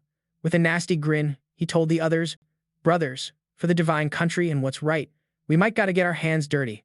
When I found out all this demon stuff was behind it, I grabbed Ryan and dove headfirst into the divine country's night order undercover. Just hours before, during the Divine Kingdom's council, the once chill Archbishop shocked everyone by suddenly backing me as hero. This flipped the room and had everyone buzzing. Everyone knew Killian was tight with the Pope, so his support basically meant the Pope was on my side. Killian's squad started griping about the Pope's move, saying Siegfried was way better for the Divine Kingdom in rep and symbolism. Why would the Pope back the underdog Wal Purgous kid? Just because he beat a huge demon once? Killian clenched his teeth mad, dead set on blocking me from making a name and snagging hero status. With a nasty glare, he told his crew, "Brothers, for the Divine Kingdom's sake, we might have to get our hands dirty." Once I found out demons were all over this, I grabbed Ryan and went straight into the Divine Kingdom's night order undercover. Just before this, I flashed Hikao's symbol and Cassandra's plea, totally convincing the Pope to back my bid as the hero. Everything was rolling smooth, but only I knew the real tough stuff was just around the corner. The Archbishop's murder case was about to drop. More specifically, it was about Archbishop Naren's murder. This was going to be the real game changer. This whole drama would seriously shake the Pope's already shaky support, so my top priority? Save Archbishop Naren, no doubt. While I was deep in thought, my butler, who'd been off for a minute, suddenly popped up behind me. I got spooked and blinked like 8 feet away. Just when I was about to call him out for creeping up like a ghost, he hit me with news. He sensed some demonic vibes inside the divine country, tracing right back to the Holy Knights. That threw me off a bit. No kidding, the sketchiest spots often hide the nastiest dangers. Demons really know how to pick their hangouts. Yo, young master, got one more scoop. Archbishop Killian's plotting against you. Plus, dude's vibe is all kinds of evil, like he's been twisted by something nasty. I couldn't help but grin a little at that. Things were getting spicy now. Cut to Ryan and me heading to the Knights HQ. On the way, Ryan's all confused. "Mikuel, why you want to mess with the Knights? And why drag me into this?" "Easy, revenge. Their commander came bullying us earlier. Shouldn't we clap back?" Ryan lit up at that. "I vibe with your payback spirit, kid. Hey, I got something for you. You're handling that commander." Said that, I toss him a mold. Ryan looked straight up, shook. "For real or nah, you seriously want me to take on Habe?" He eyeballed the mold. "What's a sword hilt gonna do for me?" I waved my hand, chill, telling him to juice it up with aura. "Trust me, it's gonna blow your mind." Right when Ryan powered up that spiritual piece, a beast of a magical sword popped up, glowing stronger by the second. Then the sword leveled up, morphing into a full-on swordsman. Told Ryan, "This guy's sword skills are way above yours. You can't chat with him, but training together will at least double your game." Ryan was a bit shy about this surprise and asked what I expected back. I just patted his shoulder and said I didn't want a thing. "If you want to thank me, just get stronger. I'm gonna need your backup later." We pulled up at the Holy Knight's base soon. The duo guarding the door instantly clocked me as a hero candidate and asked why I was here. "I'm here to see your commander, Habe. Let him know I'm here." The guards immediately looked weird. "Sorry, Lord Candidate, but the commander's not around. Come back later." Their dodgy vibe only confirmed my gut feeling. Something's fishy with the Holy Knights. Ignoring their shade, I geared up to barge in, claiming it's a hero candidate inspection. That's when footsteps sounded nearby. Commander Habe showed up himself. Perfect timing. "Did you come just to greet me, Commander?" I joked. Habe, looking gloomy, asked why I was there. When he found out we were here to throw down, he froze for a sec, but then remembered the last beef over Cassandra. "Look, Lord Mikuel, my bad on that. I'm sorry for messing up earlier, but I can't accept your challenge. Holy Knights don't fight the innocent." Seeing he wouldn't back down, Ryan stepped up and fired at him straight up. "Oh, so you don't throw down with innocents? Sounds more like you're scared to face us and just making excuses." I pushed it further. "Are the Holy Knights just a bunch of cowards bullying the weak and shook at the strong? People like that belong dead set away from serving God." That hit a nerve. Habe's eyes went ice cold. "Lord Mikuel, watch your mouth. I accept your challenge." Guided by Habe, we stepped into the Knights' zone, watching them spar hard on the training grounds. Ryan looked hyped. He's wanted to join the Knights since forever, and this scene was straight fire. Passing a banner, a nasty vibe hit me hard. No doubt about it, a demon was lurking here, and not just any demon, an old rival. Since the divine country pulls in the world's strongest, most faithful priests, demons can barely survive. But this one, totally an exception. immune to holy power to some extent, and a pro at copying. His acting skills ain't just good, they're lethal for his prey. But he's got a fatal flaw. When his acting hits its peak, even he forgets it's all a show and starts thinking and acting just like whoever he's mimicking. I asked Habe if, when his mimic act nailed it, he even forgot he was playing a part, acting totally like the copycat. Then I asked Habby if there hadn't been any weird stuff going down lately. Hab turned to me, said there wasn't anything. Even though his face was cold, I could tell he wasn't frontin'. During our whole talk, his eyes didn't flicker once. Since I wasn't getting any real info from him, I had to double-check myself. I switched on my detection, and instantly my pupils went jet black. Nothing weird here. Nope, still nothing. Just when I figured this trip was a total bust, I spotted a black creature squirming underground. No wonder I couldn't find the dude. He'd been chilling beneath the surface this whole time. So, I told Hab I wanted to check things out down there. When he heard that, his pupils shrank a bit. I caught that tiny change right away. He was definitely hiding something. I pressed him again about what was below. He stuck to his guns, said he didn't know anything. Since he wasn't opening up, I decided to go check things out myself. Seeing how serious I was, Hab couldn't stop me but offered to come along. I shot that down immediately, nodding at Ryan behind me. He's the one taking you on. You should worry about beating him. Then I told Hab I wouldn't roll solo, cause my teammate should be here. Sure enough, right after I finished talking, quick footsteps came up behind us. It was none other than that tough guy, Siegfried. To hunt the demon hiding among the knights, I brought Siegfried down into the underground beneath the knight's quarters. All the way there, Sief grumbled non-stop, not getting why I wanted to check out the place, saying it was just an old abandoned warehouse. I gave him a look and told him something nasty was lurking below. Your job now? Zip it and follow my lead. We got to the bottom floor fast. Like Sief said, it was indeed an empty warehouse with nothing but some beat-up wooden crates. Sief shot me a smug grin. Told you, there's nothing here. The Holy Knights wouldn't let stuff like that hide in their turf. I told him not to be so sure, or he might eat his words soon. Then I called on Set to help me power up the divine artifact. As a green glow lit up my staff, a wild wind whipped through the whole warehouse like a mini tornado. Under the divine magic's effect, something hiding in the shadows got faintly visible through the smoke. When the smoke cleared, a throbbing mass of flesh showed up in front of us. Siegfried was floored. I asked, "Is this your definition of nothing?" Then I charged up a light magic spell with my hand. With a squelch, I smashed the flesh lump. Set told me this was the same type of residue that had been messing with Yggdrasil, although way weaker.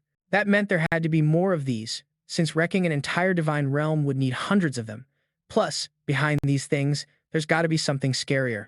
After all, a problem big enough for HK to personally ask for my help had to be more than just leftover residue. Siegfried, now back on his feet, asked me what that thing was. I told him it was demon god residue and that he needed to help me capture someone. Meanwhile, out in the night training area, the showdown between Ryan and Hab was about to kick off. Ryan fired up spiritual energy into his magic sword. Then, lightning fast, he lunged straight at Hab. Hab didn't sweat Ryan's spirit blast. He casually pulled his sword to block, wiping out the attack like it was nothing. You really think becoming commander of the Holy Knights is a cakewalk? You don't stand a chance right now. Let's wrap this nonsense up quick. But just then, Ryan's eyes flashed red with a glow. He unleashed a series of sword energy waves. With every blade clash, Hab started to have a tougher time. How's he speeding up like that? This could get serious. After one fierce hit, they both backed off without a word, making some space. Hab was shook, not believing a kid could pack this much power, but losing wasn't an option for him. As the commander, he had to keep the Knight's rep clean. He gathered all his spiritual power in his right hand, aiming to finish it with one massive strike. Watch me show you what true power means. But just then, a huge blast went off right at the field's edge. Turns out I got sick of the stairs and just blew my way up from underground using explosion magic. Hab looked totally lost. This isn't your turf. You don't care about the mess you're making. I just smiled and told him to chill about that stuff. Starting today, all Holy Knights operations are on hold. Everyone froze for a sec, then started shouting their protests. Even as a hero candidate, you can't just halt all our missions like that. I let them know this move was because some demon set up an underground hideout right under their feet. Also, I gotta mention, Siegfried's on board with this plan too, so this isn't just me, it's a team decision from us hero candidates, and you gotta. To lock down the demon hiding in the crowd, I lifted my staff and kicked off the Sanctuary Declaration. Right away, a blue glow spread over the entire Knight squad. Then, I tapped into the power of both the World Tree and Heko. With those two divine forces at play, even the toughest demon couldn't keep its disguise. Show yourself now, you nasty freak. The scene went dead silent, like no one dared to breathe, scared they'd get mistaken for the demon and taken out. But that quiet was soon broken by some coughs.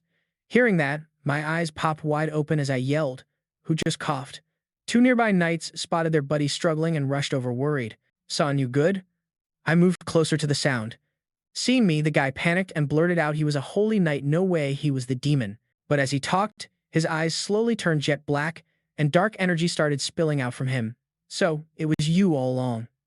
Killing your friend first, then copying their look, and hiding out among the humans.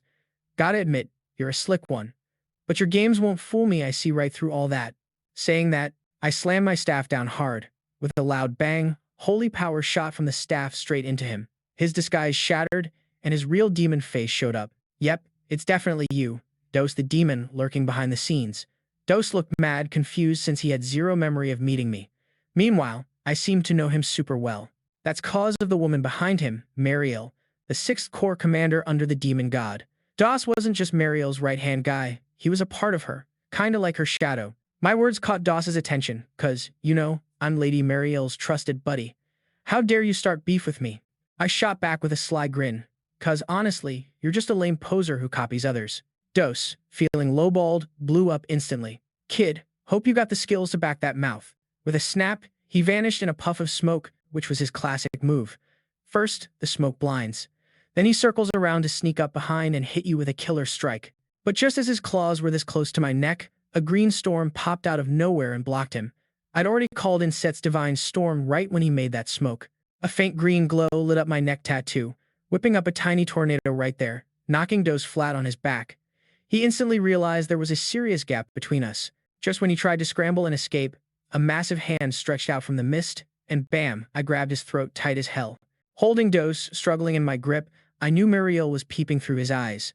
"Merryill, not sure what you're plotting with this divine kingdom, but one thing's clear. Whatever you're planning, I'm about to wreck it all." With that, I immediately cast the 6th Circle Magic Holy Lance. In a flash, a lightning-charged spear appeared out of thin air. I pointed, and the spear shot straight at Dos, slicing into him. But this dude's survival instinct was insane. Even with those brutal wounds, he wouldn't drop. So, I raised my hand again to cast another evolution magic.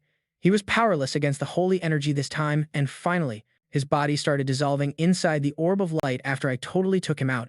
Then I spun around, aiming my spear at the knights who'd been teaming up with Archbishop Killian to bully Cassandra. Gotta stand up for her. Honestly, I'm pretty let down by all of you. A demon was chilling under one of your own skins, and you didn't even notice?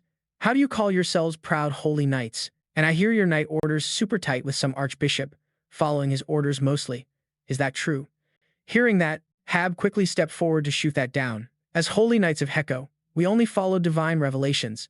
So then, how do you explain helping Killian raid the first temple and kicking out the great prophet Cassandra? Hab went quiet at that, then tried to defend himself by talking prophecy, but I cut him off. "I'm not here to argue. This is your knight order's internal business. Just remember why holy knights exist, loyal only to Heko and sworn to fight demons." Then I looked at Siegfried nearby. "Don't you think I'm right, Siegfried? We're both hero candidates, and it's weak if I'm the only one thinking this way." At that moment, Sieg's gaze froze as he questioned if he was really hero material. Compared to my demon-slaying moves, he couldn't even tell if his own bros were demons. That was a huge hit to his pride. Anger and frustration clenched his fists tight. "No way, I'm not quitting now. Even if I'm not hero-worthy today, I can grind and get there, cause God won't shut the door on someone who gives it their all. No way, I'm not quitting now. Even if I'm not cut out for hero stuff right now, I'll make up for it by grinding harder. God won't turn away someone who's giving their all." His eyes locked in with a new fire. "Mikuel, you got a point. But now, I'm calling you out for a duel. I gotta see for myself if you're really hero material." Of course, I wasn't about to say no. My number one goal since being reborn was to knock this dude down, and I'd been hunting for the perfect excuse. That's when I spotted the saint's pendant hanging around his neck. So, I threw out a challenge, saying true battle spirit only sparks when you risk it all.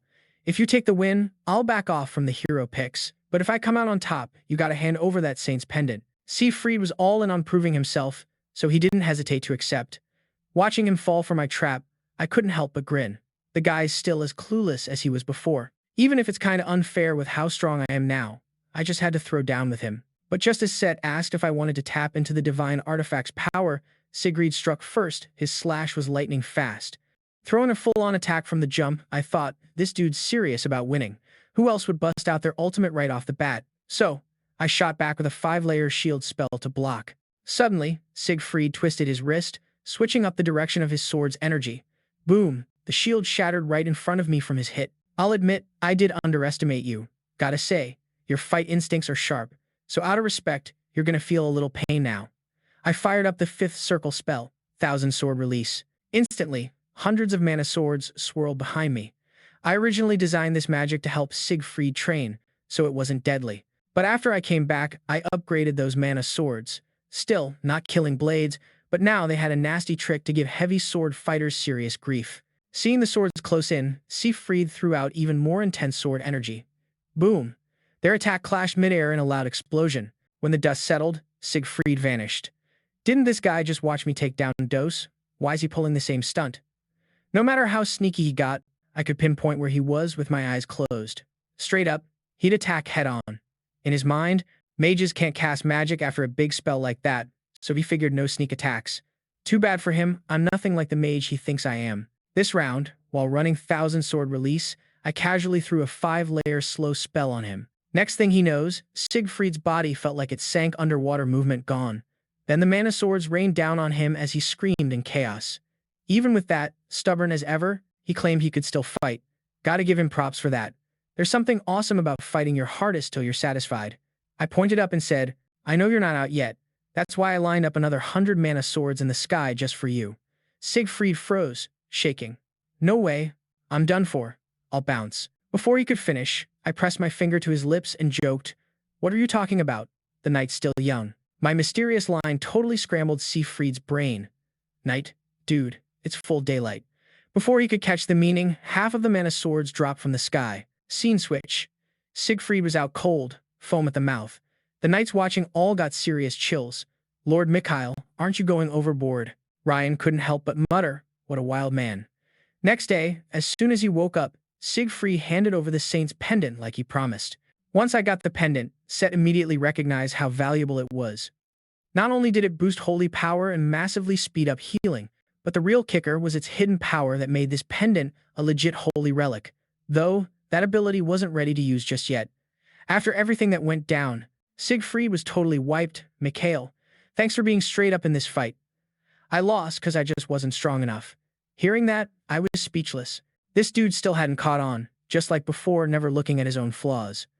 I hit him with a question. If this wasn't a duel, would you have played dirty? That one totally blew his mind. He didn't get what I was even asking. Fine.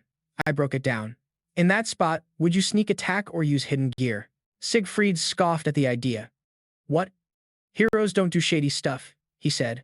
I shot back. Even if it meant hundreds dying, you'd still stick to that. Really? Siegfried's eyes narrowed tight. Clearly, he'd never thought that far. Can someone who can't save everyone really call themselves a hero? If hundreds had to die for your principles, would you still hold your ground? Siegfried's eyes snapped wide. He'd never thought about that. Can someone who can't protect everyone really be called a hero? I hoped my words would make him flip, but seeing his hesitant look and clenched fists, I just turned and bounced without looking back. No surprise, this dude was the same as before. No point trying to convince him more. I'd already heard enough of his spiel last time to make my ears numb. On the way back, Ryan asked if I was being too harsh. He thought Siegfried wasn't a bad guy, just kinda clueless. I turned and said, if he was just some regular dude, I wouldn't treat him like that. But being a hero candidate comes with way more responsibility than you realize. While Ryan mulled that over, I suddenly stopped dead. Dang, why is that crusty old dude here too? And the one I can't stand was none other than Archbishop Killian. Ryan spotted him too and asked what my move was, since that guy's no joke to deal with. What could I do? Straight up confrontation, of course. I stepped right up to Archbishop Killian. I thought our meeting would be all hate and tension, but next thing you know, we both flashed big smiles and even shook hands like old pals. Wait, isn't this Lord Mikael? Didn't expect to catch you here. Feeling pretty lucky, honestly. Hearing Killian all sugary sweet, I grinned and said, luck's on your side, man, 'cause the great prophet dodged those demon tricks. He froze when I said demons. I kept smiling and went, only demons or garbage would push out the great prophet. Who else would hate such a gem in the divine country? Then I switched gears. You, Archbishop, gotta be above that trash talk, right? Killian was shaking mad by then. Even though he knew I was calling him trash, he couldn't call me out yet, just smiled and played along.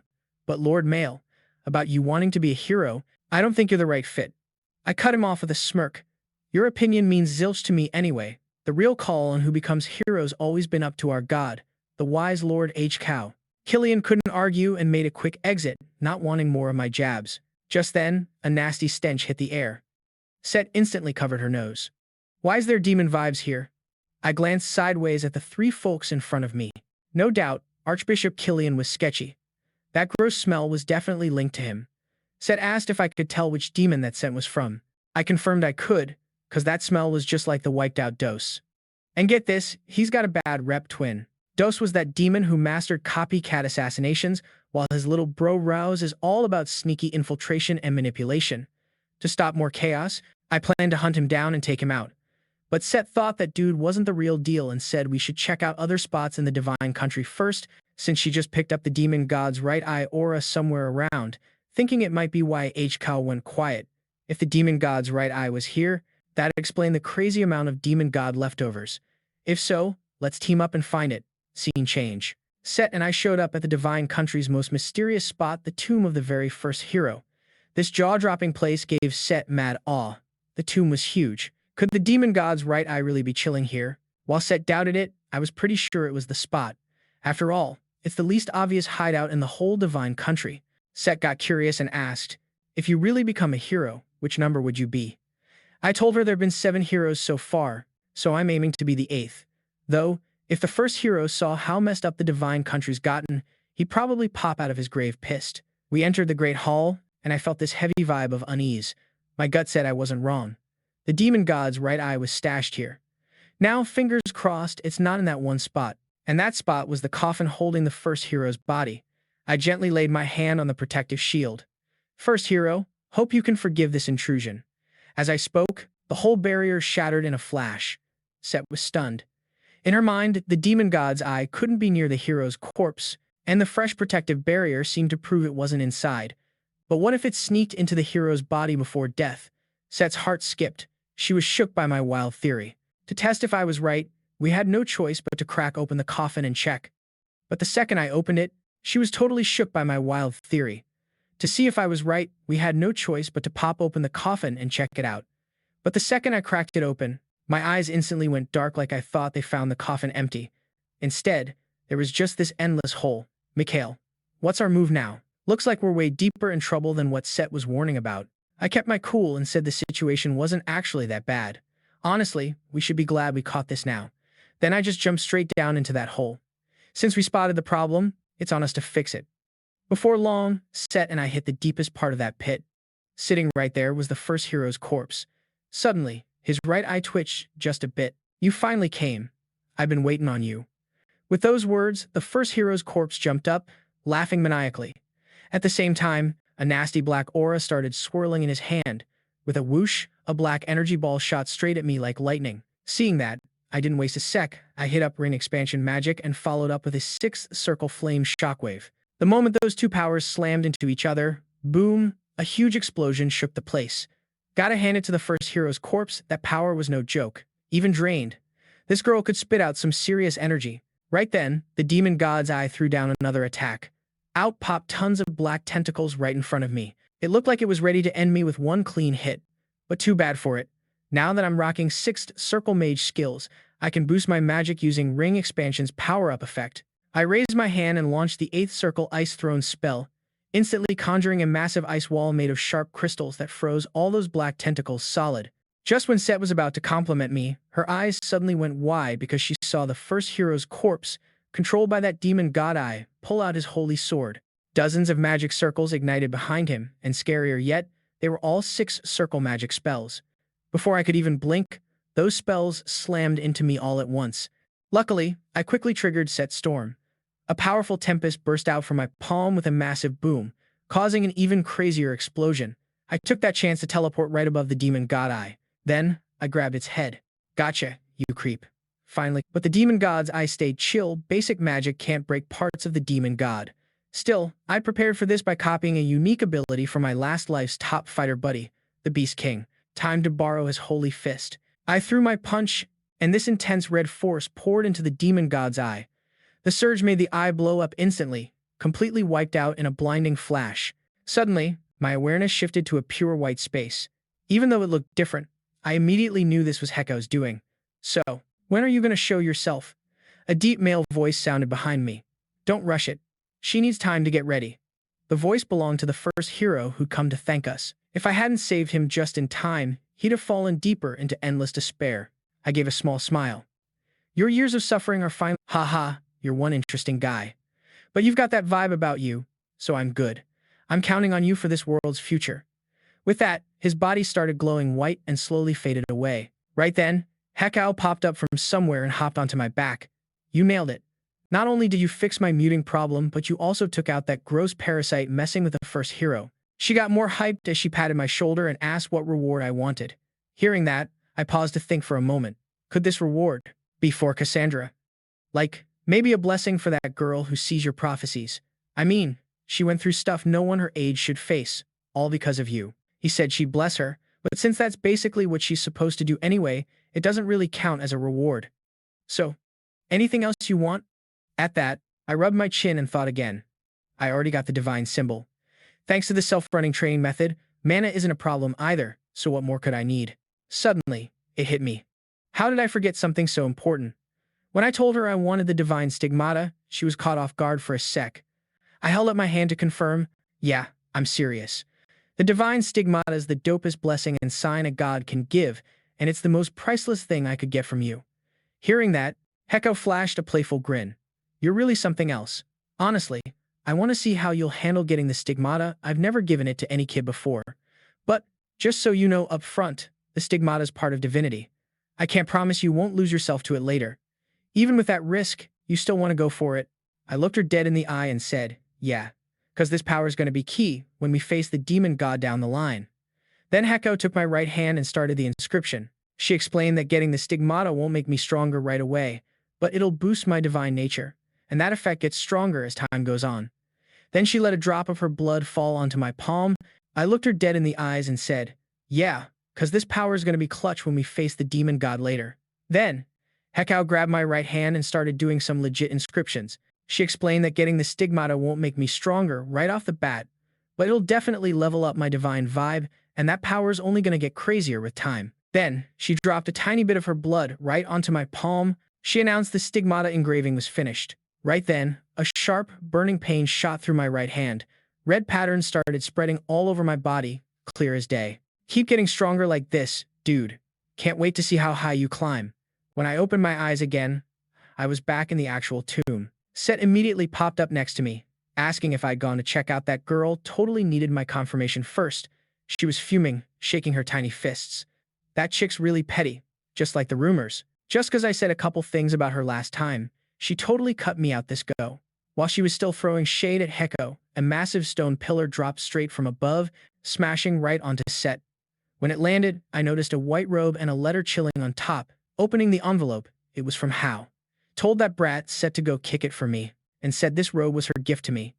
Turns out, this was the saint's robe, like a must-have relic for every past hero and her way of giving me the hero nod. Meanwhile, Set wriggled out from under the pillar. Is this Heko's gift? That girl really doesn't spend much. After I slipped on the robe, I shook my head. Nah, this isn't it. This right here is her gift. Seeing that, Set was speechless. That chick actually carved the stigmata on you. Set immediately started freaking, checking me all over since she knew how dangerous the stigmata could be. In hardcore cases, it could totally erase your humanity. Only after she was sure I wasn't freaking out did she chill. After that, Set and I bailed as soon as possible. After I took down Doss and the demon god's eye one after the other, Merryill, who's been lurking in the shadows, lost her cool. To stop her years-long scheme for the divine country from falling apart, she decided to take me out herself at the hero selection ceremony coming up in 3 days. But since the divine country had the strongest holy power on the planet, she couldn't show up as her true big demon form. So, she sent Rouses to find a worthy host inside the divine country. Right then, Archbishop Killian was throwing a fit in his room because my arrival not only shook up the hero candidate's election, but also messed with his plan to snatch the Pope's reign over the divine country.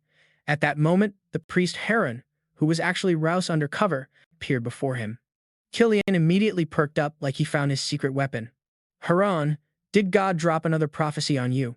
He always thought Haran was a divine kid sent to back him up, because whenever he followed Haran's lead, all his problems got fixed. Haran grinned, saying he did hear God's message loud and clear.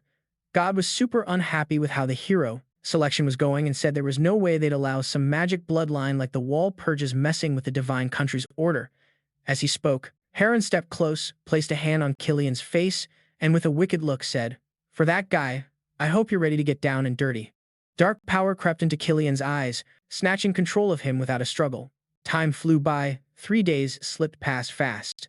I was now chilling in my room, waiting for the hero selection to kick off. Archbishop Naren stared at the recommendation letter in his hand, confused about what I'd been up to all these days. Not only had I swayed most previously neutral archbishops, even the ones who were always riding Siegfried's wave had flipped to my side. I joked that maybe Siegfried hadn't shown up to rally votes since I knocked him down a peg recently. With just 3 hours left before the hero selection, Siegfried was still a no-show. As Archbishop Naren wondered if he'd just quit, I smirked and said, "Nah, he's coming for sure, 'cause I ain't done having fun beating him up yet."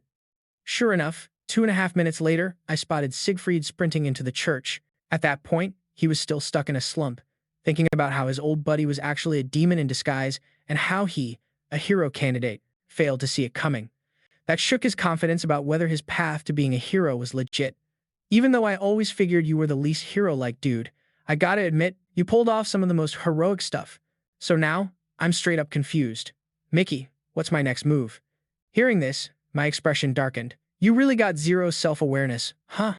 I balled my fist up tight. With a loud thud, I smashed it right into his gut. Hit that hard, Siegfried's eyes rolled back as he flew dozens of meters away. I turned my back without a care and said coldly, "If you want advice, start by fixing that dumb brain of yours. You know why I'm pissed? It's 'cause you talk about changing but never actually listen. You little punk. If you want to change, don't come to me. Go listen to the folks you've been messing with." As I said this, my face clenched in rage. My urge to hit him again boiled over. Seeing me that fired up, Siegfried totally broke out in cold sweat, feeling some serious bad vibes creeping in. "Mikuel, don't hit the face. Can't you go a little easier?" For the next 2.5 minutes, Siegfried's screams echoed around the church, face totally wrecked. He whined, "Mikuel, music, did we hold some serious grudge from a past life? Why do you always go all out on me whenever you spot me?" I shot back a chill grin. "Yeah, we've got some history. If Cassandra hadn't stepped in on time, you'd probably be halfway to dead right now." Just then, music, this figure comes sprinting up, gasping out that something awful just popped off. Meanwhile, inside the main hall, Archbishop Killian showed up out cold. His whole deal here was to take out Cassandra. As Killian got closer, Edita, Cassandra's guard, instantly pulled her sword and warned Archbishop Killian, "Back off before I forget the history between us and have to take you down." But no sooner had she said that, a huge hand shot out from in front. "Music, you two disrespectful brats. God's got my back." Right then, a blast of wild energy blasted toward them. She swung her sword up, blocking it quick, but still got slammed back, skidding a good few dozen meters. At that moment, Edita noticed the power Killian used wasn't holy at all. This dude was surrounded by a dark vibe, totally missing the holy archbishop energy he should have. As Killian spread his arms, a black goat shape rose from that dark aura. "Music," Edita blinked, wondering what kind of freak this was. Then bam, a pair of massive goat horns swung at her so fast, music, no way to dodge. Her life kind of flashed before her eyes right there. Am I actually gonna die here? Then, with a loud clang, a giant shield popped up and blocked the strike. Seeing that, Edita smirked. "Finally showed up, Lord Magician," I said deadpan, gripping Sigrid tight. "Not late. Just held up by your brother." When I walked up, Killian freaked, his whole body shaking like, "This is where you die." But then, he suddenly switched gears, smiling as he reached out to Sigrid. "Kid, come over here, you're in the wrong place. Don't forget who raised you and lit your path." Hearing that, Sigrid dropped his head, stuck trying to pick a side. Quietly, he asked me what to do. I told him, "The choice was always yours, but you gotta own whatever you decide." "Music," he snapped out of it, drew his sword, and hit battle stance. "Looking sharp," he said. "As a holy music knight, I'll never team up with a demon-possessed jerk, no matter if it's Archbishop Killian who raised me." That hit Killian like a ton of bricks, shaking with rage. Can't believe Sigrid, who'd obeyed him from day one, was betraying him. But he quickly chilled, since Har had touched him with divine insight. God's got me. I laughed cold. Nah, that's not divine insight, it's a death sentence. I've been faking it till now. Merryill, don't you think it's time to drop the act? Hearing that music, Killian grinned wickedly as huge black horns sprouted from his head. From a quick chat, Merryill figured out I'm the mage who took down that nasty monarch. But even so, she still didn't take me seriously. No matter what you used to beat that gross one, you ain't beating me with just 6th music circle magic. I'm a legendary demon survived through ages. I looked at her sideways, full of scorn. Cut the crap, you punk. That odious monarch was just a pawn, but still a major demon. How could you not sweat it after watching me wreck him? Hearing that, Merryill smirked darkly. You're way too cocky. Let's see if you're still laughing later. Her swagger came from sending Roos off to the Holy Temple already. Once he nails it there, the whole divine country's hers. No matter what trump card I pull, I'm toast. But there's no way I didn't catch onto her little plan. That's why I already had Ryan head to the temple. Music. But when Ryan scoped out the temple, he was totally thrown off because everyone looked super normal. Music, no hint of demon possession anywhere. What pissed him off the most was, as a swordsman, he couldn't sense any demon or holy vibes at all. Mikuel, you jerk. Why you dump all this heavy stuff on me? Just then, a bishop passed by. His demon sword started humming, glowing this pale blue light. That instant change made Ryan alert. Could the demon sword actually spot who was demon-possessed? Thinking that, music, he barked to stop the bishop moving past. And sure enough, a black goat was chilling on the bishop's right shoulder. This had to be the demon male she talked about. Ryan, music, pumped spiritual power into his demon sword and got ready. Swish, he sliced down with a blast of spiritual energy that knocked the bishop out. The black goat on his shoulder got incinerated by the spiritual energy too. But Ryan, music, couldn't shake this creeping dread. Suddenly, he caught a nasty vibe in the air. Turning, he spotted a figure lurking in a temple corner. It was Rodus the demon, disguised as Har, flashing a wicked smile. Too late, human. Today, y'all are gonna die right here. As he spoke, thick black energy started spilling out from all the bishops around. These auras, music, whoosh, a sharp spiritual energy blade sliced through the bishop. Even the black goat chilling on his shoulder got fried by that sacred fury. Still, Ryan, music, had a gnarly gut feeling something was off. Out of nowhere, he caught a nasty aura. Turning around, he spotted a figure lurking in the temple's corner. It was the demon Rodus, rocking a hard disguise, flashing a wicked grin. Too late, human. Today's your last day. As he dropped that line, thick black vibes started pouring off all the bishops nearby. These dark auras, music, they kept merging into these huge black goats, getting bigger by the second. Seeing that, Ryan quickly raised his demon sword, but with so many goats swarming, dude was totally shook. Just when the bishops were about to get swallowed up by that black aura and turn into freaky monsters, out of nowhere, a bunch of golden light orbs popped up in the temple. Under that glow, the black goats screamed in pain. Everyone there started snapping back to normal, breaking free from the dark vibe. When people saw this, they dropped to their knees, hype beyond belief, straight up miracle vibes. Our god just rolled through to save the day. Ryan didn't totally get what was poppin', but under that golden shine, he could feel some serious holy power buzzing inside. Time to see just how lit that holy power really is. In a flash, the moment his demon sword stabbed the ground, a blue shield popped up. That barrier kept growing and suddenly shot out mad blue beams everywhere. Boom, all those black goats were turned to dust in a blink. Meanwhile, Merryill immediately caught wind of what was going down at the temple. How the heck could there be that insane holy power there? Is a god really stepping in? I smirked, thinking, looks like someone's long game plans are about to go sideways. But hey, gotta thank you. Because of you, the divine country is finally feeling that lost holy vibe again. When Merryill realized she got played, her face twisted with rage. You jerk. Today, you're gonna drop right here. She said that and lifted her hand to smack me dead.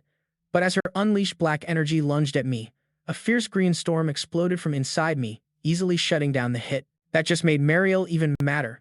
She wasn't about to lose to some petty mage like me. Tapping into all her power, she unleashed a crazy pressure that cracked the ground inch by inch, but I stayed ice cold. Normally, I shouldn't be able to handle this. But Merryill forgot one thing: if Killian's puppet body could even take this hit. Plus, this was the divine country, not just packing the world's strongest holy power, but also the spot where God's ultimate power was maxed out. Right then, Achka showed up beside me, coming from the temple. What a bold loser, causing chaos in my divine country. Next thing you know, a blue beam of light shot down straight from the sky, hitting Merryill dead on. Under that insane holy force, Merryill had no choice but to bail and abandon that body. Don't get cocky yet, Mickey. Eventually, I'm gonna take you out, I chuckled low-key. Come at me, if you dare. Meanwhile, the bishops outside the church watched as pillars of light blasted skyward. They all dropped to their knees, hands clasped tight, feeling the long-lost god finally back in the divine country. Cut to Merryill, finally escaped back to her hideout, looking all messy. Damn you, Mickey Wal Purgous. How dare you wreck my years of planning and snatch so many souls from me. Next time we cross paths, I'm definitely ending you. But first, Roos, you owe me some answers, right? She said that when suddenly, a black goat shot out from her side, mouth wide open. Rouse flew out right from inside. He dropped to his knees before Merryill, trembling as he started talking. Great Lady Merryill, thanks for saving my skin. I can tell you what went down in the holy temple. Merryill's eyes froze cold hearing that. Your worthless life ain't worth a thing to me. As she spoke, a huge black horn stabbed through Roos with a brutal jab. Only your memories matter to me. That's the only reason I dragged you back. As Rouse's body vanished completely, just this red pill was left behind. Merryill grabbed the pill and popped it in her mouth. All right, let's see what really went down inside that holy temple. 3 days later, back in the divine country, a hero appointment ceremony was going down. As expected, I snagged the spot as the 8th generation hero. Set leaned in beside me, saying, Yo, it's only been a few days since the big demon mess. How'd they lock in your hero status so quick? The divine country's fast, huh? What Set didn't get was that the divine country had 0 other options besides me. Because just yesterday, Siegfried straight up quit the hero race. He felt lost because his hero dreams got totally crushed. Plus, with Archbishop Killian's betrayal leaving him heartbroken, he thought he had no right to be hero and bailed from the race, so that left me as the only pick. The second the crown that screams hero landed on my head, a sick beam of light dropped from the sky and wrapped me up. That was Heike's blessing, celebrating my hero status. Seeing this, Set frowned.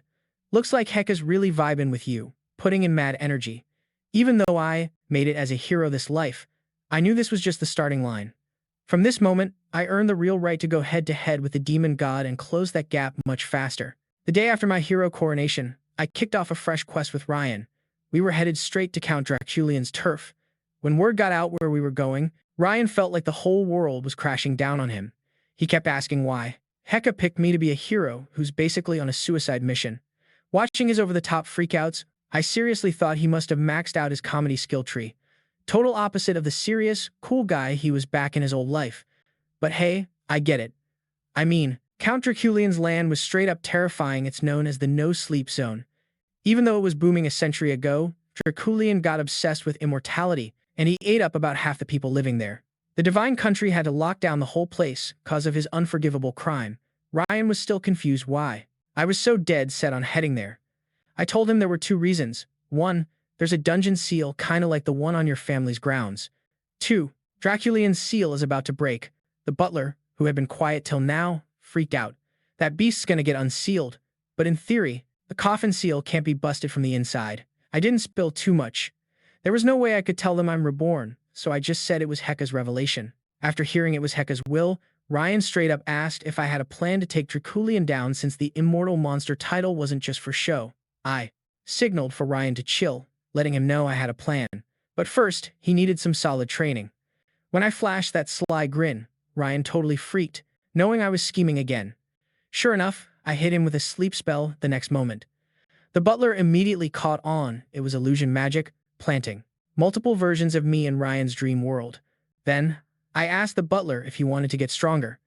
I had a special training system set up just for him. The butler was pumped at first but instantly regretted it once he found out the training was basically holding up a horse with his magic power for 2 whole days and nights. After that ordeal, I asked Set about the next dungeon info. She said what I was doing was cheating, and as a divine messenger, she had to keep things fair. But after I begged, she dropped some hints. She said Draculian's downfall was because he feared aging and death, which happens to be exactly the punishment the dungeon's guardian dishes out to failures. Set also mentioned that her dungeon is actually the easiest of all the Aesar tombs, since the others are full of creatures that make 0 sense. 2 days later, we rolled into Draculian's domain.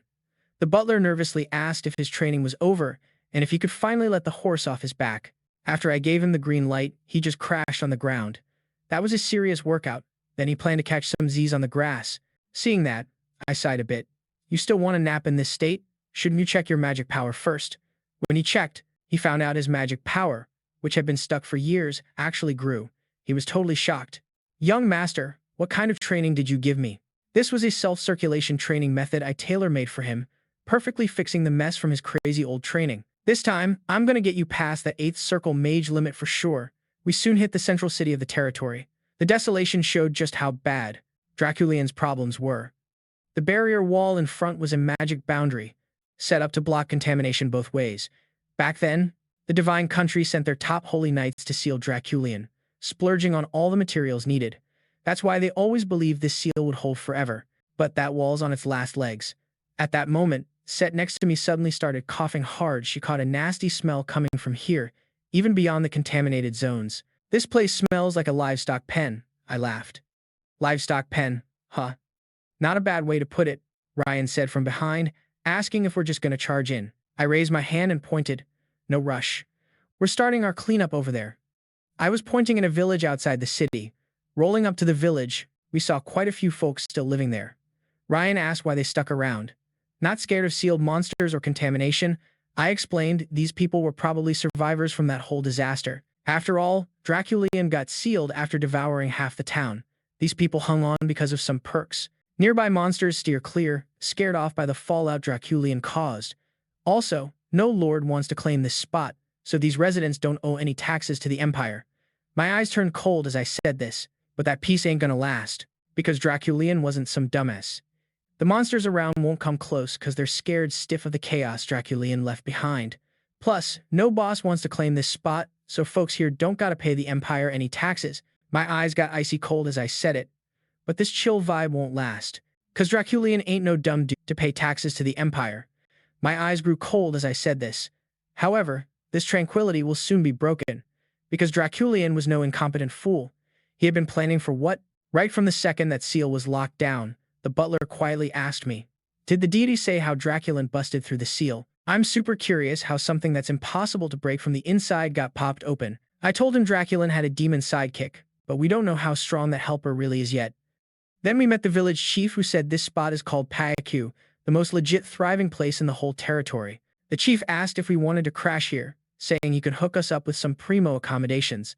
I looked him dead in the eye, grabbed his hand with hype, and said, "You're straight up amazing. Finding a place to stay is exactly what we needed right now." Ryan and the butler got chills from my pro-fake smile, thinking this chief's about to be in deep trouble. While we were walking, the chief chatted me up with some small talk but then switched it up quickly, asking straight up why we came here. Since this place has 0 tourist spots, I kept it real and said our goal was to track down Draculian. The chief stopped dead and shot us a nasty glare. "Oh, so you guys are from the divine country?" I smiled slyly, squinting. "Yeah, right. How's that even possible?" I told him we're here because we're mad into history and just wanted to find Draculian for kicks. Then I wished him a good stay. Scene cut to us rolling into the village. I asked the butler what he made of the chief. The butler said this dude was definitely a demon's puppet. The way he fooled us is some classic demon tactics, and to him, we're just livestock. Us volunteering to get locked up just made his job way easier. Ryan's mind basically blew up over that. He had 0 clue how he just turned into someone else's livestock. I told Ryan the butler nailed it. The demons already marked us as the sacrificial lambs. Then I held up both hands, making the shape of the number 6. Haven't you noticed there are 6 other villages around this one? The number 6 is the go-to symbol demons use for sacrifices. Ryan was still confused. He said, according to my count, there's 7 villages total, so the number 6 doesn't make sense. That's because this village is the big central hub, with 6 others circling it. In magical talk, that's a giant magic grid, and us, we're the sacrifices to fire up that grid. Ryan slammed his fist on the table, pissed. Dang, are these people trash? How can they pull off such dirty moves? I told him to chill. These villagers are just pawns getting played. Our real targets are Draculian and those sneaky demons hiding in the shadows. Ryan asked, what's the move now? Are we just gonna sit here and wait for them to sacrifice us? I told him not to sweat it. I got my plan ready. First, we gotta link up with a key player. So I led them out of the inn and deep into the woods. Soon, we hit this huge wall. A knight decked out in armor was chilling by the wall, like the guardian. Then, out of nowhere, that knight's face snapped fierce, eyes glowing this creepy red light. The butler instantly knew dude was a demon. "Young master, want me to take him out?" Before the butler could even finish, the knight charged at me and the butler with his spear. The butler snapped his fingers and bam, a magic shield popped up, blocking the attack totally. Well, first time meeting, and you start with violence? That's kinda rude, said the butler, then pointed his finger down. Right away, this insane weight pressed down on the knight's head, pinning him hard. The knight's eyes went wide in shock. He didn't expect to get taken down like that. As he got more pissed off, a dark vibe started creeping off him. Seeing him about to lose it to pure evil, I yelled, "Freeze!" That shout shook him up and slowly brought his head straight again. Then I told the butler to hold off too. This demon's on a different level. The knight got up slowly and asked who we are and why we came to guard this wall. I pulled out the metal badge showing hero status from my chest. Name's Wal Purgous, and yeah, I'm the hero chosen by the divine this generation. The knight slammed down where he sat and laughed bitterly. A hero, huh? Never thought the deity would drag its feet. Where was the deity when all hell broke loose? What's the point now? I told him the deity never planned to just watch while Dracula was feasting.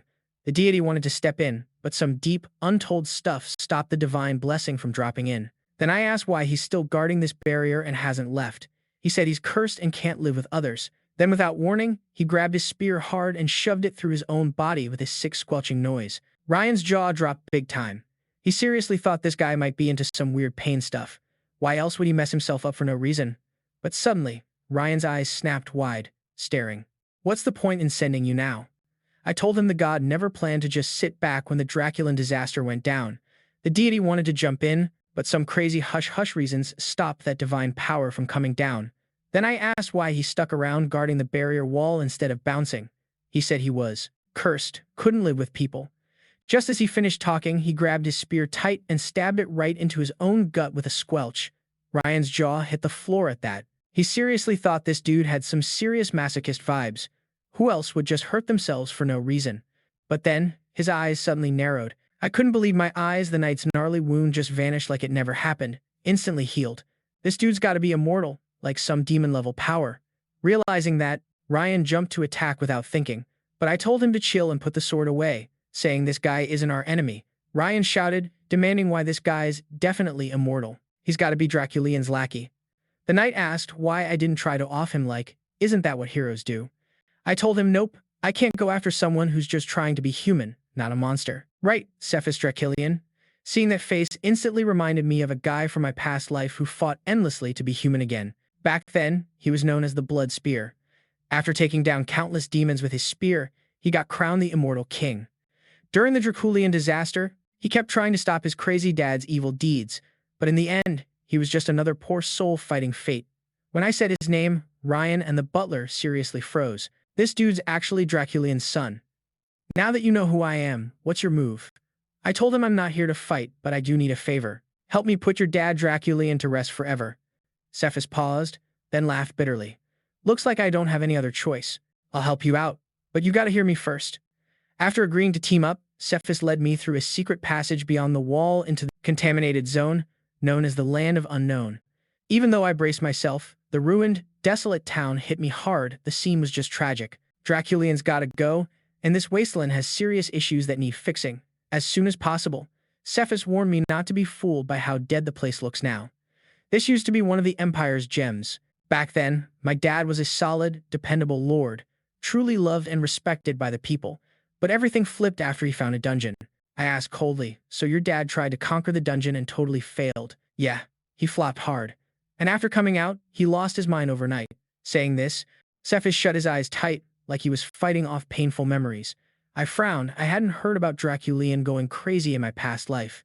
After a bit, we stopped. We're here. This is the dungeon inside our land. I stared at the entrance, glowing with rainbow colors. Whoa, there are dungeons like this too. Way cooler than that gloomy dungeon. Set, guard up. Set's face darkened. Don't expect me to spill any secrets about this place. But I can tell you one thing, the tomb's guardian is a kind-hearted girl, but she seems to be kinda off her path. Appreciate the heads up, I said, then got ready to scan the dungeon. My right hand probed deeper, then whoa, the dungeon exploded with a bright white light that wrapped all of us up. When I opened my eyes, I was somewhere totally new, my body back to how it was in my past life. The sky, once dark, now clear.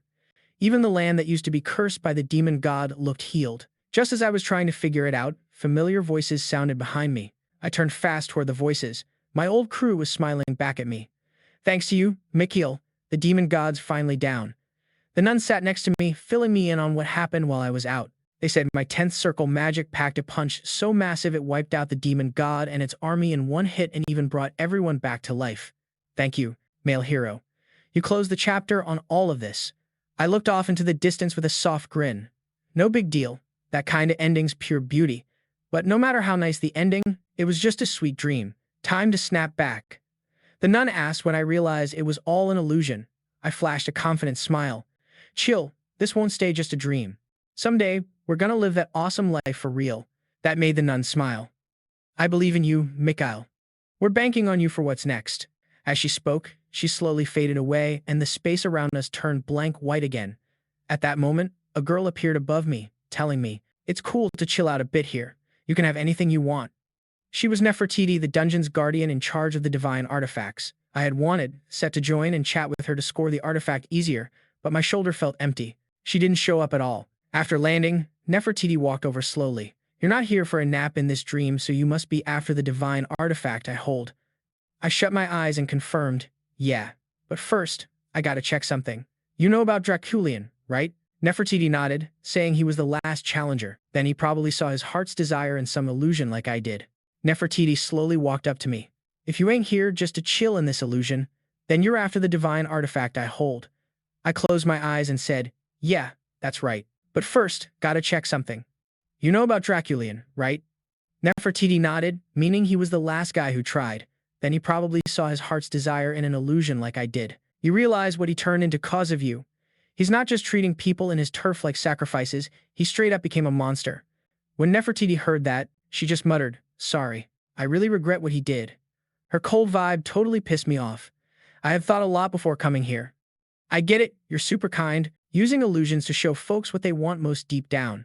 Honestly, your kindness ain't bad if only you hadn't crossed the line. That's when I started wondering if the dungeon was compromised. When I said that, Nefertiti dropped her head. Her silence basically confirmed my gut that the dungeon wasn't breached the usual way, but this guardian broke the rules and did something she really shouldn't have. See, Draculan clearly didn't conquer the dungeon, yet he still snagged the divine artifact, which means Nefertiti gave it to him on purpose. She even complimented me for catching on so quick. I turned and said, "Was that so hard to see? As a guardian of divine stuff, you barely have any of the divine presence left.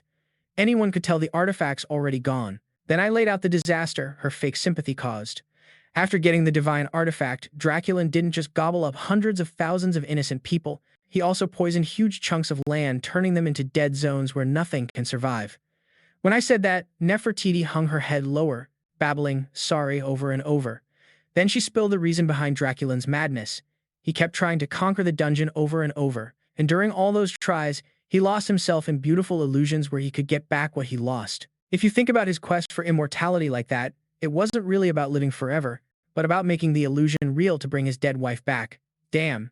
To realize this whole disaster started from someone's love and their desperate wish to revive their wife. At that moment, Nefertiti asked if I planned to punish her. I said, "Nah, that wasn't my move. But you owe me.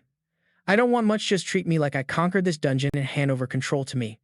Nefertiti shut her eyes and agreed. Meanwhile, outside, Ryan was shaking me so hard. I thought he'd snap my bones. Then Set strolled over, noticing I didn't have the artifact's vibe, and asked what I got inside. I told her the divine artifact wasn't there, so I asked for something else. "From now on, this whole dungeon's mine." The butler freaked out. "Young master, that means you basically took Draculan's territory." I chuckled and said, "Yeah. He snatched my divine artifact, so I snagged his land. Fair trade." Then Cephas asked if I could spill what went down in the dungeon, wanting the scoop on what his dad went through. I told him I didn't know everything, but one thing's clear. He's stuck in the past, chained to his feelings for your mom.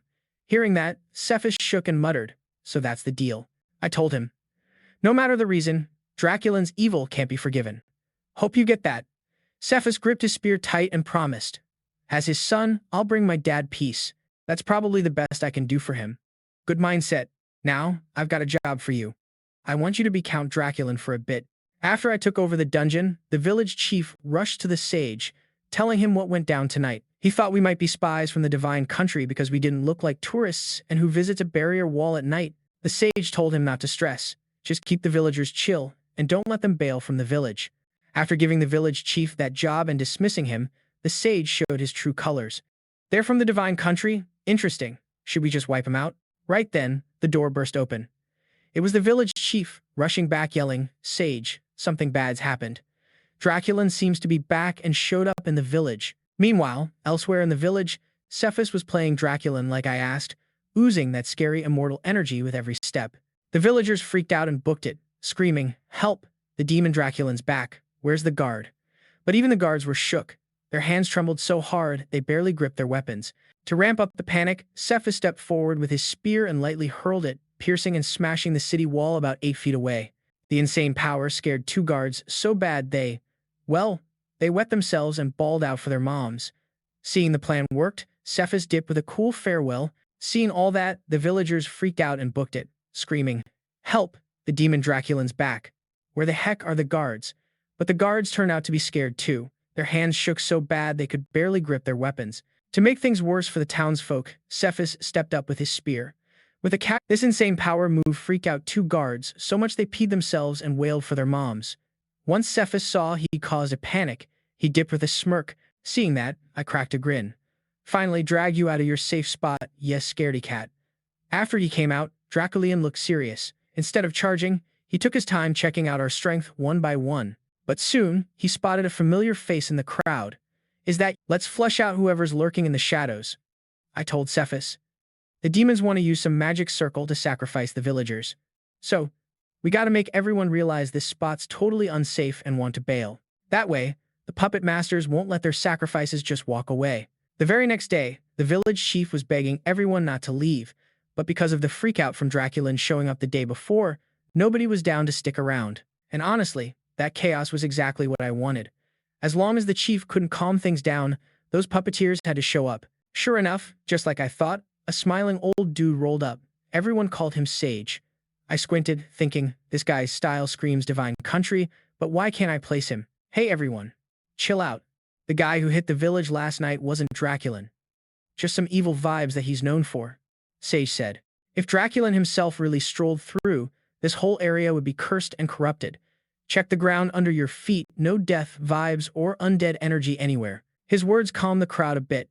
Then he said some outsiders stirred up the mess, because powerful people want this village's peace smashed. While he droned on about sticking together, suddenly everyone's eyes went wide, then rolled back. That hit me like a curveball. I thought he was playing dumb, but nah, he was straight up brainwashing them. The sage dropped his fake vibe and flashed a wicked grin, controlling everyone's minds like a boss. That made my blood boil, cause nothing grinds my gears like mind control. Stealing people's will and turning them into puppets, gross to the max. The butler noticed my face and stepped behind me, ready for a fight with this sage dude. I walked right up, clapping slow. "Wow, so this is the legendary former sage. Gotta say, you've mastered the art of bullshitting like a pro." That's when Sage clocked me as the outsider the chief warned about, saying I had no business butting into village stuff. Yeah, I'm an outsider, no doubt. But today, I'm the hero here. And I pulled out my staff.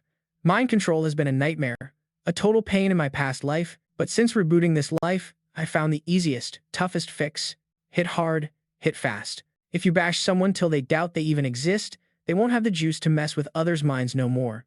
Fired up, I unleashed a flood of punches straight into Sage like a storm. The villagers freaked, shouting, "You're a fake hero, let our Sage go." But their screams only pumped me up more.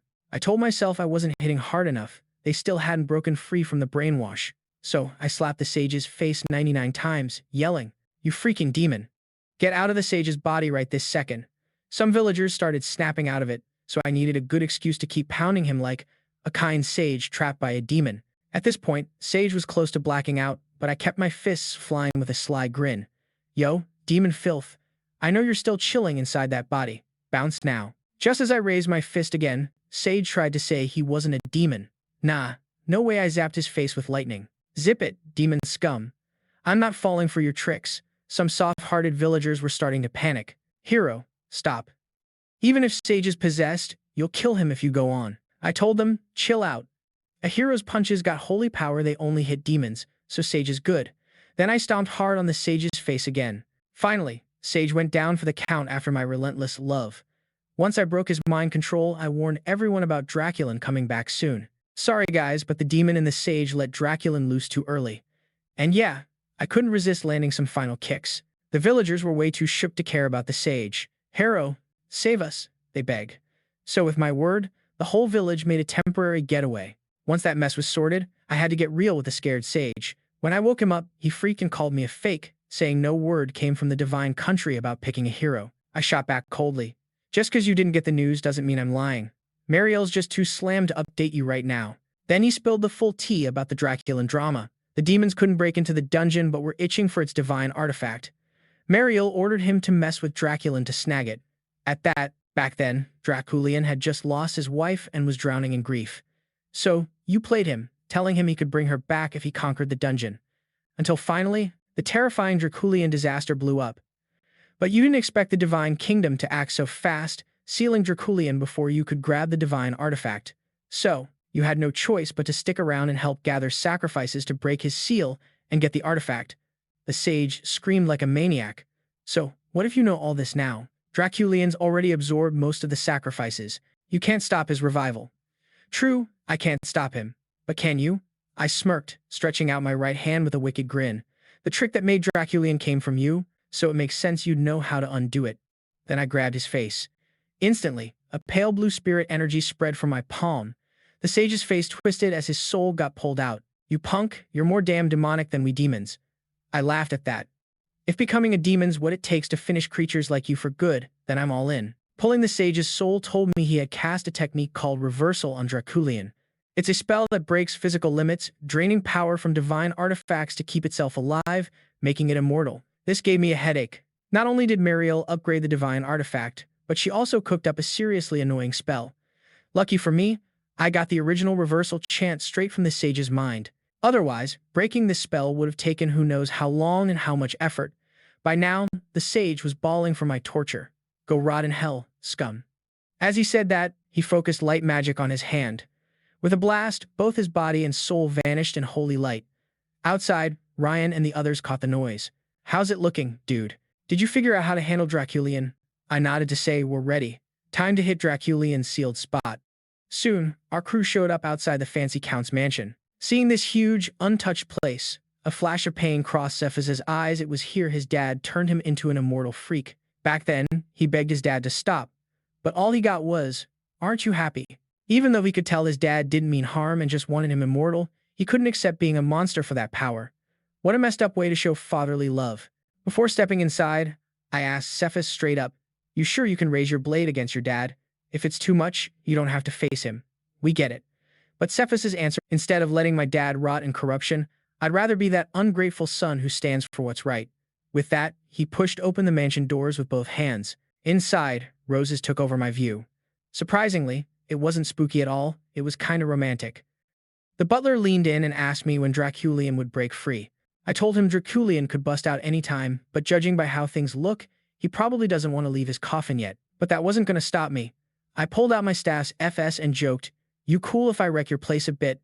After the homeowner's permission, I raised my staff and cast the 5th circle earth hole spell. In seconds, the whole place shook like a magnitude 10 earthquake. Then, an angry roar blasted from the coffin. "You dare mess with my mansion? You're already dead." As those words dropped, a huge hand shot out from the smoke. I grinned. "Finally dragged you out of your shell, you scaredy cat." Draculian rose, face serious. Instead of jumping us right away, he sized us up one by one. Soon, he spotted a familiar face in our group. "Is that you, Cephas? Come here, son. These people want to tear down this mansion. Tear down the place full of your mom's memories. They're enemies to both me and you." Cephas didn't reply, just hung his head and yelled, "That was forever ago. After you turned into a demon on your own, Mom's memory was wiped from this place for good." Hearing that, Draculian quickly said, "No, son, listen to me. That person showed me how to bring Mom back. Once we get the divine artifact, we'll be a family again soon. If you're talking about that demon, I killed him myself." Draculian's eyes went wide like he heard some crazy impossible news. I told him, "You better accept cleansing while you still can. No matter your plans, they'll never come true." At that moment, rage flared up in Draculian's eyes. "Don't even think about stopping me from bringing back my beloved. Die, annoying bugs." As Cephas clenched his jaw and charged forward, "Dad, don't blame me. The day Mom left, she asked me to take care of you. But I couldn't stop you from turning into a demon." Seeing this, I grinned. "Finally forced you out of your shell, you coward. After emerging, Draculian's face was grave. Instead of attacking immediately, he carefully, tear down this place that's packed with your mom's memories. They're enemies to both me and you.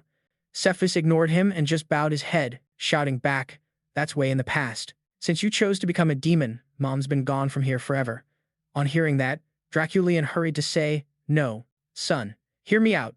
That person showed me how to bring your mom back. If we nab the divine artifact, we can be a family again soon. After you willingly became a demon, mother's presence vanished from this place forever.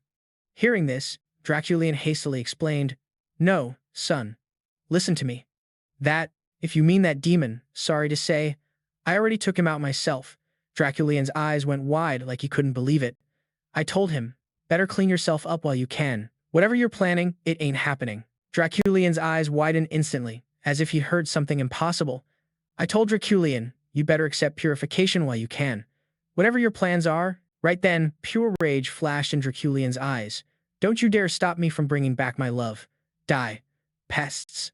Just as Draculian was about to lose it, Cephas clenched his teeth and charged. Dad, please don't blame me. The day Mom left, she asked me to watch over you. But I couldn't stop you from turning into a demon. Now all I can do is send you off to your next life. Just as his spear was about to pierce through, a blood mist suddenly exploded from his body, effortlessly blocking the strike. Desperation flashed across Cephas's face. That hit had drained every ounce of his strength. Still, he couldn't give his dad a proper goodbye. He was completely stuck. I gave his shoulder a reassuring pat, letting him know he'd done more than enough. Leave the rest to me. Watching my back, Cephas looked like he felt guilty. He knew he hesitated against his dad, even though he understood the guy had turned into a demon, a total heretic. I grinned a little hearing this. Don't beat yourself up. After all, he's your only real family in this world. The fact you pointed that spear at him already shows you were ready to carry the shame of a bad son forever. That's more than enough. As a hero, there's no way I'd let you shoulder that weight for life. I'll take care of purifying things from here. Saying that, I started casting circle expansion magic to pump up my mana. Right then, Draculian struck, swinging his hand to blast dozens of skull heads flying right at me. Seeing it, I instantly fired up multiple holy hammer spells. Blue light pillars rained down from the sky, hitting every skull head dead on and smashing them out of the field. But while that was going down, Draculian condensed the blood mist into a glowing crimson spear. He lunged at me lightning fast, faster than the eye could track. Ryan jumped in front of me to block. The clash of spear and sword screamed out. Afterward, Ryan's arms shuddered violently. This dude's power is insane. Even if he fought 3 sword masters at once, bet he wouldn't lose. The butler asked what we should do next, saying we had 0 chance against Draculian since his immortal body gives him endless strength. I told him there was a way to take him down, but I needed more time to pull it off. While talking, Draculian summoned more brutal skeleton warriors to swarm us. I raised my hand and threw out multiple firewall spells. Instantly, a roaring wall of flames popped up to shield us. Ryan and the butler geared up for the fight. Mickey, focus on getting ready. No matter how long it takes, we got your back. Right then, quiet Cephas stepped forward too, ready to help. He finally put his inner demons about his dad behind him. His only hope now was for Draculian to finally rest in peace. When Draculian saw his son standing up to him, he couldn't get why Cephas was fighting back when everything he'd done was supposedly to bring his mom back. He'd spent years following the sage's orders. When told sacrifices were needed, he gave up nearly half the land's people. When told he needed the divine artifact from the dungeon, he risked it all, entering the dungeon without hesitation, never backing down even when beaten and bloodied. He even got the tomb guardian Nefertiti to break rules and hand over the divine artifact. Thinking on all this, Draculian roared, I was this close to resurrecting my dead wife and the sacrifice folks. Why the heck are you stopping me now? Facing his dad's rant, Cephas yelled back, don't you get it? You've been played. That sage never wanted to help you. He just wanted to create a monster to use for his own mess. When Draculian heard that, he froze, fear creeping over his face. You're lying. I can't believe everything I did was for nothing. Right then, he remembered what the sage warned. In the future, you'll be haunted by fake visions. You gotta beat them to get your true wish. Thinking on this, Draculian didn't hesitate, forming a glowing blood-red energy ball. You all gotta die. Once I'm rid of these illusions, my wife and kid will come back to me. Suddenly, a pure white figure appeared before. Draculian froze. A white mage? Could this be the new hero of the divine kingdom? Snapping on this pause, I quickly cast the 6th circle, holy light magic. A blinding white light burst out from my chest. It instantly smashed Draculin's blood energy ball and burned both his hands to ash. But thanks to his freakishly fast immortal healing, he regenerated his arms in no time. Don't get cocky, punk.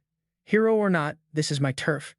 Saying that, he raised his hands and summoned blood essence, creating hundreds of crimson spears. I'd seen this move before and knew there was no way our little group could handle that many spears. But you're not the only one with a divine artifact. After calling Set, I asked if she could lock down Draculin for 3 minutes. Since I snagged the reversal spell by cracking the sage's head open, I had exactly 3 minutes before the spell broke. Set said no sweat, she could hold him not just for 3 minutes, but even 2.5 hours if she had to. Then with a hum, a fierce green storm blasted through the whole area. Trapped inside the windshield, Draculin looked like a ghost. This is divine artifact power? How'd you get something like this? I laughed. If lowlifes like you can get a divine artifact, then of course it makes sense for me, the hero, to have one too. Plus, I earned my artifacts straight up, no handouts like yours got out of pity. So don't think you can dodge my storm, Draculian sneered.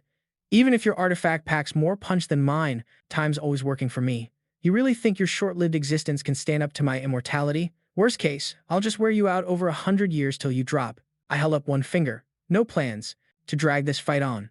Better soak up your last minute. As the countdown hit 0, dozens of magic circles linked by rings popped up behind me. Then I said, cancel immortality. And boom, all the blood spears shattered at once. Draculian's arms blew up the second they touched the magic circle. Horror hit him, his arms weren't regenerating. That's when he realized his so-called immortal body had lost its immortality under my attack. Still, he couldn't believe I'd break his immortal skin, cause that'd take endless life force and magical juice. His doubt made sense. With what I got right now, pulling that off sounds impossible. But too bad for him, while he just had a divine artifact in this dungeon, I controlled the whole place. Draculian yelled, I've been the artifacts master for ages. Even as dungeon lord, you got no rights to mess with its power. Didn't I tell you? Your artifact came from the Guardian's pity. Ashar won't accept those shady moves. As dungeon lord, I'm naturally the one in charge. Oh, yeah. Draculian lay on the floor, totally deflated. All my hard work was for nothing, he said, closing his eyes, ready to bite the dust. A soft pair of hands lifted his head. Dad, don't bail this time. You owe an apology for the mess you made. Kid, I did no wrong. Everything I did was to bring your mom back. At that moment, Cephas lost it and shouted, if you're innocent, what about those people caught in your greed, and me, forced to carry all those sacrifices? You have any clue how much I hate this immortality you dumped on me? Cause of this, the world shoved me aside forever. And now I'll probably live resenting this so-called gift you passed down. Seeing his son's deep pain, Draculian finally felt the sting of regret. Even though he wanted his son's forgiveness before he died, he didn't dare hope for it. Knowing the damage he caused, Cephas ran too deep. Just then, Cephas whispered again right by his ear. Hearing that, Draculian slowly lifted his head. But, Dad, no matter your mistakes, you're still the one I love most. I'll keep living to make up for your wrongs. I hope you and Mom find peace together in the next life. His eyes landed on the happy family photo framed on the wall, and he finally let go of the grudges and demons that had haunted him forever. I'm sorry, kid. I've caused you so much pain. Please look after our people from now on. Saying this, he plunged his hand into his chest. Instantly, a red glowing stone appeared in his palm. Hero, here's the divine artifact you wanted. I don't need it anymore. I said coldly. Got nothing to say to Cephas. He reached out and gently stroked Cephas's cheek. No need, I think. My son's grown up. One thing I want to say is, son, I'm sorry for everything all this time. After dealing with the Draculian mess, I brought the divine artifact back to the dungeon. Nefertiti immediately caught my drift. You want to have that divine artifact imprinted on your body, right? After I said yes, she told me I'd passed the dungeon's trial and was legit to get the imprint. With that, she raised her hand and started the imprint ritual. Next thing, golden flower petals spread across my right cheek. Then, a petal pattern appeared on my right hand. Just before I bounced, I asked Nefertiti how she felt about all this. Nefertiti admitted it was her fault. She only hoped Draculian would use the divine artifact for blessings, never imagined he'd go rogue. Yeah, this is definitely your fault. You should have thought twice before handing him the divine artifact. As punishment, I won't shut down this dungeon, and you gotta use this. Chance to seriously reflect. Maybe new challengers will show up soon. Of course, I'm watching you every step during this. After dealing with Nefertiti, I started tackling the land pollution problem. but I found out the poisoned land didn't heal with Draculian dead. It actually looked worse. No choice but to use divine power for manual cleanup. Though honestly, it was kinda slow. Set told me clearing all the pollution here would take at least a year. We didn't even have to stick around as guardians, especially since we had bigger stuff to handle. I just smiled without much hope. Who said I'm gonna clean this land myself? You forgot my folks are magical purgers. For magical clans like us, cleaning up this mess is just about dropping some extra cash. Who said I'm gonna be the one cleaning up this mess? You forgot my dad's the boss of mayors and purges. For magical crews like us, blasting this kind of corruption just means throwing down some extra cash. So, about this land, I got way bigger plans than anyone thinks. Right then, I hear Ryan's voice behind me. I spin around and see him sprinting up. Miki, some big shot noble, just rolled into the village. This person's got mad status. You gotta come check it out. I just smirked. Nah, no need. You're talking about Duke Lindell, right? Ryan's eyes went wide. Wait, how'd you figure that out? Don't tell me you can read minds or something. Nah, no mind reading. It's just that Duke Lindell's literally right behind you. Later on, the Duke and I hit up this tiny tavern where he laid out why he was here. He came on the Emperor's orders to hook me up with some rewards. You handled that Draculian mess like a boss, helped the Empire wipe out a major threat, and basically got this land back under our control. So, Mickey, what's the reward you want? I glanced at Duke Lindell, handing out rewards that quick didn't really match his sly fox vibe. Still, I already knew what I was going to ask for. I straight up told him I wanted to set up a restricted zone. The clever Duke Lindell totally caught my drift right away. I wanted to claim all of Draculin's old land and run it as my own autonomous area. Then, with a heavy slam, Duke Lindell banged his fist down on the wooden table. Mickey, do you realize what you're asking for? His eyes blew wide as he said it. Right then, an insane, scary pressure hit me hardcore. I was basically thinking, is this all the Duke knows? Back when I got brought back to life and tried to ditch the engagement with Eileen, he used this pressure thing to scare me. But now that I'm a hero, that move doesn't faze me one bit. Seeing me stay chill under his pressure, Lindell looked pretty shocked, probably thinking, whoa, did this dude's power just level up crazy fast? Mickey, setting up a restricted zone inside Empire land breaks the law? That's straight up illegal. I can't approve this reward you're asking for. I stayed calm and said, Your Grace, if this was normal land, I'd never even dream of asking for this. But do you get how many troops it would take to watch over this spot? The Duke held up one finger like, a count's troops would do fine. I cut in quick. Your Grace, you might be off here. This place needs at least a duchy-level army. Lindell jumped up suddenly. No way, even if demons are tough, it doesn't take that big of a force. That's 'cause you don't really get demons. Fighting demons isn't like fighting humans. Battles between humans, just power struggles between countries. But fighting demons, that's a whole species war. These creatures aren't just scary. They bring nothing but bad vibes. Killing a demon completely takes divine blessings. Duke Lindell thought for a sec. I get what you're saying, but I don't see how a restricted zone fits into the demon thing.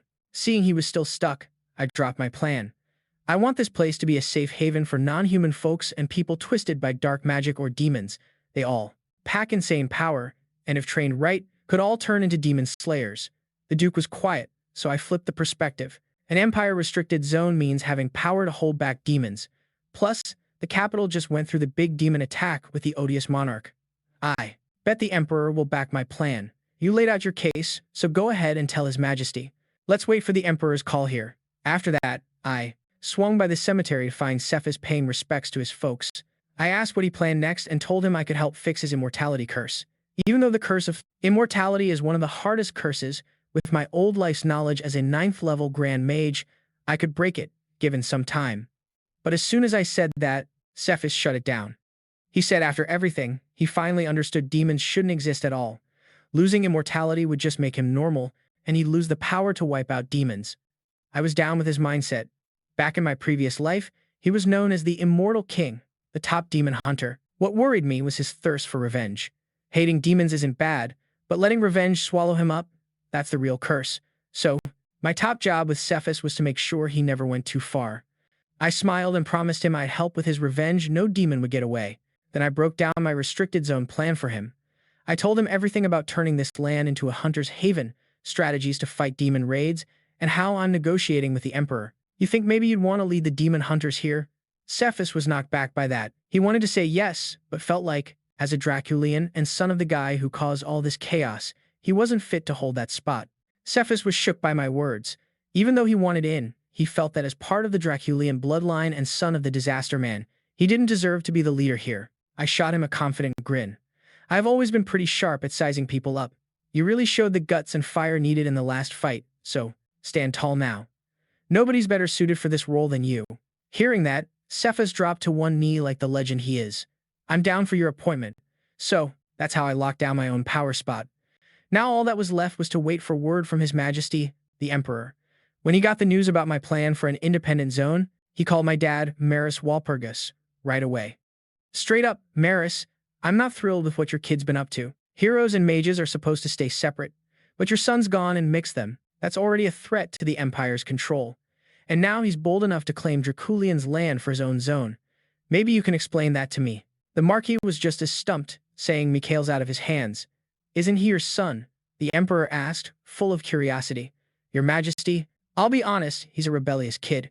Couldn't keep him in line at home, and out here, he's even harder to manage. Like with the Draculian mess and his plan for a restricted zone, he never even gave me a heads up. Honestly, I think it's pointless arguing who became a hero. The real question is what picking a new hero actually means. Has your Majesty heard about that big demon mess in the capital lately? You mean how the odious monarch was secretly building their forces right under my nose? Yeah, that was seriously annoying, the Marquis continued. Heroes pop up to fight demons, so trying to guess what a hero will do? Totally pointless. The Emperor chuckled coldly, catching the Marquis's meaning. So you're basically saying heroes gotta be wild and free, huh? Then he stood up and said straight to the Marquis, I didn't call you here for chit-chat. I've already okayed your son's request to run his own territory, but as his dad, don't you think you owe me something? Maybe it's time you did me a favor. Seeing the sly smile on the Emperor's face, the Marquis knew his rebellious son had totally tangled him up. Still, there was no way out, so he had to grudgingly agree. That same day, after their talk wrapped, I got an imperial decree from the capital. It declared that from now on, what used to be Draculian's land was officially Wal Purgous' divine autonomous territory. I then told Cephas the news and gave him a badge. I told him this badge was a magical piece I crafted myself. It's not just proof that he's got the title of proxy lord over the territory, but it hides the dark vibes coming off his immortal body, so he can handle business without anyone sniffing out his Draculian roots. Cephas didn't get why I trusted him with this. I explained that as a hero, I can't be stuck here forever, so I needed someone to stand in. As the demon hunter's leader, he should stay here and train others. Plus, being of Draculian blood, he's way more familiar with this land's dealings than anyone else. From every angle, he's the perfect pick. I reassured him I wouldn't bounce right away, promising to keep watch over this place for at least 3 months. Our first mission was to find hunters hiding out in the shadows. Back at home, Ryan immediately asked me, Mickey, you really plan to stay here for 3 months? Isn't that kinda over the top? I told him this time was key to building a rock-solid base for the territory. Then I glanced at both of them. Besides, you guys need to chill and train up. After all these demon attacks, you need time to process everything, especially you, Ryan. Since the day we first met, your fighting skills have leveled up big time, but you gotta feel it that way you train or your stubbornness could still use some work. If you want to get stronger, here's my advice, be tough like a weed that just keeps pushing through anything.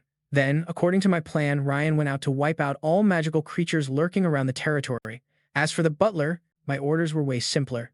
I cracked open the door and motioned him in. The training I set up for him was to run 1,000 kilometers, because a healthy mind starts with a healthy body. For a butler about to hit the 8th circle of magic, building up a solid physical base is the main goal. When he heard this, the butler gave me a look like, young master, there's no way I can run that far. That's basically a death sentence, right? Seeing his face, I laughed and slapped a hand on his shoulder. What were you saying? I remember you once carried a horse that ran for 3 whole days and nights. Running 1,000 kilometers now without any load? That's nothing. After that, I didn't wait for his answer and just dragged him out. Butler, I'll be watching you the whole time. You know what happens if you slack off. After setting up the training routine for Ryan and my butler, I started flipping this place around. The first real problem was the land itself. Staring down at the ground beneath me, all cracked up into a million tiny pieces. Set figured this spot was totally drained of life and couldn't grow anything new. But when she caught the sly grin on my face, she instantly knew I had a trick up my sleeve. Mickey, what's your move? Easy. The dirt here is just missing the life energy. Once we bring that back, we're golden. And we happen to know someone who's got control over all the life essence in the world. With that, I stretched out my hand and scribbled a magical spell in the air. Right away, a glowing emerald light appeared in my palm. When Set saw it, her face went straight to shock mode because what I was holding were the seeds from the world tree. And not just one, like a whole bunch. She nervously asked if I'd done something shady with Yogg since those seeds only show up once every 100 years, and each one's super rare. These seeds in my palm were basically Yogg's most prized treasures. Knowing Yogg like she does, there's no way he'd just hand over all of them. I motioned for Set to chill out. Yogg did give me a world tree seed, sure, but just one. What I have here are magical duplicates I whipped up from the original seed. They don't have the insane life power of the real deal, but they're totally enough for what we need right now. And the second these seeds touched the earth, instantly towering green trees sprouted up. Seeing that, Set dropped her jaw. You can actually pull off stuff like this. Are you even human? I gave a tired laugh. I couldn't exactly spill the beans that this was straight up magic from my past life. But in my current one, my magic level isn't high enough, so these seeds only last about a year. After that, they won't grow anymore. Still, that's plenty of time for these trees to take over the land and suppress any demon activity. Then Set asked who'd be in charge of the trees. I said I'd leave it to Nefertiti since she owes me big time after that divine artifact fiasco. Set gave a thumbs up to that plan. With kind-hearted Nefertiti on it, those trees would definitely thrive. Have you named them? She asked. I paused, realizing I hadn't. How about naming them dream trees? Set grimaced. Man, your naming game is weak.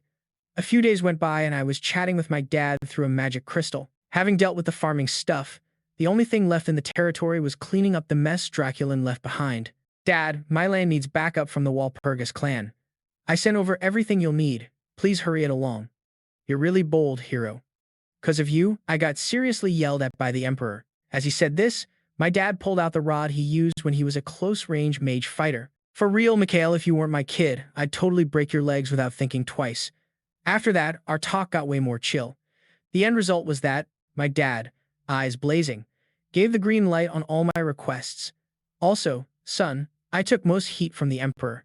But he still wants you to come to the capital. He wants a serious talk about this whole hero thing. Hearing that, I felt a headache coming on. This was way more complicated than it looked. But, since it's an imperial command, I had no choice but to head to the capital. Meanwhile, my butler was grinding through strength training, doing 10,000 push-ups holding a huge rock. I called him off and told him about my trip to the capital, saying it wouldn't be too long, and asked him to handle things while I'm gone. The butler nearly dropped his jaw hearing about me going to meet the Emperor. Yo, master, when did you piss off His Majesty this time? Early the next morning, I hopped on a carriage heading to the capital. Set looked around, curious why Ryan wasn't tagging along. Aren't you two, like, inseparable? Don't start with nonsense. Ryan and I just have a normal brotherly bond. Besides, I'm not into dudes. Just when we were about to drop that topic, Set threw out another piece of news. Now that my divine power's been growing, she's been going through some changes. I stopped and asked, what kind of changes? Set, flashing a cheeky smile, said, beg me and see. Her so-called change was turning from her tiny 18-centimeter form into a regular human shape. It shocked me since I used time-freezing magic to get her out of the dungeon. I figured she'd stay small forever. Never thought she could switch back to her original form. So, how long can you rock this form? I asked. She said she could keep it up for about 24 hours straight. Then, she waved her little hand, and I instantly noticed the aura of nearby monsters drop by half. Music. Just when I thought I'd seen it all, this weird popping sound filled the air, like a balloon losing air. Turns out Set's head had a hole, and all her inner gases were just leaking out non-stop. After flailing for a few seconds, she snapped back into her usual short-legged 18-centimeter form. Didn't you say you could keep this shape for a full 24 hours? Guess I got too hyped and lost control, burning through the whole transformation timer in one go, Seth admitted, sheepishly tapping her tiny head. But honestly, I didn't care. I actually liked her small, short-legged look better. Since we still had some time before hitting the capital, I decided to take stock of everything I'd accomplished since my rebirth. The biggest things were definitely the 3 sacred power marks etched on my body, the sacred power from the world tree, the fertility and storm powers from 2 divine artifacts, and Hekko's holy mark. As I zoned in on them more, I realized my magic had already fused with these 3 sacred powers, especially the world tree and fertility marks, which were basically one now. Suddenly, Seth yelled out in surprise. While I was meditating, trees had actually sprouted right out of my body, something only druids can pull off. Druids and mages both mess with magic, but their roots, pun intended, are different. Mages tap into raw magical energy, while druids roll with nature's power. They can get help from plants and animals alike. It got me thinking hard about the whole situation. As a human, I never had an inborn connection to nature. Yet here I was, literally turning into trees. Totally unexpected. Seth looked like she was trying to wrap her head around it too. She couldn't get how a human like me could fuse Yog's power with fertility energy, especially since sacred power isn't something humans just mess with. The people from the divine land could barely handle sacred power since Hika adjusted it for them. But now, I was straight up blending the purest two flows of sacred power, totally blowing Seth's mind. I did have a guess though. Heka once told me I could become a demigod, and maybe this was part of that whole deal. Just then, something caught our eye. Looking closer, we noticed a tiny elf had slipped into the carriage without us seeing, looking all adorably spaced out. "Hey little guy, what's your name?" The elf pointed to himself. "You're asking me? I don't even know who I am, but I know you're my dad, and I want to stick close to you." After saying that, he spun around and started wiggling his tiny bum. Seth was stunned. What's this little dude up to? A dance or something? After his wiggle session, the elf walked over to me holding a golden yellow leaf. It was the sacred grass of taxis. This magical herb by alchemists throwing down fights like crazy. Every alchemist dreams of cooking up a panacea, and the taxi's sacred grass is what you need to make that miracle medicine. "So you were just wiggling your butt to grow this?" I asked as the elf handed me the leaf. He grinned and said, "Papa, this is our first meetup. This is my gift to you. I'm not your dad, and I'm no alchemist. Thanks, but I'm not interested," I told him flat out. The little elf's face dropped like I stung him. "Aw man, Papa doesn't want me." Seeing this, Seth grabbed my hair and told me to quit joking. "This kid was born when you woke up, so you gotta own it." Looking at the elf's sad face, I felt genuinely stuck. I didn't want to be a dad all of a sudden, but Seth was right. This little dude was here because of me, so responsibility was on me. "Okay, I'll take your gift." The moment I said that, the elf's frown flipped into a huge grin, lighting up the whole room. "By the way, what's your name?" He said he didn't have one and hoped I'd name him. And there I was, facing the thing I was worst at picking names. Remembering he looked like a mole while growing that sacred grass, I went with Molly. Seth was shocked, whispering, "You're really just throwing this together? He's your first kid. At least try to be serious about his name." To her surprise, Molly loved it and kept shouting his new name happily. I took the chance to tease Seth, telling her she judged my naming skills unfairly cause look how hyped he is about it. We cruised into the capital with no drama. Seth immediately asked if I was going to see the Emperor right off. I casually said no, didn't want to be weak in negotiations with His Royal Highness. So first, I hit up Archbishop Arlie, who was super hyped, holding my hand and showering me with compliments. "But hey hero, what's up with this random visit to our temple? Did HQ send you on a mission?" I told him I was here to meet the Emperor but needed his help. His face shifted real quick. "Hero, you know the Empire and Divine Country ain't exactly besties these days. It's all just fake politeness, so I'm sorry. I can't help you." "Did HQ give you some kind of mission?" I told him I came to see His Majesty but needed a hand. When Archbishop Arlie heard that, his mood flipped. "Hero, you know how the Empire and the Divine Country have been tense lately. They're just keeping things polite on the surface, so sorry. I can't help you out. The relationship between the Empire and the Divine Country has not been very harmonious in recent years. They're merely maintaining a superficial civility, so I'm afraid I cannot provide you with assistance." Music. Hearing that, I couldn't help but flash a sly grin. "Hold up, Archbishop. Don't shut me down so fast. From what I gathered, you've been legit embedded in the capital for ages." Music. "Plus, you're holding a ton of dirt on His Majesty." The moment I dropped those words, Archbishop Arlie was straight up stunned. "How do you even know that?" I laughed and fired back, "I'm the hero, dude." Music. "I've got all the tea on you, Archbishops memorized like it's my own backyard, so don't even think about turning me down. You gotta get it, I'm the type who'd rather watch others squirm than eat a loss myself." Music. Meanwhile, across the city, a guy was just zoning out, staring blankly out the window. Music. His guard said, "Young Wal Purgous just showed up in the capital and is chatting it up with Archbishop Arlie." The man muttered a curse under his breath. Why did that dumb kid end up as the hero? That guy was Viscount Gibbs, who had been living in the capital for quite some time. Music. His deep-seated grudge was all about my dad, the Wal Purgous Viscount. Basically, they'd been hardcore rivals for one girl's heart. Eventually, my mom picked my dad. Since then, music. Viscount Gibbs has completely despised the whole Wal Purgous crew. "My lord, young Wal Purgous just arrived in the capital. What should I do next?" Music. Gibbs waved him off, no need for moves yet. Even though the shady Divine Country has lost all street cred, the fact that His Majesty personally called him, that means the Emperor is definitely leaning toward the Wal Purgous side. Music. He's not about to let the four big families' power balance shake, and he immediately started cooking up plans to handle me. On my end, I was just thinking how crazy life's twists and turns are.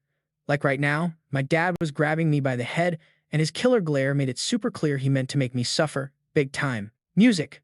It turned out I just secured the info I wanted from Archbishop Arley minutes ago. But no sooner had I stepped out of the temple. Music. A familiar voice called from behind me. Son, where do you think you're going? A nasty feeling hit my gut instantly. I turned around and yep, it was my dad, the Wal Purgous Viscount. Music. His eyes were pure menace, and he was gripping the big wooden staff he used when he used to fight up close.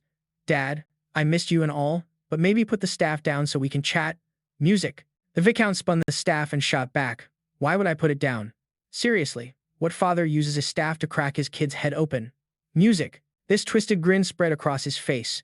I muttered under my breath. Yeah, normal dads don't do this stuff. But you're on a whole different level. Oh, and Dad, didn't you say you were back in the territory? Music. So how come you just popped up in the capital out of nowhere? Obviously, he claimed it was for a serious talk about recent events while brandishing the staff, chasing me down. Music. Planning to snap my legs. Then he dragged me back to some residence in the city. All right, let's go over your meeting with His Majesty. You're weirdly calm. Music. Told him panicking wasn't going to help. What's done is done. I sipped my tea and added that convincing His Majesty to team up and fight demons wasn't that tough. Music. The real headache was the four great families. The whole empire was basically a noble playground, and among them, these four families ruled the roost.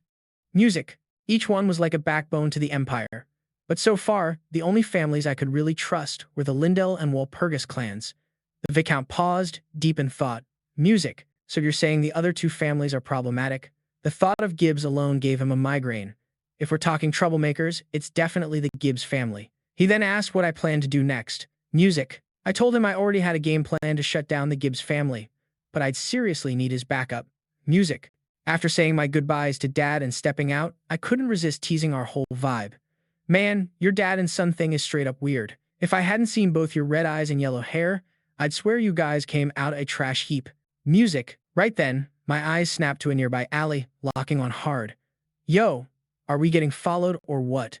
Right away, I fired up my perception skills and spotted three tailing me. Two on the right, one to the left. Dark Forces Guild? I figured I'd get trailed, but this? Seriously, amateur hour. Music. Then I felt a slight buzz behind me and knew the three were just bait. The real tracker was hiding behind them, way lower key. While ditching that guy would be a breeze for me, I wanted to see what the underground dark forces look like now that I'd wiped out the biggest dark crew, the sewer rats. Music. After all, it'd be a total disaster if some new big demon popped up because I slipped up. Music. So yeah, I had to get a read on things. At that moment, the girl trailing me peeked over, wondering, is this dude the hero everyone's been buzzing about? Music. Checking out his skinny arms and legs, she was seriously doubtful he had what it took to clear the capital's big demon and Draculan. Just as she was figuring out how to dig deeper, she suddenly, music. She seriously doubted he could actually take down the big demon and Draculan in the capital. Just as she was scheming how to check me out, she suddenly, music. I noticed the street was totally deserted. Music shock hit me, and I thought, what the heck? I looked away for a sec, and now he's just vanished? I immediately scolded myself. Dang, I legit messed up big time. Music, my eyes darted wildly through the crowd. I had to find him fast. Where should I even start looking? I popped up behind the girl with a carefree grin. Then in the next moment, music, my stare turned deadly serious. If you want to stay alive, spill which crew you roll with. When she heard that, the girl morphed into a shadowy blur. Music, instantly putting space between us, with just one move. Then she vanished into the crowd like lightning. Music. She couldn't believe how I caught on. Her stealth was supposed to be invisible even to the pros, but I caught it in a snap, right now. Music, she was dead sure about one thing. I seriously have that hero vibe, and she'd need to report this to her gang. To shake me off, she zigzagged all over, taking a crazy detour, twisting 7 or 8 times. By the time she got to the guild's doorstep, she was totally wiped. Finally felt safe, she thought. But before that thought finished, I was right there next to her. So, music, this is your hideout? The girl freaked like she saw a ghost. How the heck did you follow me? I ignored her questions. Instead, I nailed her identity from the shadow cloak she just used. Your music, obviously a dark elf. So Talia took over Sewer Rat's turf after he died. The girl got super suspicious. How do you know I'm with Talia? I laughed. Music, really? Isn't it obvious?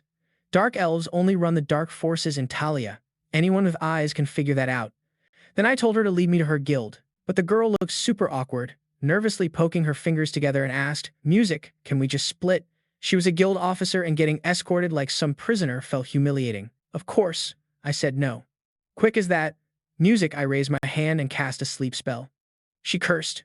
You jerk before her eyes rolled back and she passed out cold. "Music." Seeing that, Set called me out for being rude. She looked so pitiful. "Couldn't you be a bit nicer? I don't gotta be kind to Dark Forces members. Plus, Music, even if I drag her in like some stray dog, no one in her guild will say squat." That piqued Seth's interest fast.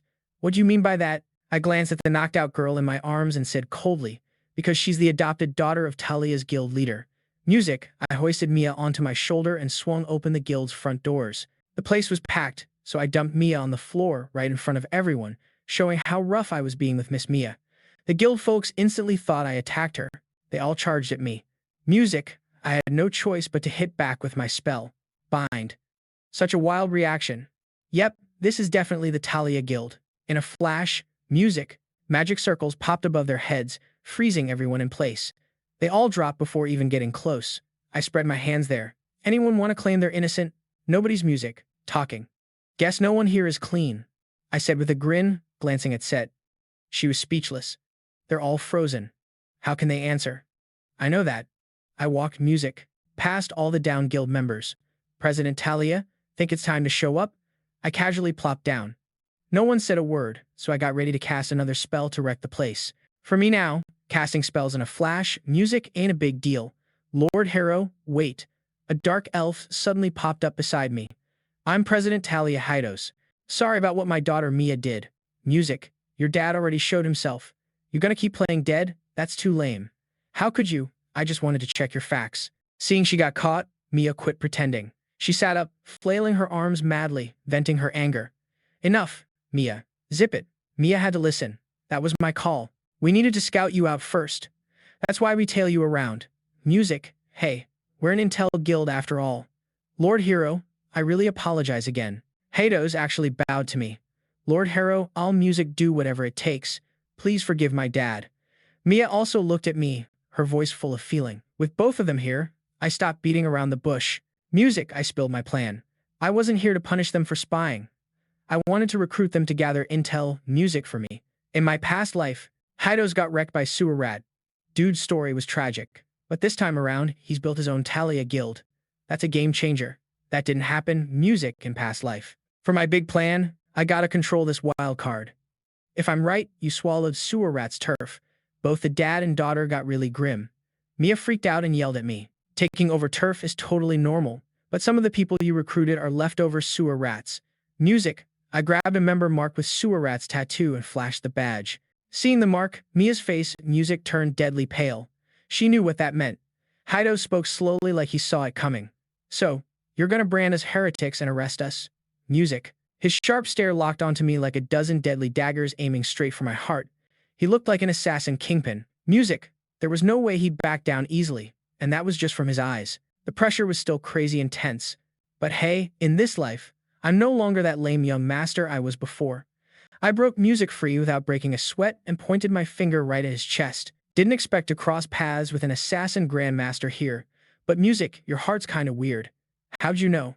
Mia blurted out, totally shocked. "As a hero walking with the gods, Music, isn't it normal to know stuff like that? So can you break it?" Mia's sad puppy eyes were straight up pathetic. "Music, well yeah, I can, but it comes with strings attached." "Spill it, I'll do whatever." Mia grabbed me all hyped, scared I'd bail. "Hold up, the deal's easy. I'm not some demon or anything. Just curious how much dirt you've dug up. You gotta bring me info, wipe out the leftover sewer rats, and turn it into a legit crew." I dropped my terms with a laid-back smile. Hydos knew deep down Talia was just a tiny guild. They had no choice but to take whatever deal I threw down. Plus, the W. Perry's fam was one of the big four families. He could only sign the contract on my say-so. After the curse was lifted, I sent him off to find my dad while Purgous watched me Music fade away. Dad and I both knew the only move left was to trust me.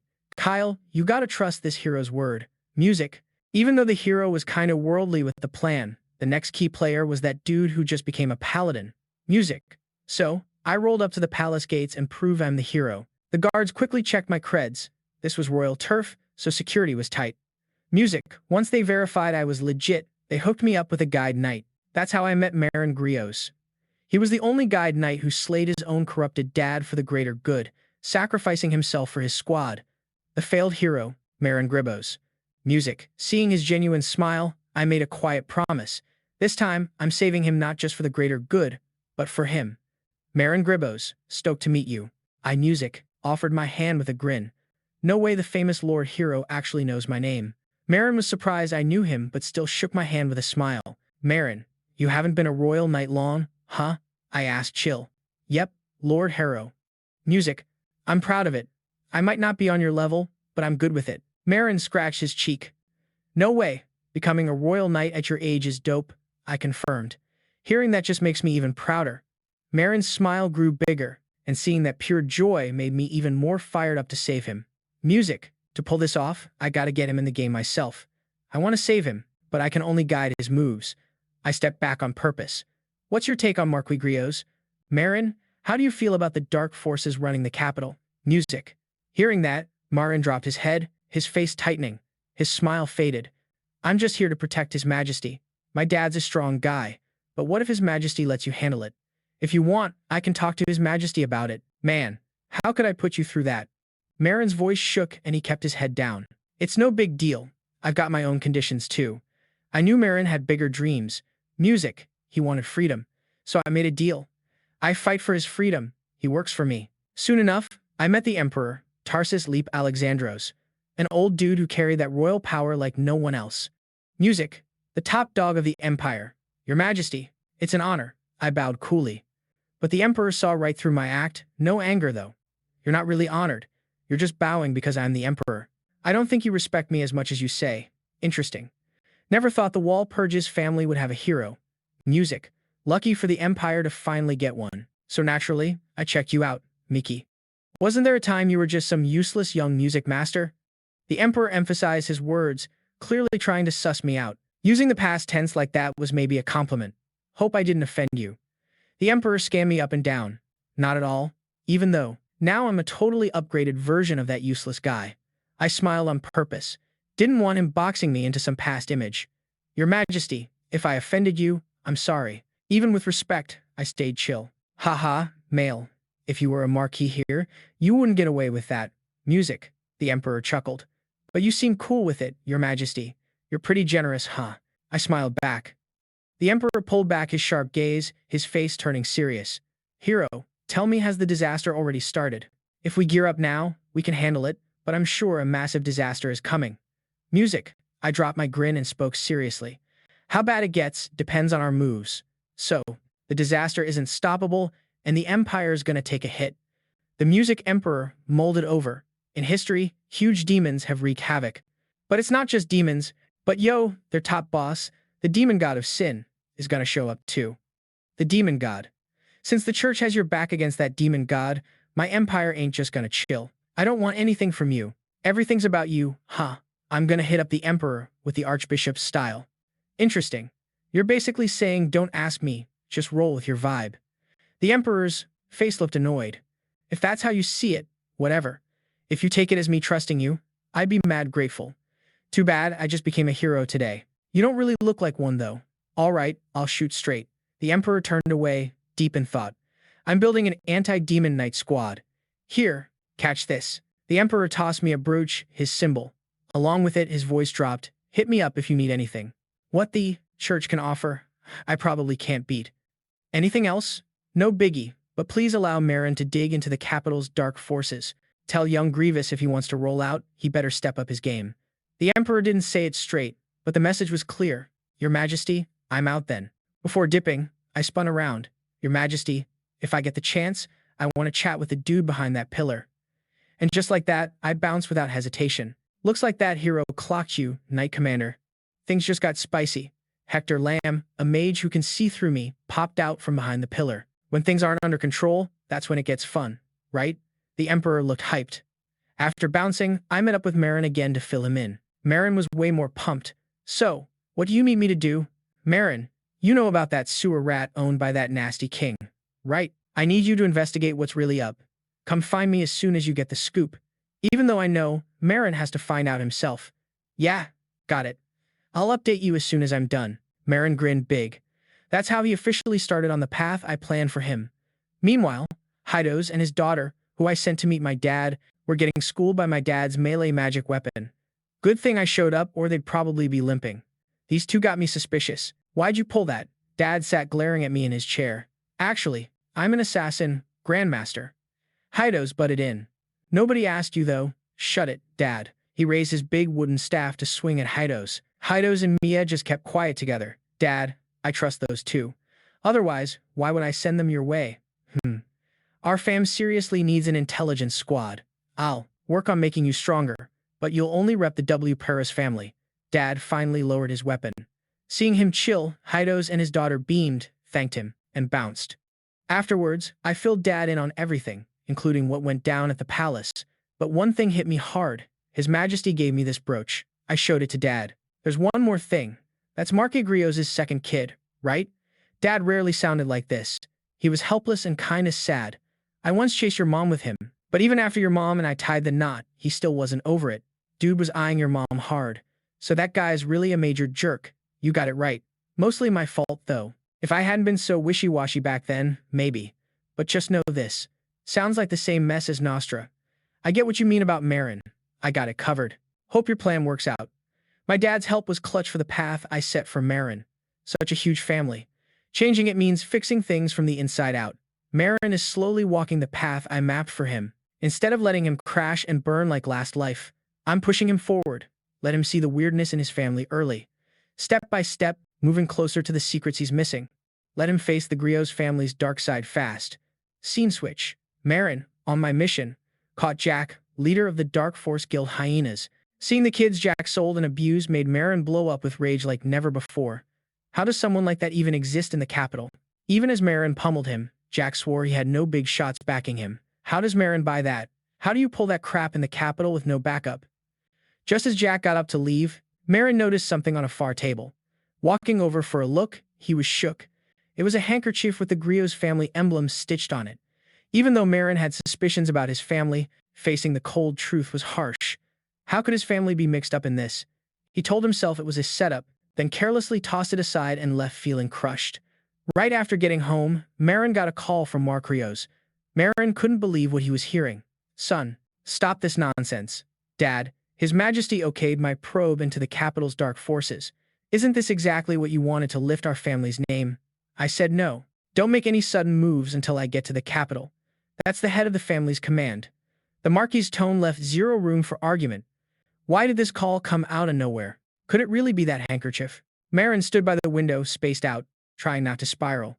Up in the tree outside, Heidos was watching every move Merryill made.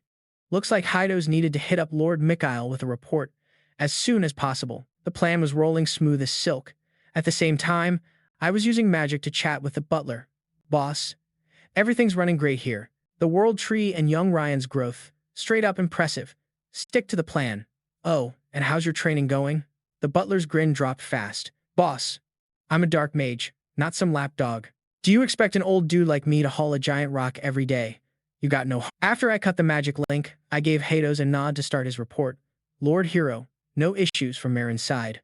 Plus, the Marquis just rolled up to the capital. What's the next move? I asked.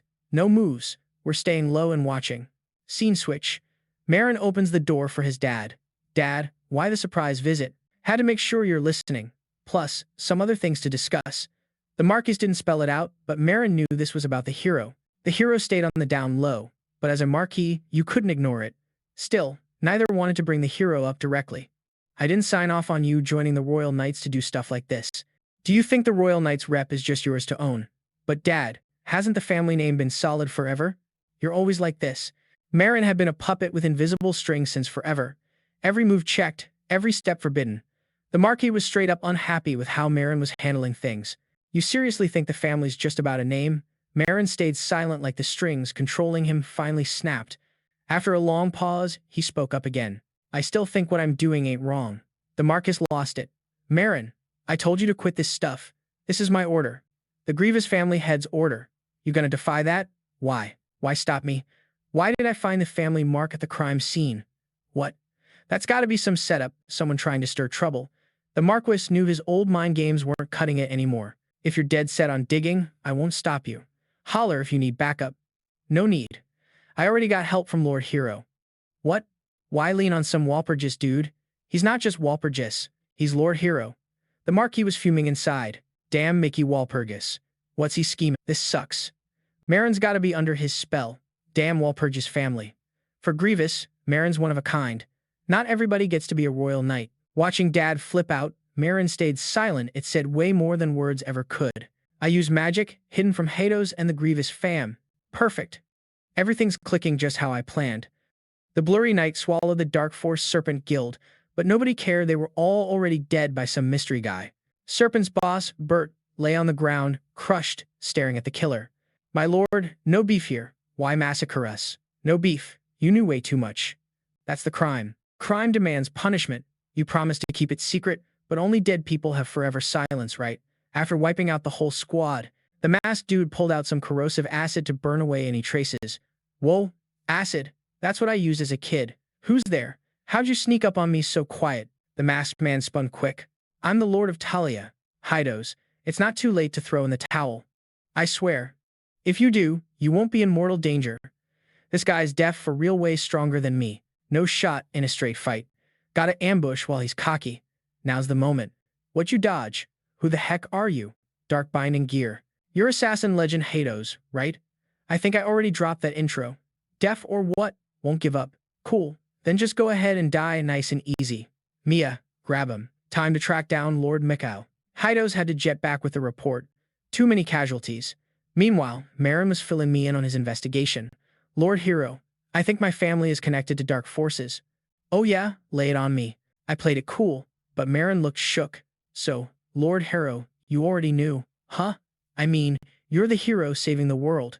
Wouldn't it be weird if you didn't know? So when you had me look into dark forces earlier, that was also, hey Merrin, I'm not denying that. Good. Everything's going as planned. Merrin can still get back on track. He just got some illusions messing with him. Even if it's brutal, I have to crush those illusions completely while I still can. Bring them up, Hados, Mia. My lord, everyone's here. Lord Hero, who are these folks? You're curious about who's behind the masks, right? I pulled off a mask. Merrin stared at the face, frozen, totally stunned. You're the executioner. So yeah, when you had me check out the dark forces earlier, that was all part of it. Yo, Merrin, I'm not denying it. Nice move. Everything's going according to plan. Merrin can still be saved. He's just caught up in some wild illusions. Even if it's brutal, I gotta take this chance to smash all his illusions completely. Bring them up, Hados, Mia. My lord, they're all here. Lord Hero, who are these people? Aren't you curious about who they really are? What's hiding under those masks? I ripped off the mask. Merrin stared at the face in shock, frozen and speechless. You're the executioner. One of the death row prisoners. Chris, music dude, how the heck are you even alive in here? Chill out, Merrin. Tonight's hit squad from Dark Force started taking their masks off one by one. Each one was a criminal that the Griot's family had already executed. How is this even real? Merrin's last bit of hope just got totally wrecked. He was drowned in despair, frustration, anger, and a whole flood of bad vibes. Merrin dropped down to his knees, completely lost. Music. Meanwhile, Marquis Gribbos was getting updates from his crew. All the assassins who were supposed to take out dark orgs had straight up disappeared. With their skills, this should never have happened. How's that even possible? Does this mean the mission's a total bust?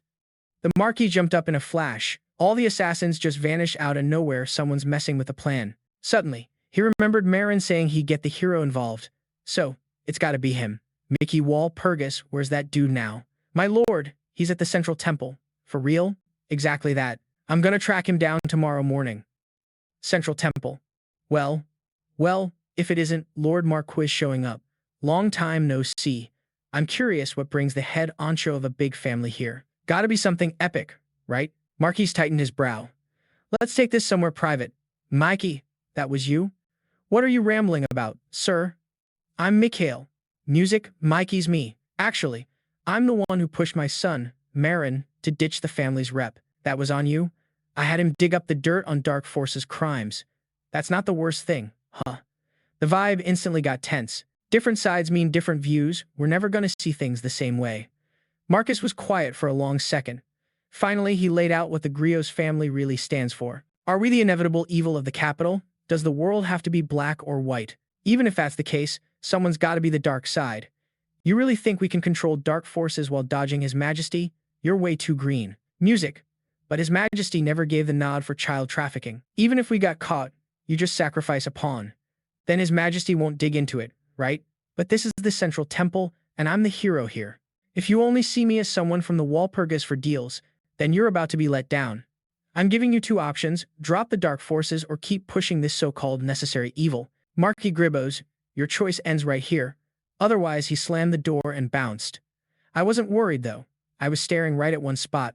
Merryill, come out. You caught all that, right? The second I finished talking, black smoke puffed out from behind the bookshelf. The smoke drifted away slowly. Merryill heard everything. Right there and then, he finally made his move. Time for the family to start fresh. Merryill, raised by the Griboz from day one to be a royal knight, was kept in the dark about the family's shady side. Back then, the goal was just to slip into the knights. But no one expected Merryill to become the family's last shred of conscience. Growing up in that fake pure bubble, now, he got a real look at the family's darkness. Music Lord Hero, I've decided I want this family reborn. There's no way it should keep going like this. I gotta flip the script. Calling this necessary evil is just a lame excuse to sugarcoat ugly truths. I bet you picked me because you felt the same way. What's next? Merryill, follow your gut. God says we all have our own weight to carry, but I'm just one dude. I trust you, and you gotta trust yourself. Don't lose sight of what you've decided. Don't let your feelings mess with your vision. You're for sure gonna be an amazing hero. I believe Merryill can steer this family onto the right track, clean up its reputation. If you need backup, hit up the temple or our fam. The winner of this fight, I'm betting on Merryill, no doubt, since he clearly gets it all. That so-called necessary evil, he won't stand for it. Griot's family mansion. Marquis smashed the table lamp like crazy. Right then, he wished that lamp was Miki. That kid actually had the nerve to threaten me. Though super mad as the family head, he still kept his cool head. Dumbasses don't run families. As soon as he grabbed Merryill again, everything Male did would be futile. Just then, a minion came with news. Marquis had to drop his angry face. The guy nervously said the Archbishop read the holy decree to wipe out dark forces. When Marquis heard that, he knew his shot was done. The dark force empire he carefully built as family head.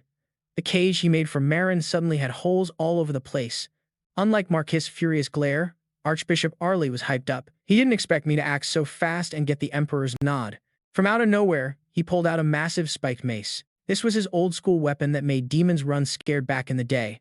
As the demon crusher, he earned mad military clout. So, I introduced Merryill to the Archbishop, told him the Emperor gave the green light. Mikuel Wal Purgous, what do you think you're doing? How dare you? Who gave you the right to pull this stunt?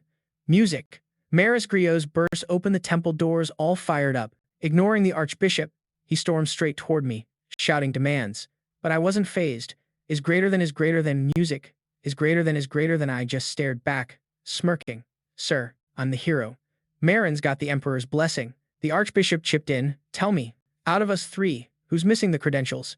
Seeing I kept cool, Marcus snapped his attention to Merryill. I'm the hero here. Merrill's got the Emperor's okay. The Archbishop needs no introduction. So tell me, which one of us three doesn't have what it takes? Seeing I wasn't shaken, the noble guy shifted his gaze to Merryill. Merryill, what's up with this? Cut the crap and come back home with me. But Merryill stood his ground, no backing off. Dad, I'm doing what's right. When it comes to family honor, taking down dark forces seriously levels it up. Knowing that, you won't be against me, right? Merryill just kept walking past the Marquis like he didn't even care. Seeing that, the Marquis Griot's got way madder. He clenched his jaw tight. One more step and we're done as father and son. Go for it, Dad. Merryill bounced without looking back. The Marquis felt like the invisible cage he'd thrown on Merryill was totally useless. The bird he tried to trap had long since flown free. Wal Purgous, why are you doing all this? It's all on you. The Marquis shifted his glare back to me, but honestly, I just didn't care. Look, I'm just doing what a real hero's gotta do. The mayors made a huge mess at the temple but didn't get any wins. 3 days later, led by the Archbishop and Merryill, the temple crew completely wiped out the dark forces. Marquis Griot's last hope shattered for good. After all this, my time in the capital was wrapping up. Can't waste time, got a lot to handle myself. A year and a half later, in Count Draculian's turf, now mine to run, Cephas and I led over 30 demon hunters, fixing up the place so people could live again. Then training these hunters. All of them were cursed survivors, no exceptions, each packing cursed powers. Their hatred for demons? Totally on point. but sometimes that rage made them blind. Luckily, I had Cephas take them to find Nefertiti. Even though she slipped up before, I'm ready to trust her now. As long as I keep control over her soft side, she can be a huge help. Cephas wasn't thrilled about finding Nefertiti, but I convinced him, and he went along with the plan. Just to be safe, I hit up Nefertiti first, told her what I needed. Surprise, she was on the same page. After that, it was up to Cephas and Nefertiti to do their thing. Right after Cephas took the hunters out, someone else rolled up. Yo, Mickey. It was Ryan. Dude looked rough, head wrapped in gauze, leaning on a crutch, left arm in a sling, but still cheeky as hell, limping his way over to me with a grin. Then he flashed a confident smile and tossed the crutch aside. Mickey, watch closely. This is me stepping into the divine realm for the first time. But before he could finish, his busted leg hit the ground and snapped again. Yup, the already broken leg gave out once more. I just stared, speechless, as he lay there clutching his leg with his busted hand. Then his hand broke again, making him scream. Man, I'm really heading to meet the big guy upstairs. My hand, my leg. Turns out, while training Molière's aura method, he found out he could use not just spiritual energy but holy power too. So yeah, he was trying to patch up his broken limbs with holy power, and honestly, it blew my mind. I just stood there dumbfounded as he laid on the ground, struggling to fix his dislocated jaw with his busted hand, which honestly made no sense to me. Guess it means something to him. Then I sent him off to dig up info on Molière's achievements. But only Ryan, this weirdo, could handle that brutal training. Watching him kick me with his busted foot, I just couldn't take it anymore. Ready to send him to get answers on Molière's feats. But since he gets stronger from pain as his buddy, I gotta help him out. So I conjured up a storm of flying arrows, all locked on Ryan. Seeing that, he grabbed his crutch to try and bolt. But limping, no chance against the arrows. Just in case, I wrapped him up in binding magic and then fired the arrows, totally ignoring his screams. Meanwhile, I stretched out my arms, soaking in the epic sound of arrows exploding around him. A month later, Cephas gave me the update on Nefertiti. She pulled through. All the hunters' psychological scars were healed, so I brought Seth to meet her. Those two were still arguing non-stop. Just as their fight looked like it was about to blow up, I jumped in with the healing stuff. Nefertiti wasn't up for more drama either, so she shared her method. She made them see dreams. Dreams they'd lost long ago, though not fully healed, but that was good enough. Then I asked Nefertiti to show me her memories. More exactly, the demon god inside her memories. In my past life, I only glimpsed the demon god with my eyes. I knew nothing about its intelligence, so I didn't really understand it. Nefertiti knew exactly how wild and scary the illusions she conjured were. She tried to stop me, but Seth stepped in, knowing I'm not one to quit.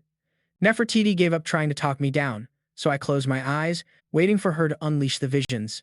Even though I only got her side of the story, it was enough.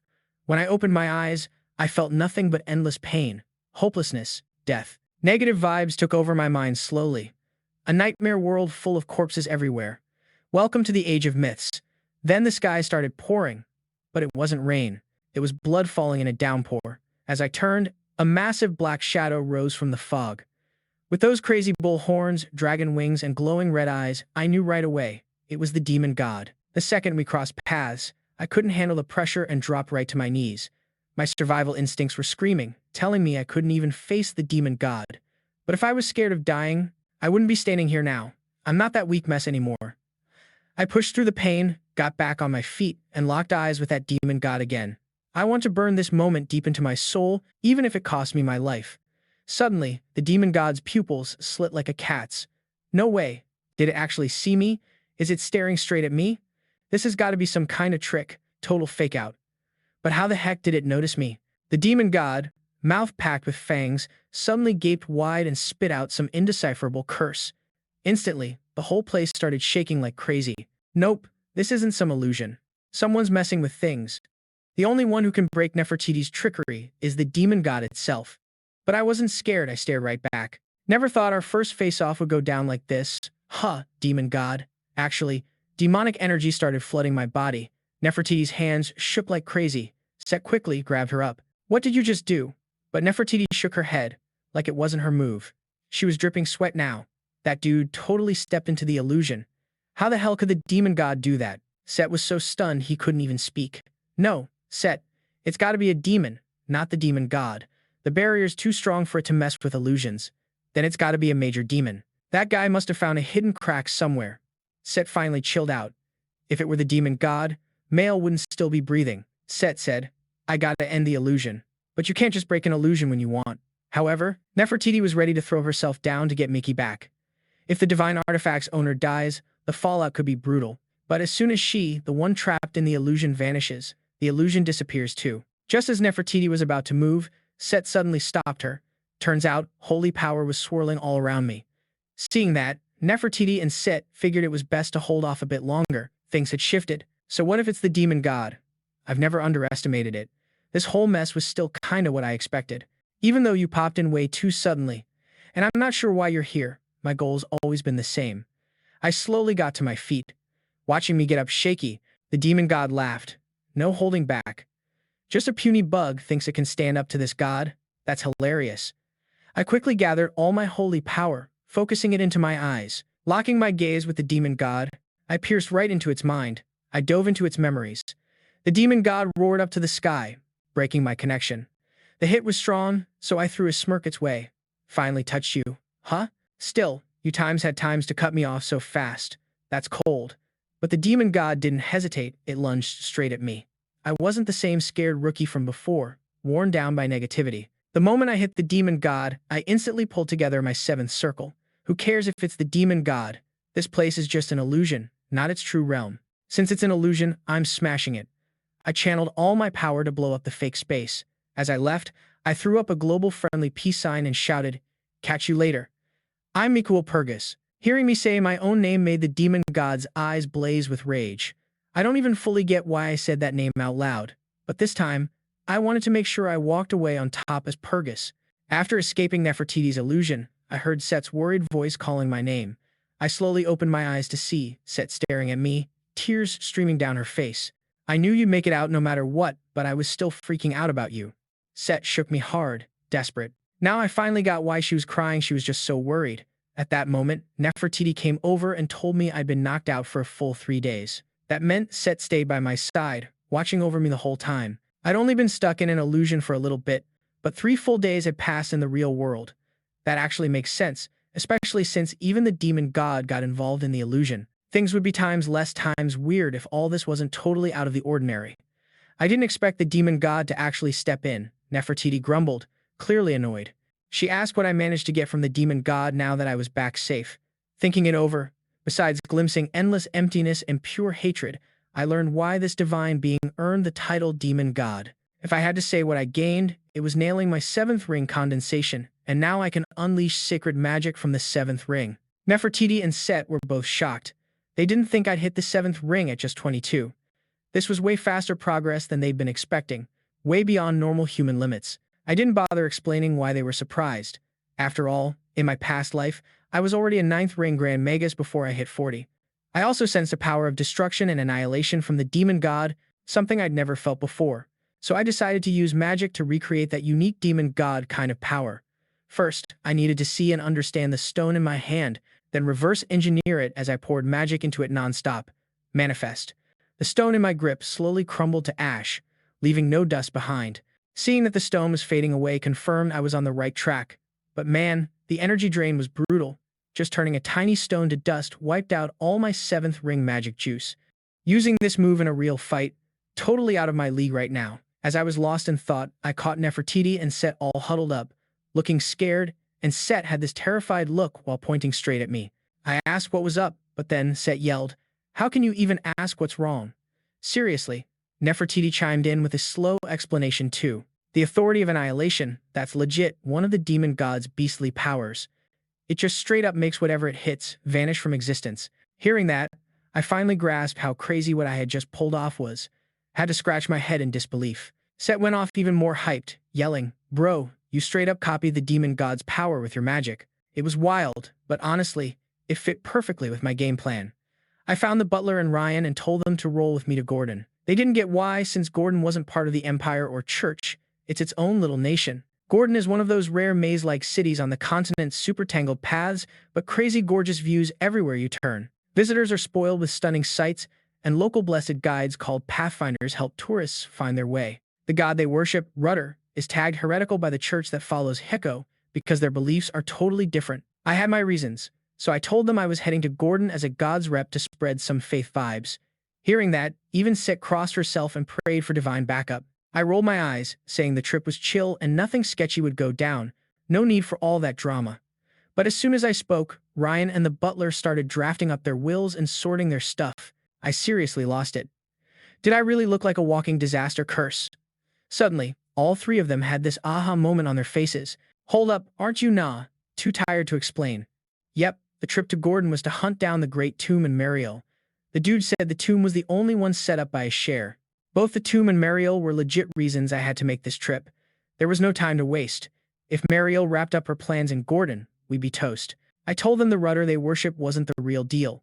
The butler and Ryan were shook. I explained that rudder was real, but not like Heko. He's actually the guardian of the great tomb, which is the one blessing true believers. That's why I plan to preach in Gordon. If their beliefs were right, I'd just chill.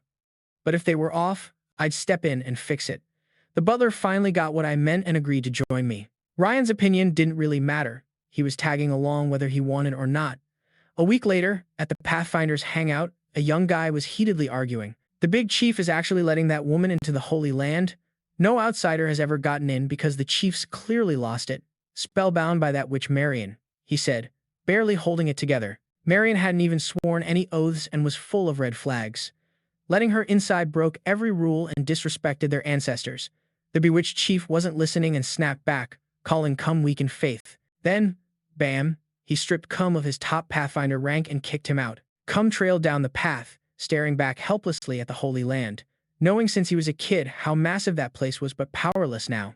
As a divine-guided Gordon Pathfinder tasked with leading travelers safely, they had no choice but to hope for a miracle from the legendary warrior Wal Purgous. Just when Cum was thinking about the warrior, his eyes popped wide. Three figures appeared, a blonde mage, a silver-haired swordsman, and a white-haired butler, exactly as the rumors said. Could it really be the warrior? He was shocked beyond belief. While Cum was floored, Ryan got all curious about the Pathfinder scene. I stopped Ryan before he could drop crazy cash on a Pathfinder and broke down why. I'm a warrior walking with the gods, not some regular dude. No need to pay for a Pathfinder, I said. Ryan looked at me like I had three heads, then just started walking. Since you know the way, let's go. He shrugged, not wanting to hear my bragging any longer. I grabbed the back of his collar. Hold up, we gotta wait for a Pathfinder. Ryan instantly got pissed. This dude was like, first no Pathfinder, now yes. What's the deal? So Ryan sat down next to me, watching the lively crowd around us. Soon, a hefty guy came over and asked if we needed a Pathfinder. He introduced himself as Cum, a high-ranking Gordon Pathfinder. Ryan was totally lost. We were actually waiting for a Pathfinder? That made zero sense. Nice to meet you, Warrior Wal Purgous, Cum said, but didn't look thrilled. Set spotted something weird about Cum, but I cut her off before she said more, then just walked straight ahead. Since you know the way, let's bounce. He wasn't interested in my bragging, so I grabbed the back of his shirt. No way, we've got to wait for a Pathfinder. Ryan blew up right away. This dude says, no Pathfinder 1 minute, then yeah, next minute? What's his deal? Ryan had no choice but to sit down next to me, checking out the crazy crowd around us. Soon after, a burly guy rolled up, offering his Pathfinder services and introduced himself. His name was Cum, a top Pathfinder from Gordon. Ryan didn't get it. We actually waited for a Pathfinder. This whole situation was just too weird. Nice to meet you, Warrior Wal Purgous, but his face didn't show any smiles. Set spotted something off about Cum, but I cut her off. Cum led us, looking super serious, music taking us to this barely populated spot. On the way, I asked how he knew I was the warrior. Cum said it was just his gut feeling as a top Pathfinder blessed by the gods, but honestly, I knew it was more like his gut as a tomb Pathfinder. Music. Cum didn't push that topic and instead asked why I showed up in Gordon. I dodged the question, and instead asked if any dangerous creatures had popped up in Gordon recently. Cum's face, music got real dark. After pausing, he spilled about the big chief's weird situation. The big chief was under a witch's spell and was even trying to get into our sacred holy land. At our rest stop, the big music chief, sitting high up, was totally under Merryill's control. Merryill kept hyping the chief's accomplishments while pushing him to let her into the holy land. After being under her spell for so long, music, the big chief lost all sense and agreed to let Merryill inside the holy land. Seeing her spell working and her plan coming through, Merryill tossed away the goat skull she'd used music to hide her true self, flashing that wicked grin only a greater demon has. Controlling humans? Child's play. Music. Back when I hadn't been reborn yet, Merryill was running Gordon, totally. owning that place and claiming the Holy Land. My warrior crew and I finally got to Gordon, only to catch Merryill mocking us. Silly humans, you still couldn't stop me. Ha ha. I ground my teeth and cursed her. You curse witch, killing folks, hurting the living. Then, suddenly, I dropped down crying. Wish I'd told you and brought you from the jump. I looked up, pain in my eyes, staring far off. The garden's supposed to be for guests. Music. But back then, I had no clue which garden come meant. Back in the now, I filled everyone in on Gordon's mess. Things were not looking great. Finding out Merryill was making a music comeback, Ryan looked super stressed. This chick's a pain, keeps popping back after all the times she's been knocked down. Ryan then music asked what my move was, but I was playing it cool and said I'd wait it out. The butler and Ryan repeated in disbelief, wait and see. I knew for sure Merryill got how deadly her plan was to me. Of course, she'd expect my move and be ready to strike back, but I wasn't going to play into her hands. Music, so I stuck with, wait and see. I told the butler Merryill couldn't crack the Holy Land that fast. There was still time, music, before the big moment. Let's check out some cool views first. The two of them, pushed along by me, just looked at each other like, music. What's this dude's plan? When Cum heard we wanted to explore, he looked shook. Merryill's shadow was weighing on his mind. Warrior. Music, didn't you say there's a greater demon in Gordon? What's up with that? But I had no clue about this place, especially with the crazy possibilities in a maze-like city layout. So yeah, while I said we were sightseeing, I was really digging for info. Otherwise, I can't fight evil well. As a music spot, Gordon had some awesome scenes, including one epic view called the legendary Garden of Rudder, but most folks couldn't even see it. Cum was one of the few pathfinders who could reach it, so I asked if he could take me there. Cum didn't say no and guided me toward the Holy Land, even though I was just an outsider, but who knew? As soon as we got close to the Garden of Rudder, a thick fog swooped in, covering the sky. I couldn't see a thing through the fog. When the fog cleared a bit, Cum popped up in front of me, but his vibe was totally different.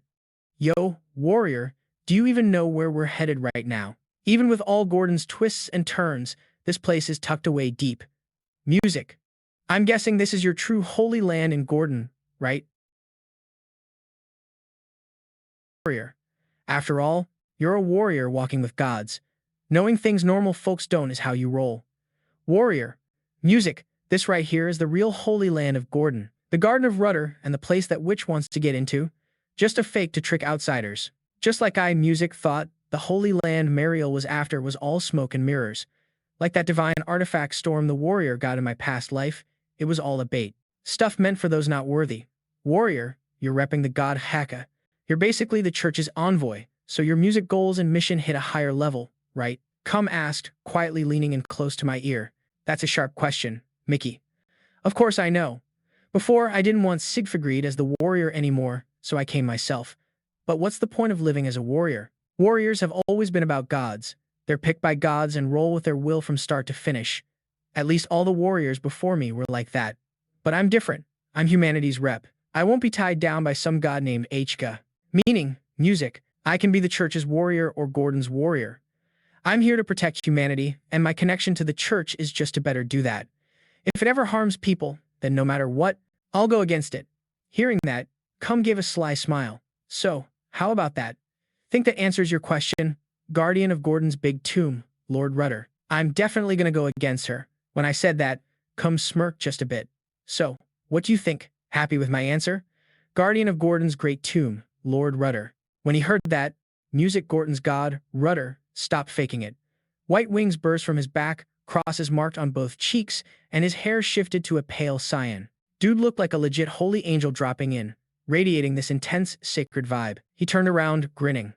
Not bad. That pure grin was straight up magnetic. You're a pretty interesting guy. When did you figure it out? I caught on a while ago. The recent fog and the questions were way too sketchy. Music, where's Cum? Send him back to the entrance. That kid can only go so far. So, how long you planning to keep hiding? Set. Rudder glanced at music, Set, hiding behind my shoulder. Hearing that, Set shivered but finally stepped out, grudgingly. You annoying Rudder. Long time no see, the guy said. Once you're in, you're a challenger. Didn't expect you to uncover the tomb's secret. Music, you really are something else as a warrior. I knew what he meant and fibbed. Couldn't have done it without Thoth's records. Rudder threw up his hands with a helpless look. Music, ha. Didn't think that stubborn old Thoth would mess up too. But you grabbed 2 divine artifacts and music, the World Tree plus Hekau's Mark. Looks like you're definitely qualified. Rudder leaned closer, checking me out. But being qualified doesn't mean you'll pass the trial. I knew he'd pull this move. Rudder was a man of principles. Even if divine artifacts got wrecked and the world ended, he wouldn't drop his standards. So, what's your game plan to test me, Lord Rudder? The original trial system got trashed by demons, so I switched up the trials. Still want challengers to prove themselves, but I tweaked both the content and the difficulty. I temporarily handed you control of the divine artifact labyrinth, music, and its permissions. The original test was to solve the labyrinth and reach the artifact, music. But now, the rules have changed. Rudder was mad about Merryill crashing the party, but couldn't stop challengers, music, so he hoped I'd fight back against Merryill through this. If I nailed it, the artifact would be mine. So, music, this test is basically a duel, spear versus shield. Set's little head was buzzing. Exactly. Challenger, you confident you can be an unbreakable shield? Rudder nodded to Set's call. But I wasn't just here to block hits, I aimed to crush her spear. Merryill's first 2 schemes got wrecked by me, so she was still weak. At her prime, she barely ranked at the bottom among the 7 greater demons. Now, forget about it. I wanted to utterly smash her, no chances for her to bounce back slowly. Meanwhile, the great chief lay in Merryill's grip, still hypnotized, seemingly blind to Merryill's creepy music, goat eyes and horns. Merryill was riding the high of controlling dumb humans. She'd soon restore her power. Descending here, most of her strength and true music name were stripped away. Just as she was hyped, an underling freaked out, reporting the cracked labyrinth was starting to reshape itself. Merryill's smile died instantly. Music. She rose, furious, grilling her subordinate. That Rudder dude's got principles. He wouldn't interfere with me cracking the labyrinth, so why's it reorganizing? The subordinate added that Rudder's principle was only valid as long as he didn't use outside power. Hearing that, Merryill froze. Could it be the labyrinth was reshaping because of outside interference? She pieced it together fast. It's that guy. Music, the warrior Mikuel Wal Purgous. Staring at the trembling crystal ball, Merryill clenched her fists, seething. That damn warrior. He wrecked her plans both in the Divine Country and Draculan. Music, and now he's showing up in Gorton to mess things up. Straight up nightmare. If I get a chance, I'll kill him myself. If there's an opening, no. Everything tried so far failed. Just as Merryill was stressing, the voice belonged to Greater Demon Belfg. Hearing music hymn, Merryill shook, turning towards the source. Why are you here, Lord Monarch? Didn't we agree no interference? Why barge into my turf? That was true. But Bajb is dead, and you messed up a key plan, too. Monarchs aren't many. Losing one isn't unusual. Music Belf licked his lips greedily like Merryill was a tasty snack. You get what I'm saying, right? Merrill's eyes glazed over, too scared to respond, body trembling. She knew if she slipped up again, she was done for. Music, she forced calm. I got a plan to deal with the warrior. Just gotta stop him from restoring a music Shar's power, keep him from snagging more artifacts and wrecking his whole plan. Belfg shot her a question. We still don't know the tomb's spot like you do. Music. But Belfg backed Merrill's plan and warned this was her last shot. Screw up again, and only death's waiting. Meanwhile, inside Rudder's garden, Set returned to normal size and was chatting with Rudder. Male is 22, right? I don't underestimate humans, but his music age plus those feats. Cracking a divine artifact so fast, that's another level. His power and soul have gone beyond normal humans. He's one rare warrior, plus, he's the one that Set loyally follows. Music. No way, this is basic stuff. That's your own karma biting back. You were dumb enough to want to fix things yourself. Hearing that, Set shivered and clenched her fists, gearing up to explain her side. But Rudder cut her off. Even if you say you paid your dues that day, you were pulled into it too. It's not all on you. Set spun around, hyped to defend herself, about to argue, but saw Rudder stand up. I was mad about that back then, but after all this time, I've cooled off. Rudder glanced up toward where Male stood. Maybe that whole mess was his setup too. That's kinda wild. Meanwhile, I was deep into the labyrinth. It was insane, constantly shifting with spots totally different from before. So solving it meant not finding the exit, but making a path through the ever-changing maze. Soon, I spotted one of those paths. It was the route Merryill had cracked past halfway, but I had no plans to wreck it right away. As long as I was involved, it would be pointless. But I wanted it to keep Merryill distracted until she caught on that I played her. Then, her rage would wreck her logic. By then, it'd be too late for her. Ryan and the butler I sent off earlier should handle things solo. On Ryan and the butler's side, Ryan gave the butler a sharp look. Old dude. Straight up. That Mikuel guy's gotta be nuts.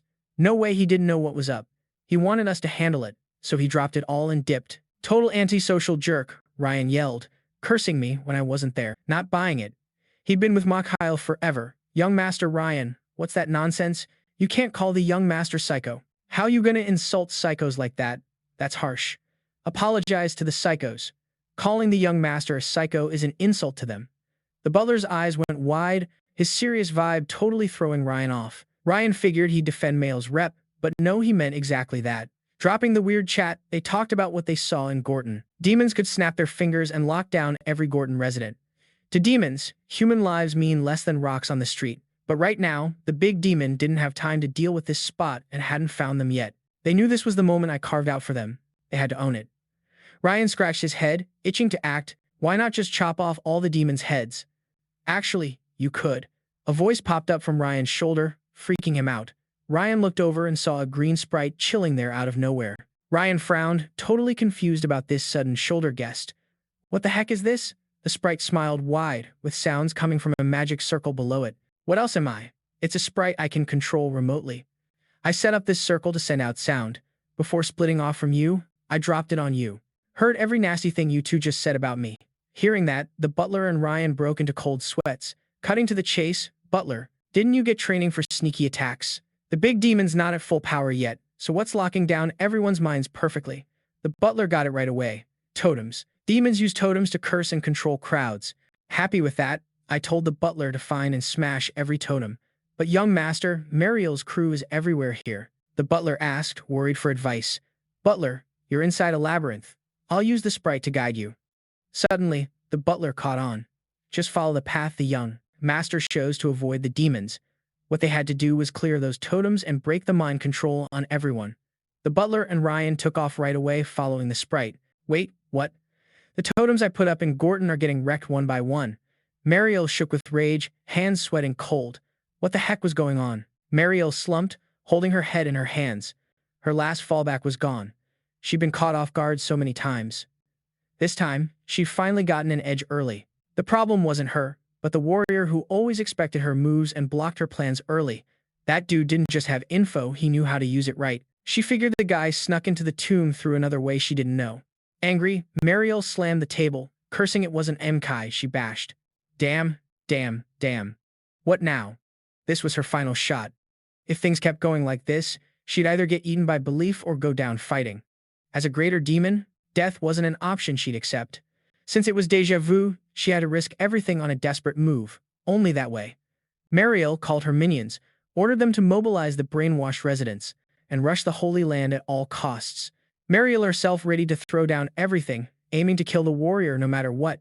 So she slammed her claws into the great chiefs. Dang. Dang. Now what's she gonna do? This was her final shot. If she kept going like this, she'd either get swallowed by Bellelf or end up in a fight to the death. As a top demon, she couldn't accept dying like that. Since death was inevitable, her only move was to go all in with some crazy gamble.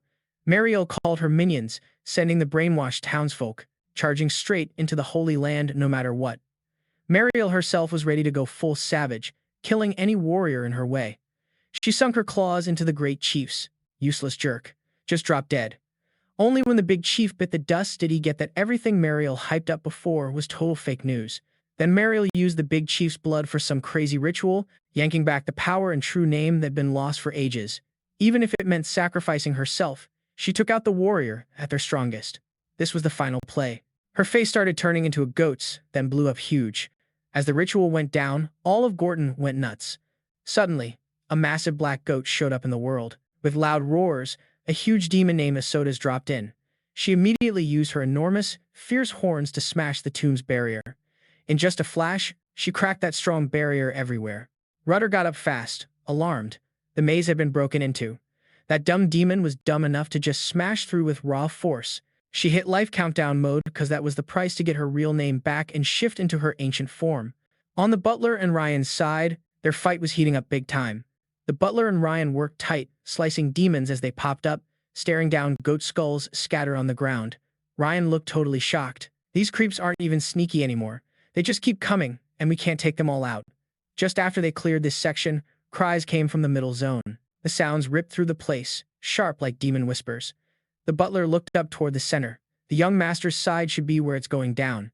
He told Ryan to chill. Even if the young master ain't much usually, his strength's solid. They just gotta clear the outside demons first. Right as he said that, a huge red fireball came flying. Luckily, the butler was ready. He jumped into a defensive stance and blocked the blast. Seeing the butler calm as ever, Ryan stopped stressing about the rear. He just charged ahead with his sword, cutting demons down, trusting the butler had his back. Ryan finally locked onto the demon controlling the Gorton folks. The demon's body was wrapped in chains holding the people tight. Ryan jumped high, his spirit power flowing from his waist up to his arm and sword, ready to slam down hard. The demon had no choice but to let go of control, trying to block with its hand. As the demon lifted its left hand, showing an opening, Ryan swung his sword again to slice it down. But then the demon's other hand used the Gorton folks to block Ryan's path. Ryan had to pause, planting his foot against the people to block their wild attacks while pushing off to jump back. He didn't want to get hurt because he held back. Meanwhile, the butler slipped behind the demon, charging all his power into one fingertip to strike the demon's neck. Right after charging, the butler jabbed one finger out, letting loose the attack. But Gorton folks suddenly popped up behind the demon's head, ready to shield it. To keep them safe, the butler had to pull back his magic and barely curve the blast at the edge. The attack missed completely. The butler had no choice but to go back to Ryan's side. These demons had all popped out at once. The butler figured the fight on the other side must be hitting its peak too. Using people as shields made the fight way harder. They had to quit their attacks for now. But Ryan kept silent, his face stone cold, gripping his sword tight like he was one with it. Then he stared up at the demon like he might actually land a hit. "Young Master Ryan, what's going on?" the butler asked, confused, cause all attempts before busted. Ryan zoned in hardcore, ignoring the butler's words. Then he sheathed his sword, pulling it out smooth as hell, like a pro. He held the stance, with endless spirit power swirling around him. Suddenly, he remembered the fight with his future self. Yup, this was it. Divine power sparkled in Ryan's eyes. He saw a perfect slash line right through the demon, like it was always there. Ryan instantly shifted, turning into a streak of blue light zipping across the battlefield. When his figure sharpened, he was already in front of the demon. The demon freaked but wasn't dumb. It raised its big hand to block, but it was too slow. Divine and spirit energy gathered at the sword's hilt, forming an insanely powerful blade. Then bam, the sword flashed. The demon's head flew off high. Ryan nailed it. All the outside demons and Gorton creeps were wiped clear. Every single Gorton person was safe. Meanwhile, on the other side, Lord Rudder was dealing with a demon who forced her way in so she couldn't be a challenger anymore. Now she's just an invader in the tomb. You gotta punish those who dodge trials. I grabbed the broken labyrinth from the ground, holding it tight while filling Rudder in on the situation. Rudder's eyes got sharper, questioning me hard. Is this your plan? You want to use me to take on the big demon Asodas? I told Rudder straight. I'm just laying out the facts. Rudder stayed quiet, coming at me. Is this your plot? You want to use me to take down the greater demon Asodas? Lord Rudder, I don't get what you mean. I'm just stating facts. Rudder said nothing. You couldn't read a thing on his face. It was totally impossible to guess what was on his mind. Then he let out a soft chuckle, like he was vibing with what I said. Like you said, she barged into the tomb like some kind of intruder, so I've got all the reason to act. Guess I'll back you up to take down that bigger demon.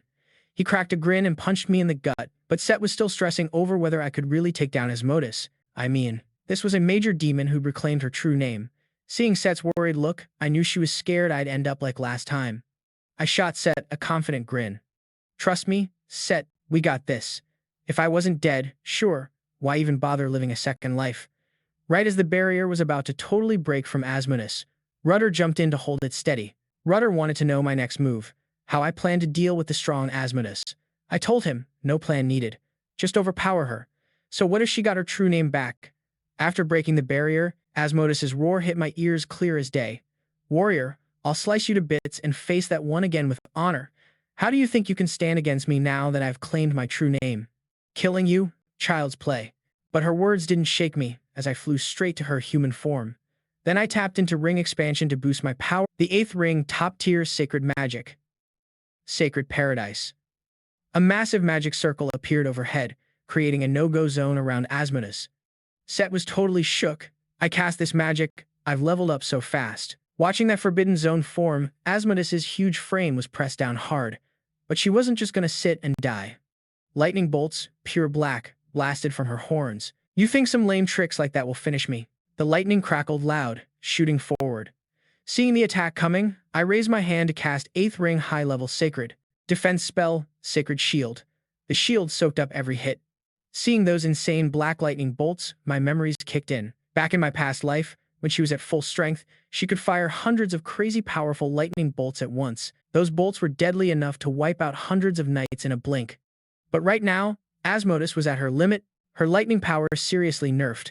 Every strike got blocked by my sacred shield and rudder's barrier. Seeing her lightning stopped, Asmodeus freaked out again, summoning bolts from the sky, but everything was blocked again by rudder and me. This move was totally pointless. As Asmodeus kept shouting, "A mortal body dares to face a major demon who's claimed her true name. You think major demons are a joke? Nah, I think you're the easy target here." Forming an insanely powerful ball. Die for me. The crackling sounds were thick and loud, echoing everywhere. Can't let her finish charging that thing. Drawing on my past life's wisdom, I instantly cast magic. Asmodeus had no clue how many big demons I fought before I was reborn. When she fell for my fake-out, she split the lightning to block me. I used my shield to stop the bolts. She wouldn't know the countless times I messed up in my past life, nor the bucket loads of grudges I carried from it. Now I was here to pay it all back. Seeing Asmodeus lob the lightning orb, I instantly teleported behind her. Watching this, Asmodeus got even more furious. A tiny ant dares to challenge me. I swung my staff high, charging divine energy. You talk too much. Perfect timing. I nailed her right during the backswing of her spell, dealing major damage. That brutal hit made Asmodeus's massive goat-like body stagger, the heavy thud deafening. Even though the move worked, killing a major demon wasn't that simple. As the dust cleared, Asmodeus kept coughing up a storm, but I knew she wasn't done yet. Because a major demon's true self is closest to magic, regular spells hardly kill them. She knew that better than anyone and tried to shake my confidence with words, just buying herself time. As long as she recovered, she thought she'd be unstoppable again. But I wasn't about to let that slide. Divine power, gathered non-stop on my staff. High-level sacred spell, Pure Requiem. This sacred magic was made by the church's first warrior who had passed me the saint's robe back in my past life. Normal magic couldn't kill her, but this sacred spell might. As Asmodeus felt the chill of death creeping in, she trembled all over but no death came. She opened her eyes to see the beam of light burn only a shallow mark on her forehead. She couldn't help but laugh insanely. You really think that weak glow can end me? Your faint light won't hurt me. Die, warrior. She lunged at me again, but I didn't dodge, keeping up the high-level sacred magic blasts. Requiem. Since I'd used divine power to set a magic circle, this light was just the trigger. The moment Asmodeus's hand touched the light, it burst into wild flames. She was nothing like Bayajbi. Even if not at full strength, she got her true name back, so pure Requiem couldn't fully hit her. I had to tweak Requiem, using it to alter this forbidden zone, turning the no-go area from sacred paradise into a. Regular magic couldn't finish her off, but the sacred magic I was using now might do the trick. As Asmodeus felt the chill of death trembling over her, the expected end never showed up. She opened her eyes to see the beam I shot only singed her forehead. She burst out laughing like crazy. You seriously think your pathetic light can kill me? Your shine ain't got nothing on me. Die, warrior. She charged again, but I stood my ground, stacking my strongest sacred magic. Requiem. I used divine power to lay down a magic circle first. That light was just the trigger to start it. Asmodeus's hand that touched the light burst into raging flames. She was different from Bayaj. Not at full strength, but she'd gotten her true name back, so pure Requiem didn't work on her. So I flipped the script on Requiem, turning the forbidden zone, the one sacred paradise created, into the spot where Asmodeus just couldn't hang. I slammed my staff down at the circle's last point, sealing the whole formation. Asmodeus's entire body burst into flames on the spot. She shook, screaming in agony, struggling to break free. You really think I'm just going to stand here while you fight back? I lifted my staff again, channeling divine power once more.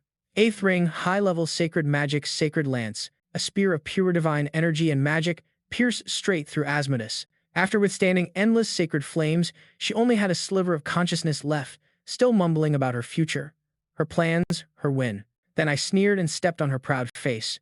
Your future? Totally crushed by me. This is the end you earned. That massive goat form started fading away as Asmodeus's wicked schemes completely ended. Borton's land finally chilled out again. Rudder watched the black goat vanish, totally stunned that I actually took out Asmodeus. You kept your word, so you passed my test. The divine artifact is yours. Thanks for lifting this heavy load off me, Rudder said, genuinely thrilled. Then he thanked me, but I knew this wasn't the finish line yet. The showdown I'd been waiting for was about to start. Following Rudder's lead, we headed deeper into the Great Tomb's core. He was shocked I had both the Storm and Harvest divine artifacts. The craziest part? My insight and knowledge blew past human limits, so he asked if Hiko hooked me up with something special. Nah, I was sure rebirth had nothing to do with Heko. She had no clue. It made sense, Rudder doubted that. Unexpected futures always mess with people's heads. If I were him, I'd feel the same. Soon we got to the actual holy artifact. It was this massive, still closed blue flower bud. Different from any divine artifact I'd seen before, it radiated powerful divine energy. This thing wasn't just real, it was huge beyond belief. So, what's the move here, Lord Rudder? Rudder said I'd already pushed its use to the max. Why ask again? I told him I was just winging it, reacting to whatever came my way. Was there some secret method? Nope. Rudder gave me a serious look. I believe you squeeze every drop out of it. That's why he thought I was something special, which made sense, but every time I used it, I felt like I could handle it way smoother. Thinking it over, even Heko couldn't easily figure out my realm, or that I'd been reborn.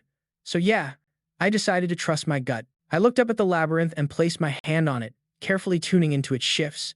For sure, the labyrinth I unleashed on Asmodeus was like the storm replica from before my rebirth. Both were flowers that hadn't bloomed yet. From Rudder's words, this flower had never blossomed, so it wasn't dead, just waiting to bloom. I stared at the labyrinth. Buds bloom eventually, showing off their inner petals. I closed my eyes and focused deeply. As I poured my mind in, I felt divine power flowing through the labyrinth. Where I blocked that current, there were clear breaks. So, I tried pushing divine power in. To my surprise, it exploded with brilliant light. The real divine artifact, even the Guardian couldn't guess it, bloomed right in my hands. The giant bud unfolded, flooding the Holy Land with light. I got swallowed up by that intense glow. Look, I heard a voice. It was totally new to me. Who was it? Should I trust it? The voice kept going, but all I could see was endless darkness. The voice had this divine vibe. It came from behind me, so I reached around to spin. When I turned, a glowing red eye was locked on me. I couldn't make out who it belonged to, but I could feel the eyes soaked in all sorts of bad vibes, no good intentions at all. I sensed it staring at me, then realized this wasn't reality. It was the distant past, so the red eye wasn't actually looking at me. But I couldn't hear or see whoever it was looking at either. No one else was supposed to be here besides us. Who else could it be? No. How long you gonna keep this up? The voice behind the eye got angrier. What's going on? I was confused. Did the labyrinth make me see this? But why would it do that? I tried stepping forward, but my foot hit nothing solid. Then I lost my balance and kept falling. The voices kept echoing. No, you're wrong. No one can take our place. My thoughts started fading, but then a louder roar cut through. You're the one wrong. A share. A share. Wait, I get it. This is a memory fragment the labyrinth stored. Meanwhile, Rudder was just as confused. After that blinding light, Mickey passed out. Rudder yelled nervously, "What's going on?" I thought the labyrinth had some flaws. Set sat on his shoulder. From where I was, I could tell the reason behind limiting your understanding of the labyrinth.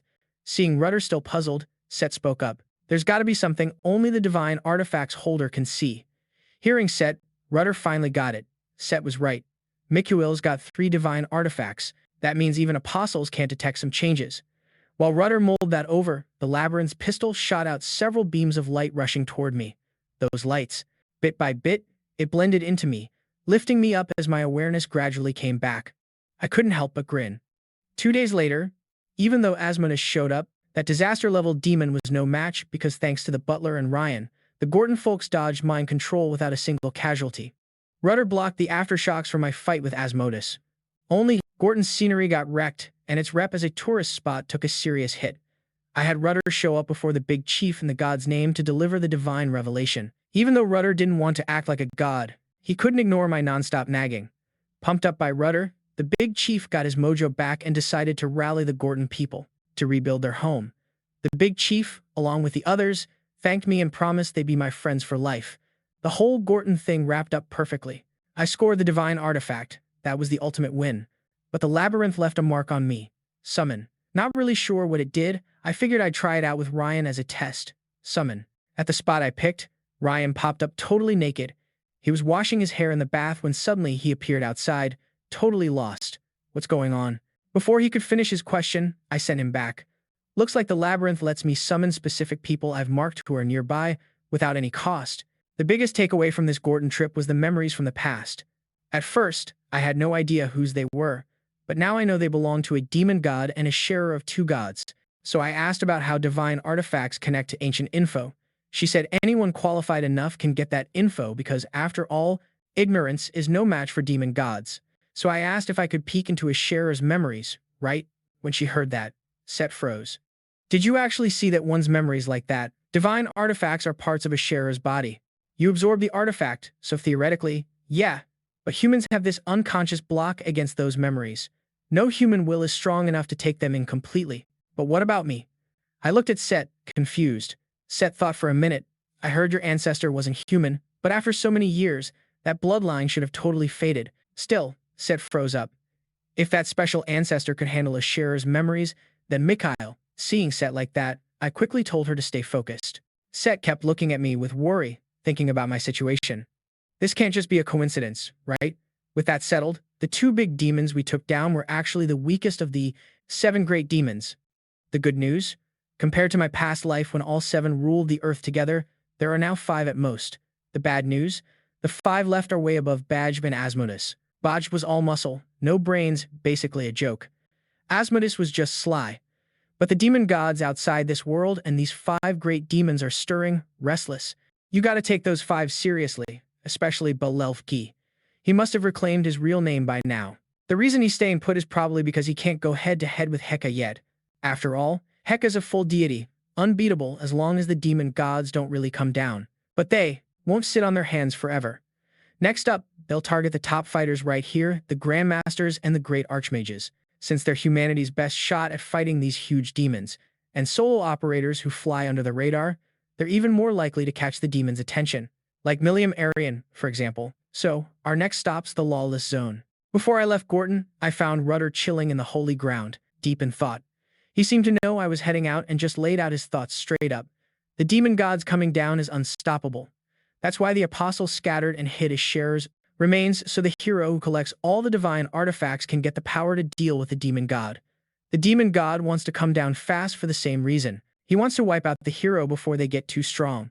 But none of the heroes before me ever knew about the tomb. I get what that means. Before I was reborn, I had the intel but never found the real tombs. Just like Siegfried in my past life, everything they found were just fake divine artifacts and bogus info. Basically, unless you're the chosen one, even having the info is worthless. Since I got the first divine artifact, I knew I was the chosen one, the only one. I'm the real hero who's going to decide how this all goes down. And the demon god's watching me too. Even if the great demons set traps ahead of time, I gotta move because I'm not flying solo. I've got Set and these freed apostles backing me up. Even though the future's a total question mark, I'm not scared. What I got isn't just divine artifacts, but also the resurrection of holy grounds that keep demons in check. As long as all the apostles get freed, the round table will come back.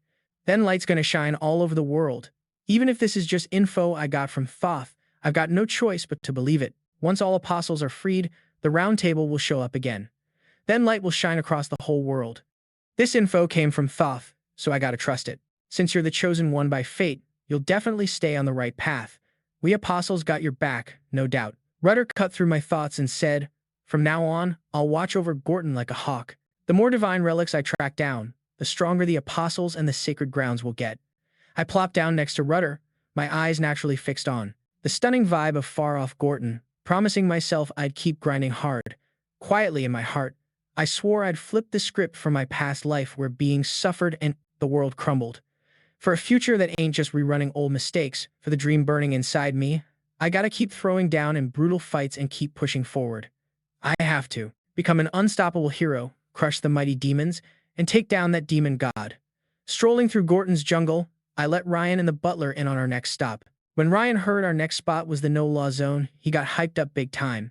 No better place to rack up real battle experience. Watching this clown laugh it up, I couldn't help but wonder, who turned him into this hype machine? Right then, the butler rolled up beside me, sleeves up, asking if I felt the power shift. I shot back, honestly, not really. He's always been like this, right? The butler tensed his whole body and suddenly roared wild. His clothes blew off, showing off insanely jacked muscles that looked unreal. What the heck? Before I was reborn, these two never pulled that off. So freaky. Could it be from the intense workouts I put him through 2 years back? The butler explained that this self-circulating power is different for everyone, and he wasn't your average mage to begin with. His magic juice level matches his muscle power. Raising his arm, he fired off a massive fireball. The butler said this muscle thing is like a new kind of armor lurking under magic's surface. He called it the under armor, watching one clown flex while another swung his sword with a dumb grin, yelling about battle. I couldn't help but curse under my breath. What the heck is going on here? Meanwhile, out in the Count Ixion's turf, known as the Border Lord and ranked 6th among the Empire's knights, protector of the West, Count Ixion, rockin' fiery red hair, a beast of a body, and a scar on his face, all proof of his bravery. But right now, the dude had a splitting headache, because he heard from his crew that the adjudicator was in town. He found this lawless adjudicator a total pain. He figured, after 2 years of radio silence, she might have finally found something she wanted. Technically, the no-law zone wasn't his turf. He just had to guard it. He wasn't sure why the adjudicator was back this time, but going up against her meant being ready for war. So he squared his shoulders, tightened his gear, and grabbed his sword. Then he stepped up to face the adjudicator, fully ready to throw down. But William bowed right to him, apologizing for the sudden visit. The border count was ready to cut to the chase, asking why the adjudicator showed up. William's words left him confused. From what I've heard, your lordship's got some stellar kids. Well, just kids who totally ghost their dad's orders. Guess kids are all the same. William lowered her gaze. What exactly are you getting at? The border count pressed. Then she shot him a sharp look. I need a favor. The border count went on full alert, every muscle tight, sword ready to spring. My son pieced out. When the adjudicator dropped that bomb, the border count let out a relieved breath. Oh, I get it now. Your son ran away. Son, the border count was straight up baffled. Adjudicator, what did you say? I said my son bailed on home. Her voice rang over the wasteland. Meanwhile, the butler, Ryan, and I were cruising through the city, with the border count's guards around. The butler figured if a great demon wanted this heavily guarded city, it wasn't impossible to snatch it. I was with him on that. Wherever a great demon sets eyes, cities always fall. But right now, pulling that move would be a straight-up death wish. Ryan didn't get why, and I wasn't wasting time trying to school him. If Asmodeus had pulled it off, they might have acted already. But just in case, we still had to meet the border count. Suddenly, the wall beside us blew open with a massive hole, roaring loud. Someone shot out of that gap and landed flat in front of me, looking like they'd caught a serious hit and still swearing up a storm. Then, another person stepped out from the hole. The butler and Ryan froze, seeing who it was behind, none other than an old friend, Eileen, grinning wide with her sword slung on her shoulder. She taunted the person who flew out. You really thought your trash gang could mess with me? When the other dude just started mouthing off, Eileen slashed a quick cut across his face. Outmatched, he could only growl insults and slink off all dejected. Eileen sighed, glad she did another solid deed today. Then, out of the corner of her eye, she caught sight of 3 familiar figures. She could hardly believe it, blinking hard for a second look. Yep, it was definitely us. The vibe got super awkward. Snapping back to herself, out of the corner of her eye, she spotted 3 familiar figures. She couldn't believe it, blinking in disbelief. Yup, it was the 3 of us. The vibe was super awkward. Snapping back to real life, Eileen looked like she'd just seen a ghost, and I grinned, saying, Yo, isn't this Eileen? It's been forever. We stepped into this dive bar and snagged a table. I straight up told her she looked good. Eileen shot me a look like I was clowning her. Behind her, the shop owner was bawling over his trash store, but nobody cared. I said, compared to back then, Eileen was definitely doing way better now. She didn't argue. She was way happier and way more alive. I got straight to it. Since you're here, Millia's got to be around too, right? Eileen dropped her gaze, avoiding eye contact like she was hiding something.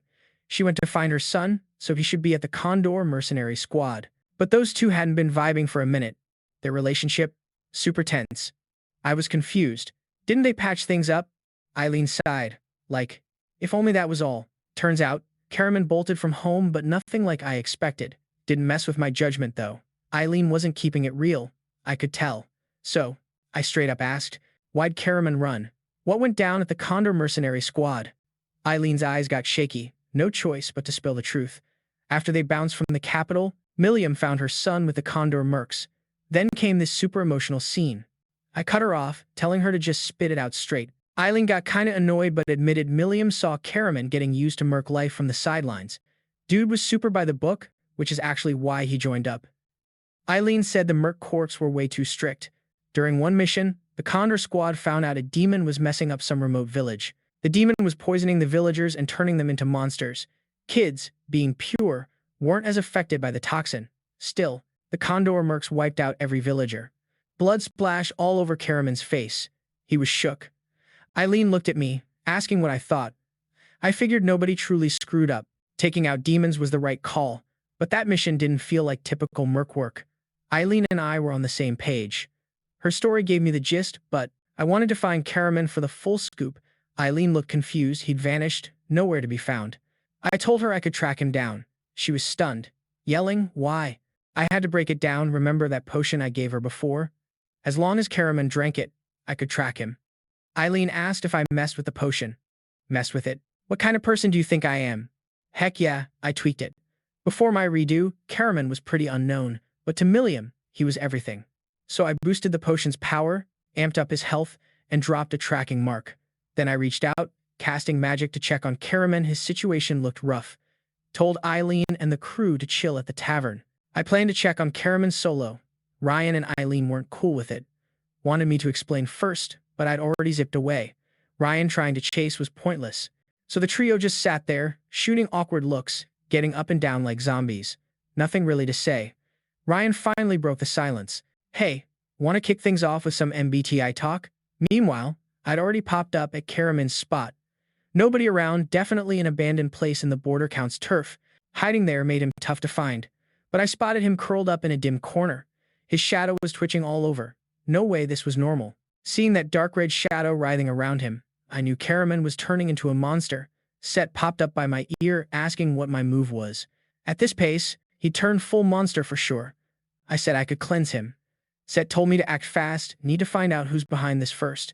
So, no purifying yet. I get Karaman's mad lucky with crazy high-level talent. He's got Milliam's blood. But someone like this getting corrupted?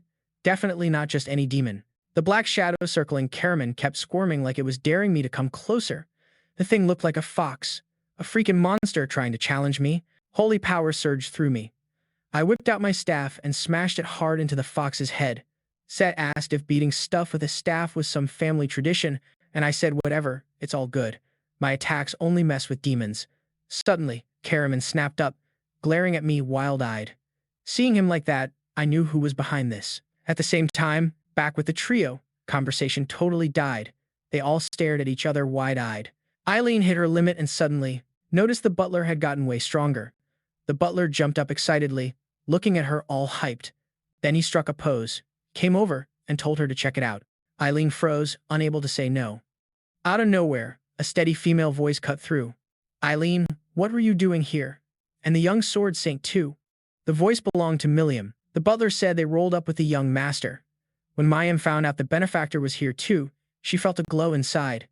Then Eileen stepped up to break down the situation for her. Both of them were hella worried about Karaman, but the butler reassured them Karaman was good since he'd already made moves. Right after he spoke, Mayim caught this loud crash behind her. Out of the smoke and dust came Mikuel's voice. The teleport point was busted, the haze cleared, and yep, it was me bringing Karaman back through a magic circle. Both William and Eileen were shook by how I rolled in. Seeing the place trashed again, the owner behind them had a seriously annoyed look. Milliam stared at Karaman trapped in the magic bubble and asked me what went down. "Before I spill, you gotta answer me first straight up what really happened at the Condor Mercenary Corps." William suddenly stammered, like he didn't want to drop the truth. I caught that he was trying to keep it low-key with all these people around. I was thinking about moving the spot, cause someone else needed to join the chat. The scene switched, over to the border count's mansion. The count was pacing by the window, looking worried. Emperor had sent him here a year or two back to watch out for demon invasions, but dude had zero demon fighting experience. Up until now, he hadn't even seen a demon. If the legendary hero could drop some advice, maybe things wouldn't be so rough. Then out of nowhere, a loud noise hit the count's ears.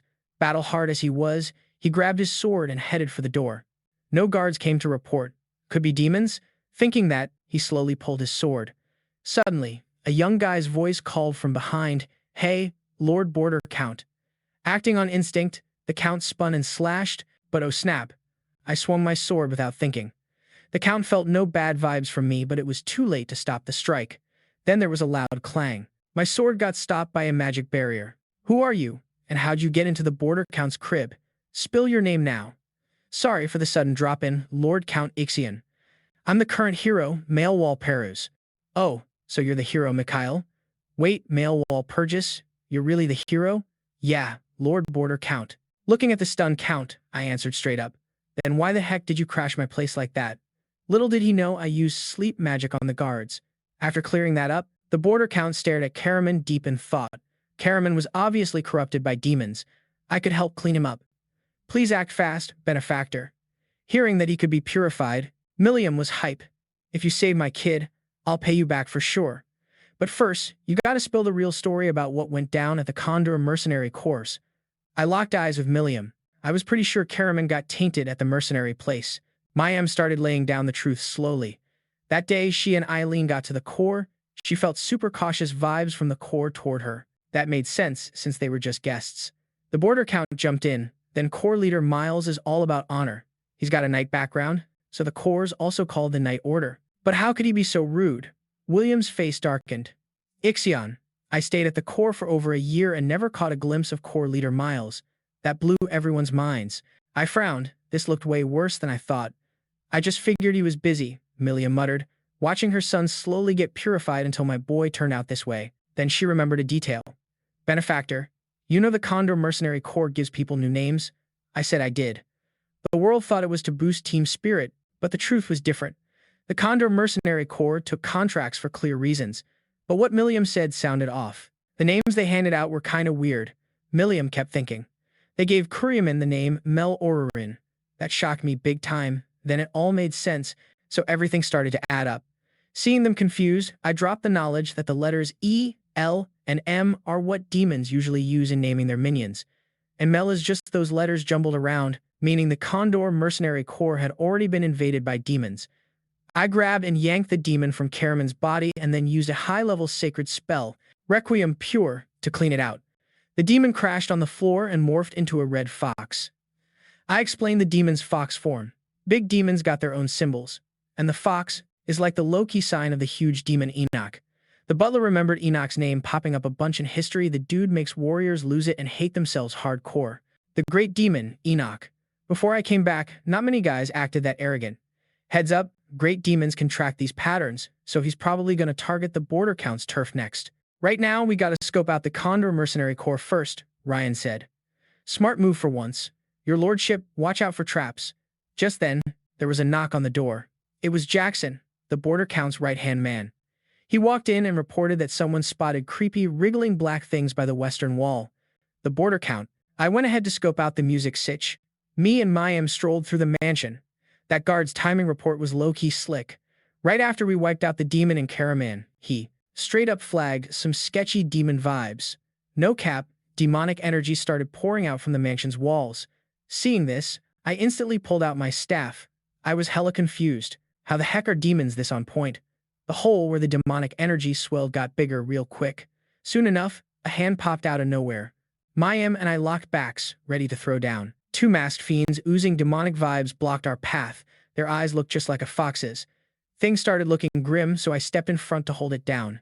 Once Eileen got a good look, she yelled, "It's demons." Mayim drew her sword, standing firm, and snapped, "Who the hell are you?" The lead demon stepped out of the hole, throwing up his hands like only idiots brag to a sword master. Then, he raised one finger. "We got one goal. Bring back our buddy." "Nah, he can't feel Karaman's vibe no more." "Obviously not, because I took him out, and I saw right through this dude's bluff." "Cut the crap. Just a tiny bug like you thinking you killed that lord's blessing? Impossible." The demon I poked started grinding his teeth and charged, but I blocked his move before he got close. Dude immediately busted out into cold sweat. Then he gripped his fist tight, demonic energy blasting all over, eyeing the black shadow twisting on him. Could this dude be a backstabber from the mercenary gang? I told him to quit while he's ahead. That kind of rot is super tough to clean up completely. But he wasn't having it, mocking me instead. "Just a human? So cocky." I shot back, "Weren't you human once too?" That got him madder, and he unleashed a massive blast of demonic energy from both hands. The energy pretty much just clouded the spot. When the demon was about to start talking smack again, I hit him with some Forbidden Zone magic, smashing the space he painfully built. He got slammed with backlash and hit the floor, groaning all confused. I wasn't about to keep playing nice either. Waves of holy power surged through me. "Still don't know who I am? Dude, freak out bad. Could you be the hero? Too bad. He figured it out way too late. His buddy Merryill was still sneaking up to ambush. Circling behind me, he jumped high with his blade ready. But my back wasn't open. Zet easily blocked with a storm blast. When they tried to start talking again, I slammed my staff hard into their faces. Mayim and Eileen just stared, stunned by how savage I got with the staff. The lead demon suddenly raised both hands like he was surrendering. I quickly shut him up with magic. Close call. Almost let him off. Then while pounding them with my staff, I asked if they wanted to give up. After dozens of minutes of screams, I was wiped out. These guys straight up refused to spill. Their resolve was seriously solid. I wiped down my blood-soaked staff. This whole demon scene totally confirmed what we guessed earlier. The Condor mercenary crew? Yeah, they're already deep in a demon's grip. Actually, not just maybe that's confirmed. Guessing if the top dog, Miles, has already bent the knee to Enoch. Just then, Karaman slowly opened his eyes. So, I figured I'd listen to what he had to say first. When Karaman was a kid, his dad got spilled in a pool of blood, and Mom totally broke down, forced into her duty. But instead of sticking by her side or helping her break free from that darkness, he ran off and got sold by some sewer rats. Karaman was just too young to care for his broken mom. As time passed, this trauma felt like a knife stabbing his chest over and over. He lost track of time until his mom finally found him. Seeing her smile, he finally felt that pain fade because Mom wasn't stuck crying over Dad anymore. He also couldn't smell the bloody scent from that night any longer. Just like Mom, he seemed free from Dad's death's shadow. But then magic took over his mind and he blacked out, turning into Merryill. Yet when he woke, Mother Mayim was right there. Karaman barely whispered, "Mom, why are you here?" Hearing that, Mayim couldn't believe it, her head spinning in shock. Then she hugged him tight, feeling the warmth of a real mom. Karaman knew this wasn't a dream. "No, Mom, step back. There's a monster inside me." He screamed, but Mayim didn't let go. He heard her soft voice, "That monster's gone, thanks to me. No worries. This is the first time you're seeing me awake. I'm the hero now, Mika Wal Purgous, hero. You're the hero, the one set to wipe out the big demons." Karaman pumped his fists, eyes shining, staring at me. I told Kuraman to check out those knocked-out figures first. Kimmin pulled back their hoods and saw it was Merryill and Baskerville. "Why didn't you hit up Milliam for backup?" Seeing his hands all human again now, thinking back to when they were packed with demonic vibes during his demon phase. Kanamin was straight, he didn't want the demons eating him up inside. And he sure as hell didn't want Mom seeing him like that. So, he laid low solo. I get it, because I thought about my past self too. From him, I learned that when he got out, half the core was already decayed, especially the leader who got stabbed in the back by Kyle, the vice leader he trusted most, and was locked up, stripped of all freedom. I was gearing up to cast soul-binding magic to lock down these two attackers. Both Milliam and the butler were shook hearing that. I get why it's not just super hard magic, it's brutal too. I needed info on Enoch, which meant breaking those two bodies hard and trapping their souls, so they couldn't dodge my questions or hide any secrets. I'm still close to humans, but when it comes to soul traders, I go all in like that. While doing it, flashes from the past popped up. One killed innocent people, claiming it was faith. The other tortured folks to death just cause it was fun. They'll never know how many lives they wrecked. Then two orbs dripping dark energy popped up on my staff. They begged me to end them, but nah, I wasn't gonna let them off that easy. Seeing my savage mood growing, Seth rushed out to chill me out. "Doing your best is cool, but don't burn yourself out. That weight's way too heavy. You're human too." That hit, and my tight face eased up. Then I flicked Seth's forehead playfully. "It's all good." Seth rubbed his head, looking sorry. "'Cause I know the world around me isn't just pain and struggle, it's got mad possibilities ahead. Since the goal's still on, no way I'm quitting. If I was useless, I wouldn't even bother with rebirth." Outside, the border count's domain walls, the count and I met by this massive rift. He got the whole rundown and was worried about Miles. I promised him that as long as I'm out there hunting for Miles, things would be fine. But first, I had to make sure where the border count stood on demons. Checking out the walls, dripping demon energy, the count still couldn't believe it. Even with the Emperor's orders, he just wasn't sold on demons, not a holy knight or a super devout dude. I totally vibed with that. Normal folks should think like that. So before bouncing, I wanted to open his eyes.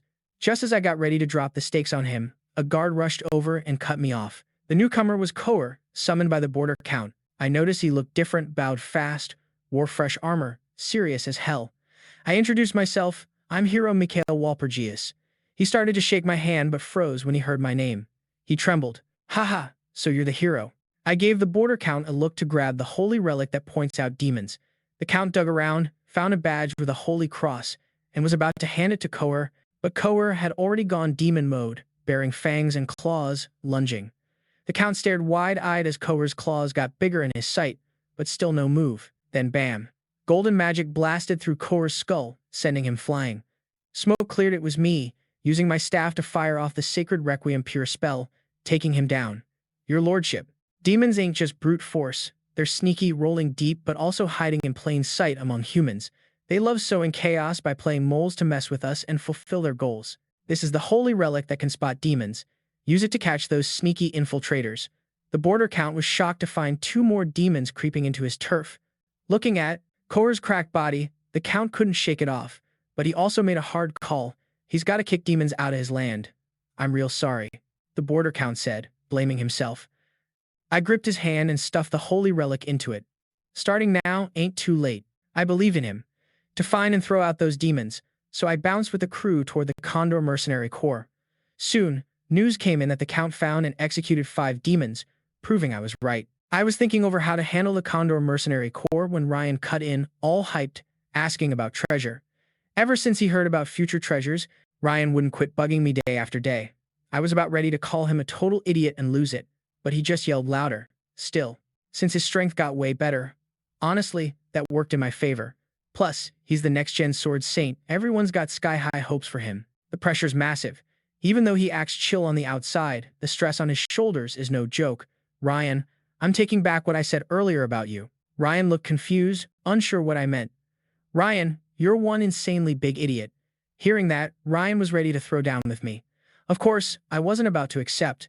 After all, Ryan was all confused, didn't get it. Ryan, you're a seriously huge idiot. Hearing that, Ryan was ready to throw down with me. Of course, I shut down his challenge. After all, I'm not into beating up total weaklings. But since this dude was all hyped to throw down, eager to get stronger, as his brother in arms, I had to hook him up. So, I ripped apart some bushes and found a crew crouched back there, all looking super hostile. The boss was that Highland guy who Eileen already clapped before. He pointed at Eileen and spat some serious threats, vowing to catch us all in one trap. Eileen was clueless why these clowns were all talk like that. Ryan and I couldn't help but respect the guy's boldness. Low-level fighters with a big mouth, mad props for confidence. Then I shoved Ryan forward, telling him to handle this squad that definitely needed some schooling. I made it clear no spiritual or holy power, just straight sword skills. But Ryan was whining about wanting treasure, or he was out. When we told him the treasure was the blood and sweat he was going to spill, Ryan raised an eyebrow. What are we waiting for then? The Highland gang was already charging hard, like they wanted to straight up eat us alive, so I told Ryan to jump in. Go. Ryan, quick fight, wrap it up fast. Ryan smashed them so hard they flew back, totally living up to the huge fool I had high hopes for. To cut our travel time, we took a risky route where monsters and bandits were all over the place, but there was always Ryan, sword ready, standing tall, facing giant monsters with god-level sword skills, yet still no spiritual powers used. After a few moves, Ryan found a weak spot and chopped the monster's head off in one swing, ending the fight. The butler, who was carrying our horse, was totally shocked. Young Master Ryan actually took down the beast without his spiritual energy. I said Ryan embracing his raw side was a big win, way key for his growth. Ryan, hyped after that kill, let out a primal roar to the sky. Watching Ryan cuss out loud like that was wild. I just don't get how he even got like this. The moon was crazy bright tonight, lighting up the dark and the road ahead of us. We set up camp in an open spot, cooking simple food. Eileen ladled some thick soup and handed it to Ryan as a pick-me-up. Ryan took it with a sour face.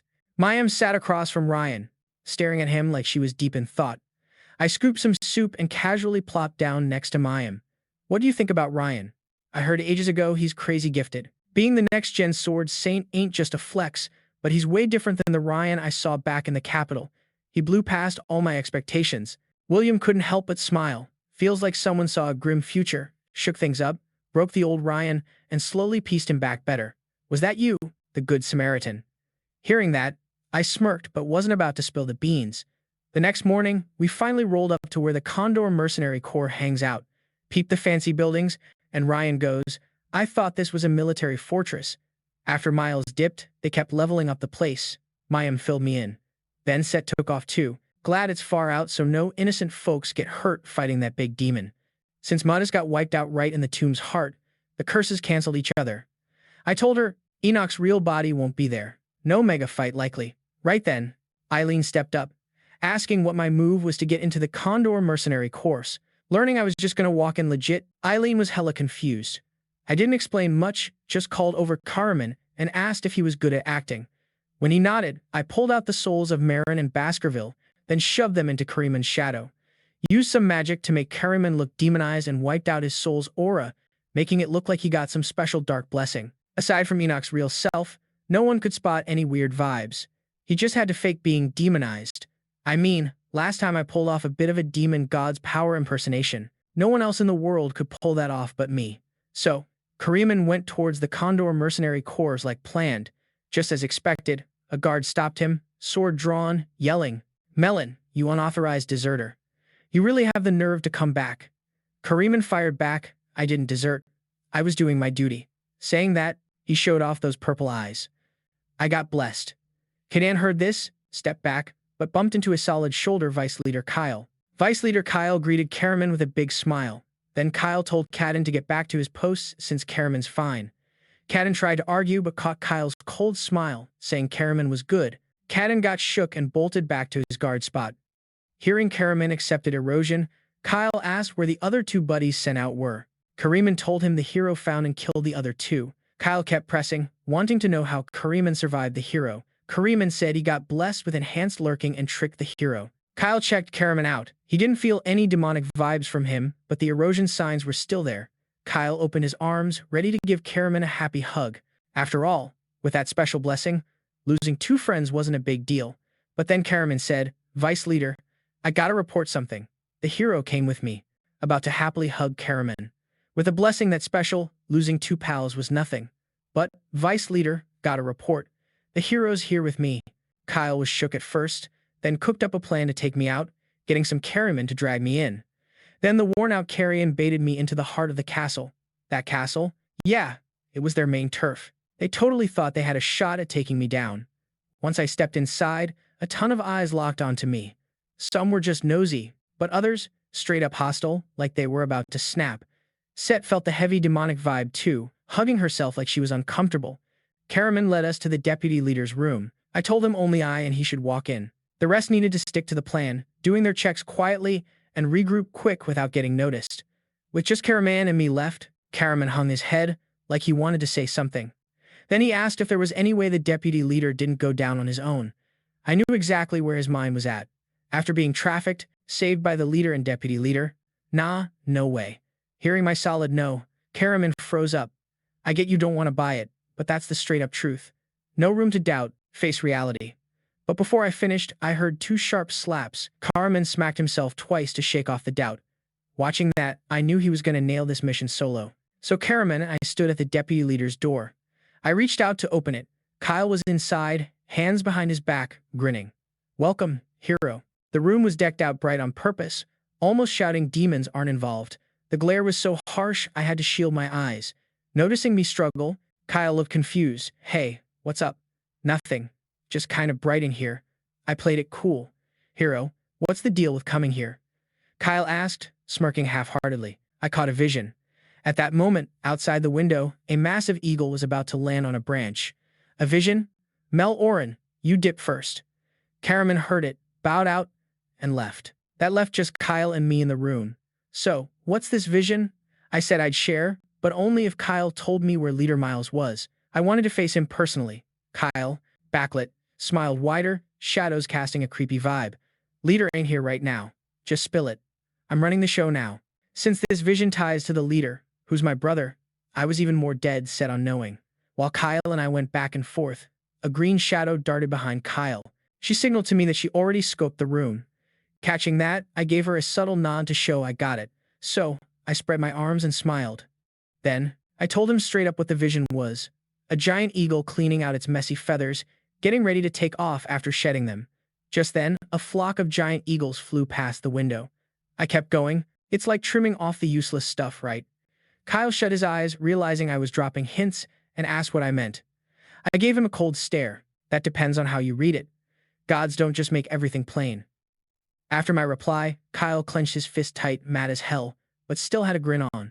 "See how I get it?" he sneered. Whose feathers are getting tossed? Not sure yet, huh? Yeah. Whose side do you think the clean feathers belong to? Honestly, I think I already know. After that, I bounced and shut his flashy white door behind me. Kyle stood there, deep in thought for a minute, then called for Merryill. Soon enough, Carmen showed up behind Kyle. The heroes caught on to the fact our Condor mercenary squad got blessed powers. Oren, I'm giving you a shot. Kyle glanced at Carmen. A rare chance to live under that lord's wing. Go win the hero over. Use whatever it takes to make sure he doesn't bounce.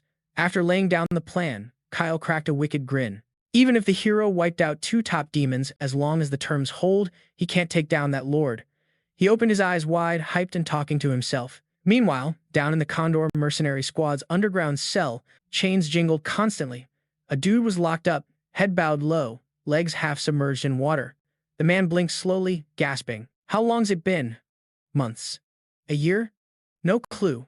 But what's worse, demon shadows lurking in the water.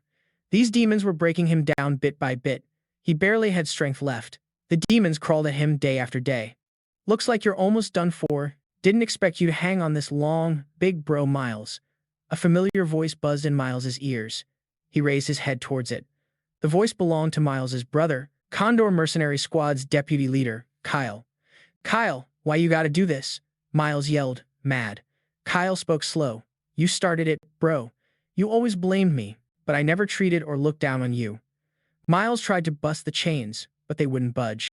Kyle's confident words ground Miles's teeth, his anger spiking. Why bring demons? Sacrifice innocent people? Snap out of this. Miles shouted, giving it his all to wake up his lost brother. Kyle, hearing that, laughed bitterly. His mind was full of mockery, pride, hate, and dark thoughts. Then he said low, you know what? As long as humans get eaten away, we as a mercenary squad can. Couldn't help but crack up. His brain was full of mockery, arrogance, hate, all kinds of bad vibes.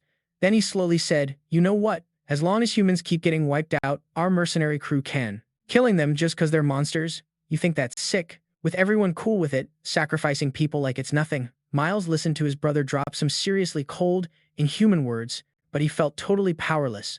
Quit it, Kyle. It ain't too late. The fierce blaze outside looked like a sign of hope. Nah, it's too late. I'm not turning back, so don't get your hopes up for no reason. Kyle slowly stepped out from the basement, deliberately snuffing out the flame before bouncing. The underground room was left in total darkness, with Miles still stuck, breaking down piece by piece. Maybe only one person can save me and all the core folks pushed against the edge. That's who the hero is right now. I'm counting on him to save everyone and put a stop to my brother. Once Miles breaks down completely, Enoch's gonna use him as a vessel to come down. Thinking this would kickstart the Demon King's full return, Kyle spread his arms wide, laughing like crazy. Outside the Condor mercenary crew, I met up with Ryan and the squad. I asked what they found out. The butler was first to dish. He dug up tons of hidden demon glyphs. Those marks looked like they were messing with the renamed folks' minds.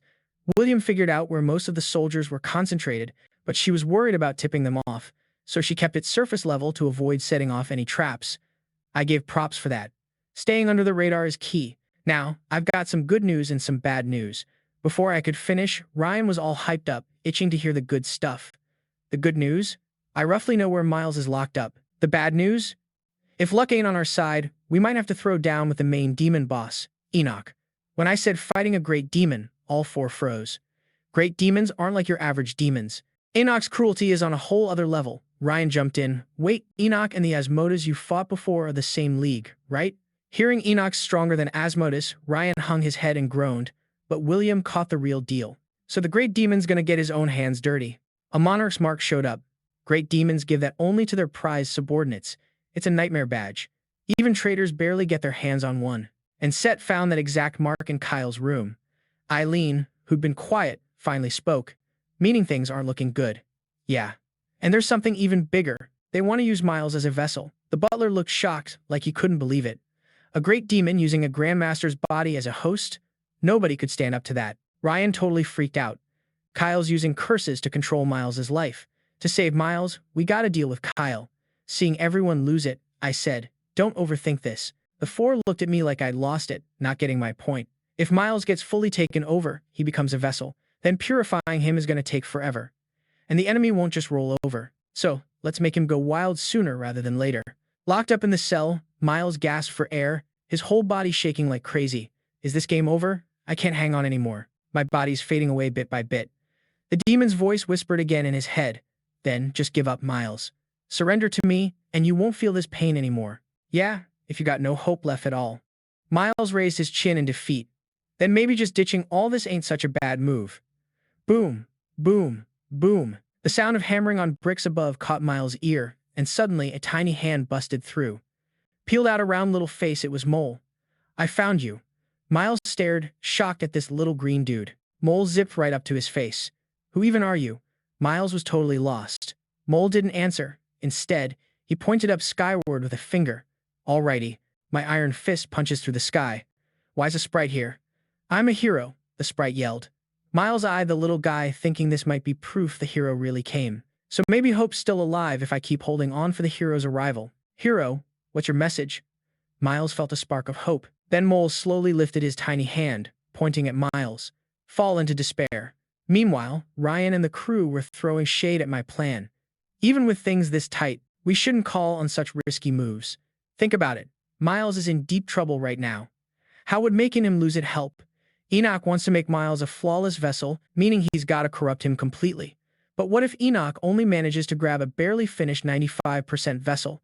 We ain't trying to stop Enoch from taking Miles' body. We're baiting him into an imperfect takeover. What about Commander Miles then? Ryan hit me with serious eyes. That's something for later. I know it's harsh, but it's our only shot. Eileen caught on quick, meaning next up is catching Enoch and cleansing him. That battle's where Commander Miles makes his stand, right? She nailed the point. I hyped them up. Sometimes you gotta risk it all to live. No break, no build. Hearing my so-called pep talk, the four just stared blankly. Eileen listened closely to what we were saying, realizing next up was capturing Enoch and purifying him. That's the final showdown for Commander Miles, right? Eileen got the point. I hyped them up, saying you gotta find life through death. No breaking means no building. After my pep talk, the four were left speechless. Everyone's thinking, is this dude actually a demon? Seeing they didn't buy my story, I explained that I'd already sent Mole to pass the info inside the dungeon. After hearing Mole hype up my plan, Miles just got more confused. Since everyone's down, let's kick off this mission. Anybody want to roll with me and charge into the demon's crib? I scoped them out. Once the battle plan was set, I followed Karaman to track down Vice Commander Kyle. Hero, just take this path and you'll find the Vice Commander, he said. He told me they're untouchable in there. Everything prepped beforehand won't even matter. I believe you got this, Karaman said, eyeing my staff like he wanted to snatch it. Is this the crazy weapon the hero's going to use to crush the demon's scheme and flip the script? The vibe here reeks of Enoch, Set wailed. What kind of hellhole is this? There's a barrier here. I felt something was off as soon as I stepped inside. This barrier isn't some rookie level, so I reached out to check it. Roughly 8th circle power. No wonder he's flexing with confidence. After fully stepping through the barrier, I saw Kyle waiting, hands behind his back. What's up? I played dumb. Heard someone needed backup, so I dropped by. Suddenly, Carrion's eyes went full dark purple, and before I could blink, he attacked. I took the hit straight and coughed up mad blood. Kuraman, for real. I staggered up, legs shaking, confused as hell. Why would you do that? Before I could finish, I got slammed hard into the floor. Seeing the plan work, Kyle cracked up, loud and proud. So what if you're the hero? You still can't read people's hearts. This dagger is a cursed blade prepped just for you by that lord. Not even a hero can dodge death. Could this be the death blade the mighty demon Enoch painstakingly forged over centuries? I locked eyes with him. Thanks a lot, Enoch. Then I sprang up and lunged at Karaman, catching Kyle sleeping. Wait, you're just... No, hold up. You should be dead. What's going on? Kyle froze. What do you mean what's going on? Can't you see you got played? Carrion and I threw shade. This is nuts. I saw you turn bad with my own eyes. I've been tricked. Kyle still wouldn't buy it. Oh, you mean this? I pulled out the soul orb from Carrion's body. Yeah, it comes right off, by the way. Kyle's face twisted with rage. So what, hero? You're way too late. I got all my crew ready just in case. This barrier's custom made to trap anyone with holy vibes. With footsteps clanking, a squad of twisted mercenaries showed up, fully geared. Right now, you're just a turtle stuck in a jar. I shook off Kyle's cocky talk. You're all talk. Right after I said that, a huge boom exploded from the fortress behind us. As the smoke billowed out, Kyle's face dropped. That sounds from where I prepped the vessel for my lord. Dang hero, what the heck did you do? Kyle wasn't laughing anymore. Not much. I held my marked left hand up high.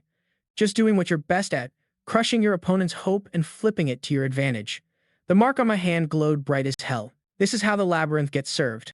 A blinding light shot down from the sky, kicking up huge dust clouds and instantly smashing that 8th circle barrier to bits. This kind of power? No way this can be real.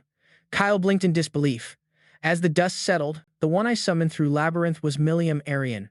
Kyle ground his teeth, barely able to say, Labyrinth and Mayim Ariaran. William stood behind Karaman, guarding her, and spoke slowly. Son, I know you don't vibe with me being an adjudicator.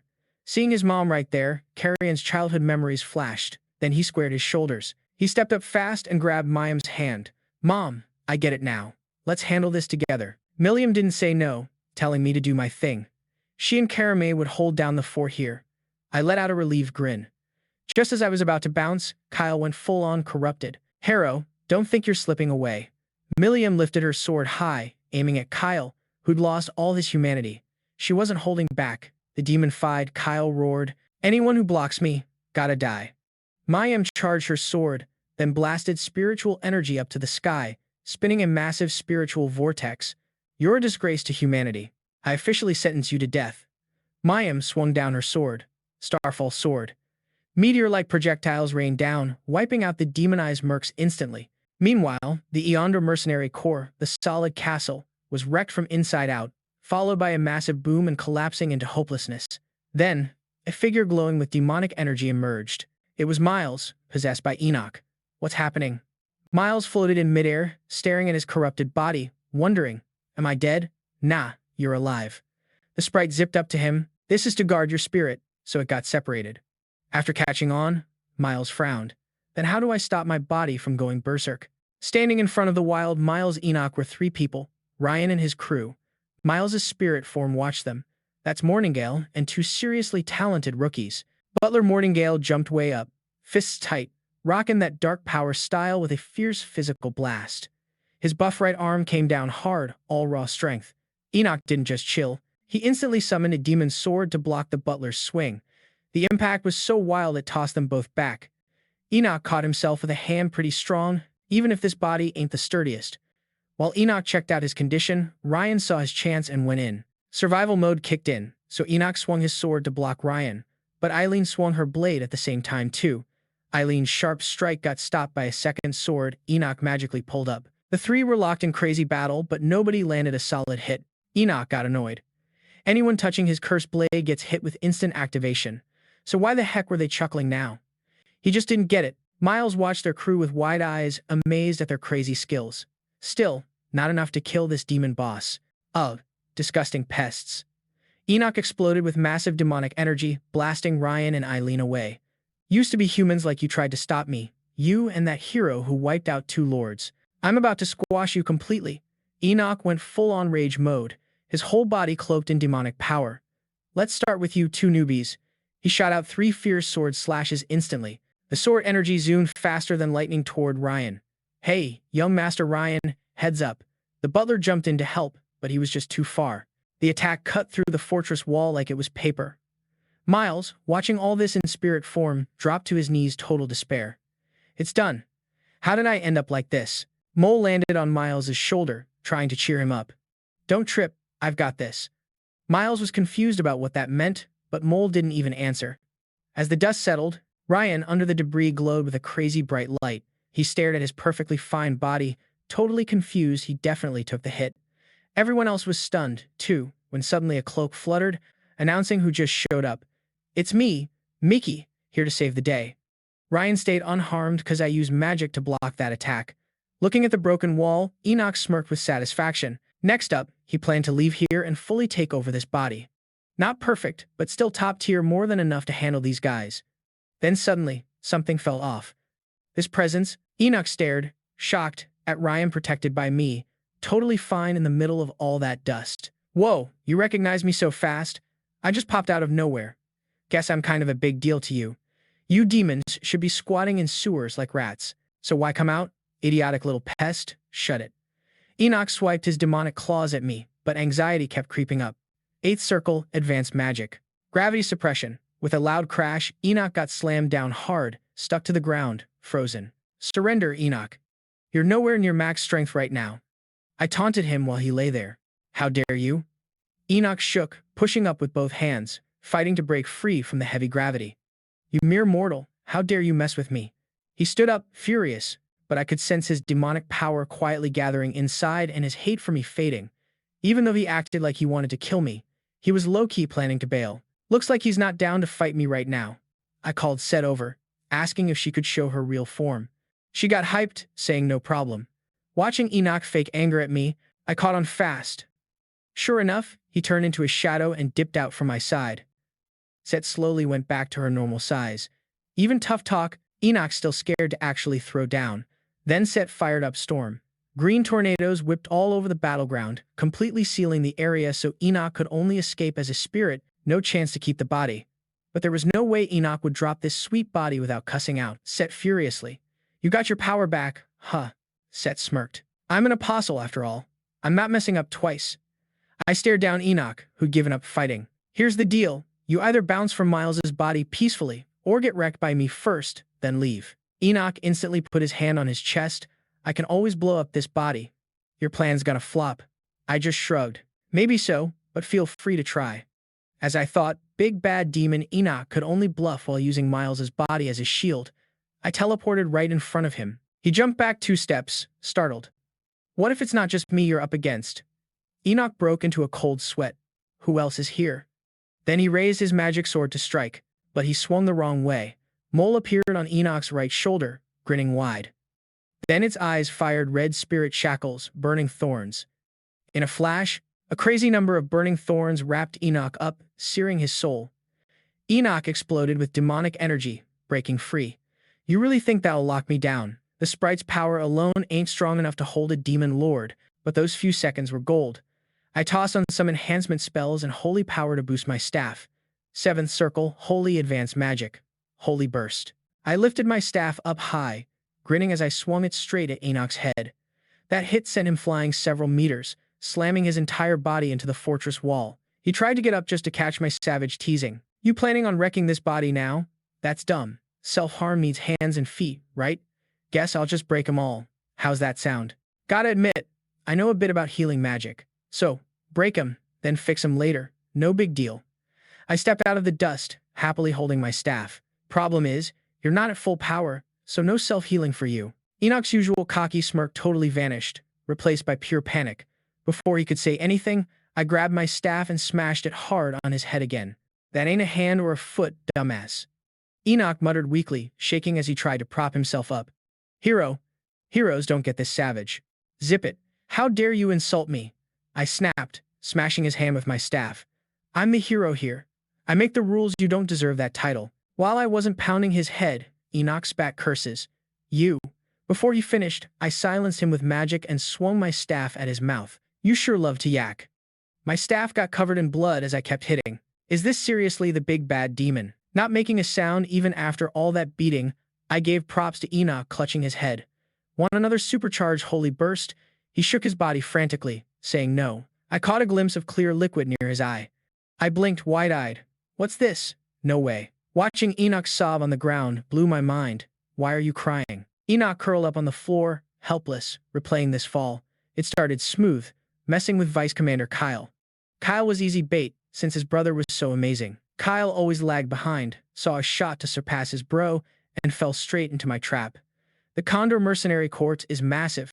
When I grabbed Miles, I realized controlling this master's body meant controlling everything. I even thought I wouldn't need to find my true name again. But then that damn hero popped up. Before meeting him, I never took heroes seriously. When Modus failed and died in a mental battle with that guy, I thought he was just coldly rational. How dumb. Way dumber than I figured. I've never felt this way, never scared of humans. But I was dead wrong. Now with a body, my soul's trapped. No escape. I shivered, standing there, hands and feet broken. You win this round, but next time I come down, I'll shred you, I said, staring at Enoch, who'd been beaten to tears. I roasted him mercilessly. Didn't expect him to still stand up and babble nonsense. Why haven't you bounced yet? I asked, getting a little annoyed. I'm bored now. Want another holy burst? At the mention of holy burst, Enoch went silent and then floated Miles's body away. Miles in the air just watched his body get wrecked, frozen in shock. After he returned, I shut down his sensations so he wouldn't feel pain. Though that doesn't heal him, the fatigue builds up. Miles rose up, holding his arm, trying to say thanks. I owe you big time. I tossed off the thanks, but his shaking hand when he extended it said otherwise. Said asked what was up. Miles helplessly said, watching his body get trashed, messed with him. I noticed his eyes locked on my staff, dripping with his blood, and realized I messed up. I put it away. Then I mentioned that Kyle should be dealt with by Merryill. If you're worried about him, then maybe. Miles said his brother's betrayal really hurt him, but sometimes you gotta make the hard cut. I respected that. Then I told the butler to grab something, a cloak. I handed it to Miles. Meanwhile, on the other side, Merryill and Common had wiped out all the corrupted. Mother and son had their swords aimed at the last corrupted dude. Kyle wasn't giving up yet. Mr. Kyle Carey, the man, tried to convince Kyle to surrender. Kyle grabbed his neck, shocked his mark from Enoch was gone. No way. How'd that lord fail? Corriman cut in. Vice Commander, is this the kind of deal you made with demons? What do you know? Kyle reached out, trying to grab something. The me who was always watching my brother's back from the shadows. What would you get? My parents were framed and died with zero hope for me, Kyle yelled. Even after death, they kept calling out my brother's name. But whatever. Kyle got madder. Kuriyama and you once hated like me. Thought you'd understand. Corian frowned, stayed quiet. I arrived with Miles just as Kyle roared. Kyle spotted us too. His empty stare met Miles's furious one. Miles broke away from my support, stepping forward alone. Kyle burst out laughing. You finally show up. Here to scold me as a brother? Miles drew his sword. Silence. Don't want to hear that lame stuff. I'm not here as your brother. Vice Commander Kyle. Hearing that, Kyle's last pride light died. Condor Mercenary Corps Rule 3, Article 1. Those who commit heinous crimes get one punishment: death. The Vice Commander messed up the rules, so as the head honcho of the Condor Mercenary Squad, I'm gonna be the one to judge you myself. Miles lifted his sword high, his eyes packed with both regret for his brother and guilt for their folks. That was the code Miles and his bro Kyle had made together.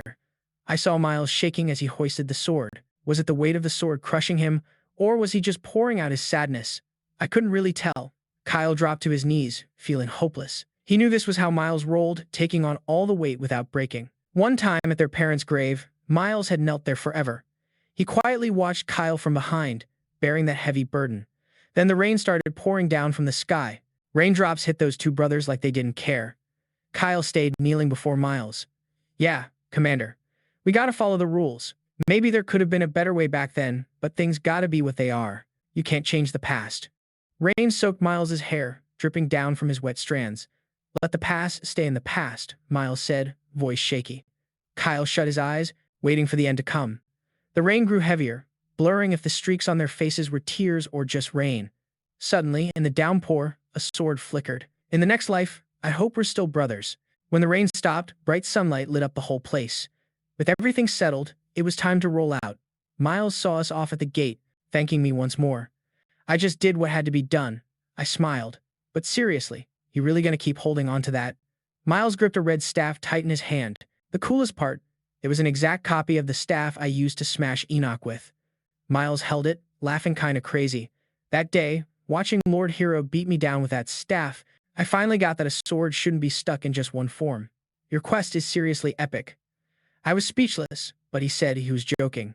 Set sat on my shoulder, tugging my face. You've officially corrupted another regular dude. I laughed it off. This is just the start of something great. Miles, hype raised the staff above. I'm gonna use this staff to wipe out every demon I spot. Lord Miles, I get why you're pissed. Demons took your brother and your squad, but please, face it straight. Don't let hate eat you alive and mess up your mind. Miles got what I meant. He didn't want a repeat of this pain. He pulled his sword, stabbed it into the ground, kneeling on one knee.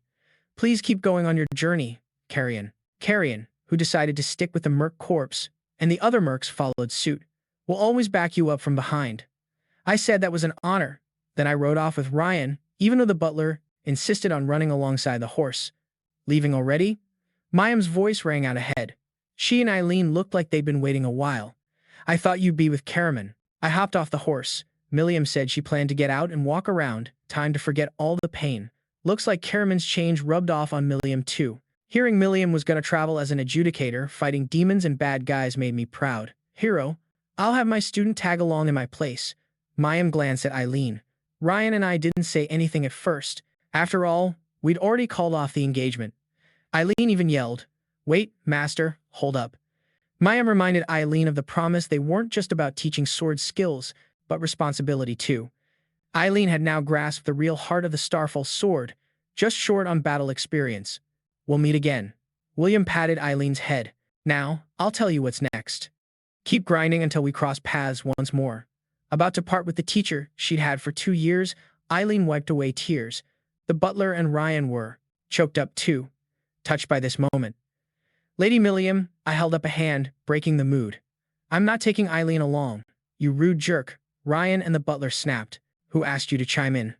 Mayim explained. Eileen was ready and awesome, ready to move on.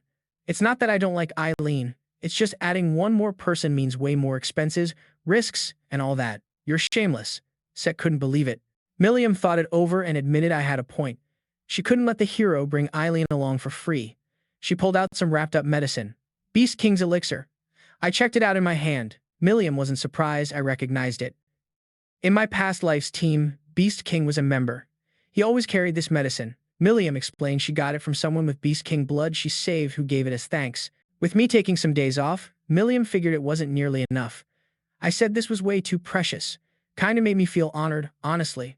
I tucked away the priceless gift right away. Then my student's in your hands, hero. If you need anything, hit me up anytime. Merryill turned and left, all graceful. Can't wait to see your moves, hero. I kept riding with him. Ryan asked where we were headed next. He said wherever I went, he'd tag along. To my home, I said.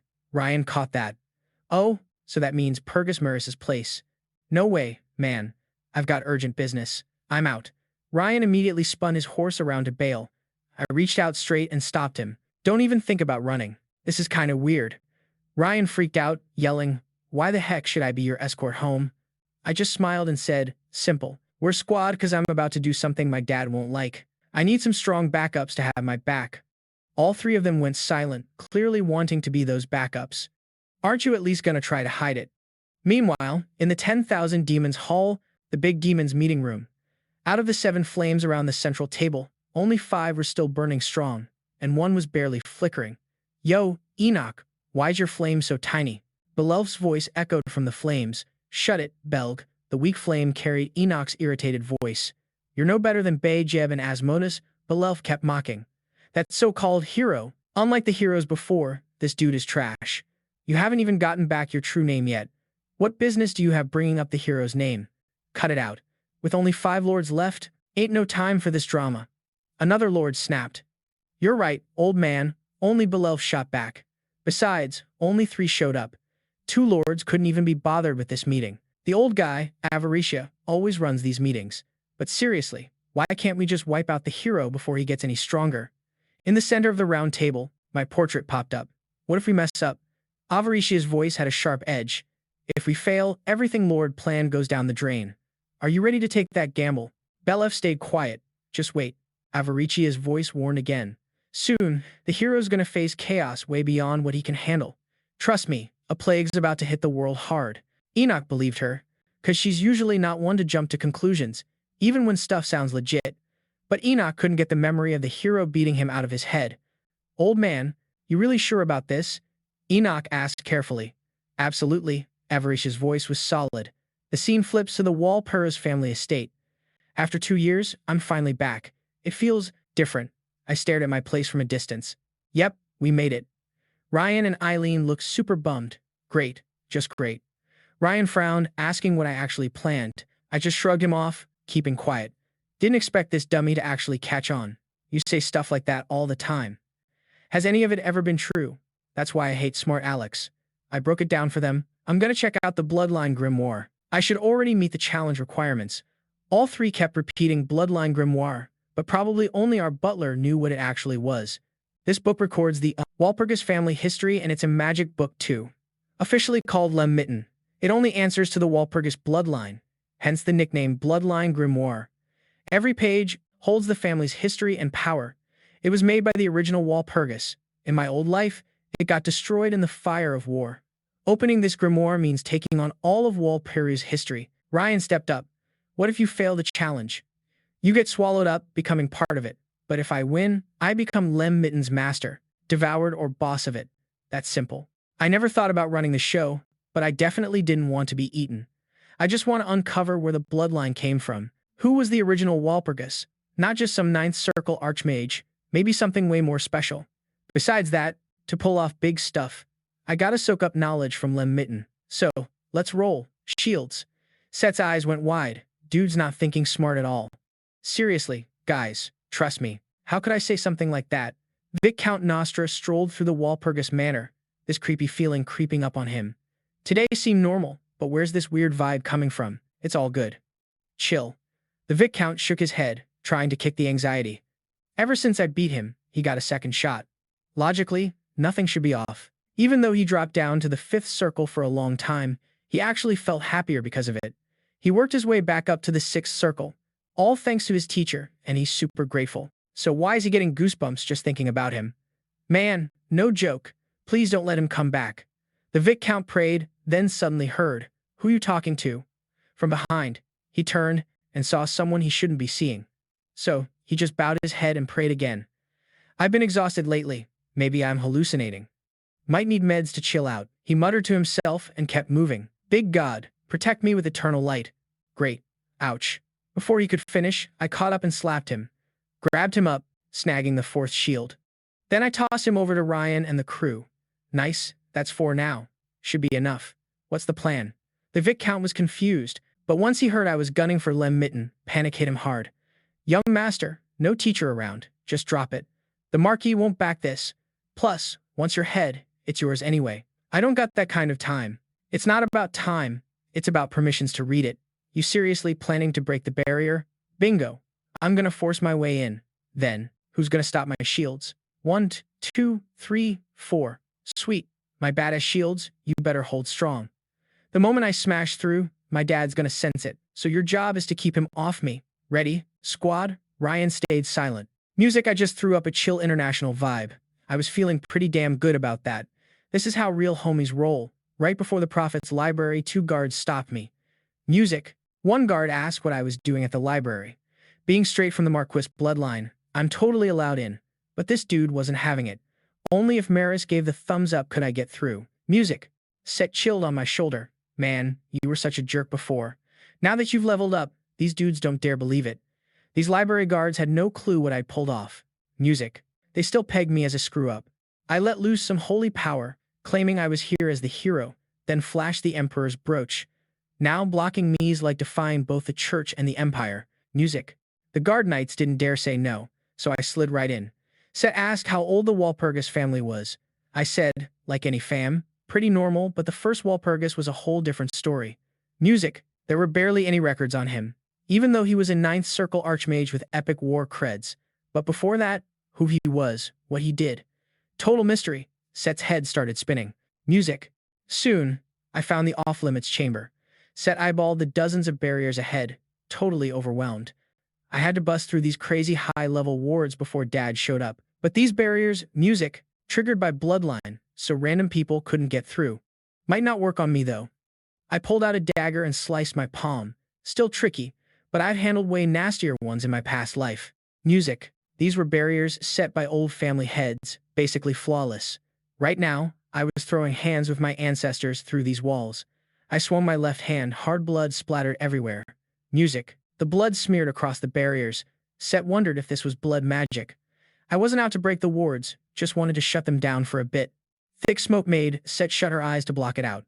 Music. When the smoke cleared, total darkness swallowed the place. I walked around looking for a way. Didn't expect the spot I'd just been to get chomped by a giant mouth. Set freaked out, looking back terrified. Music. Then she asked what went down. I told her this was Wal Purgous's signature devouring magic. The barrier was still up.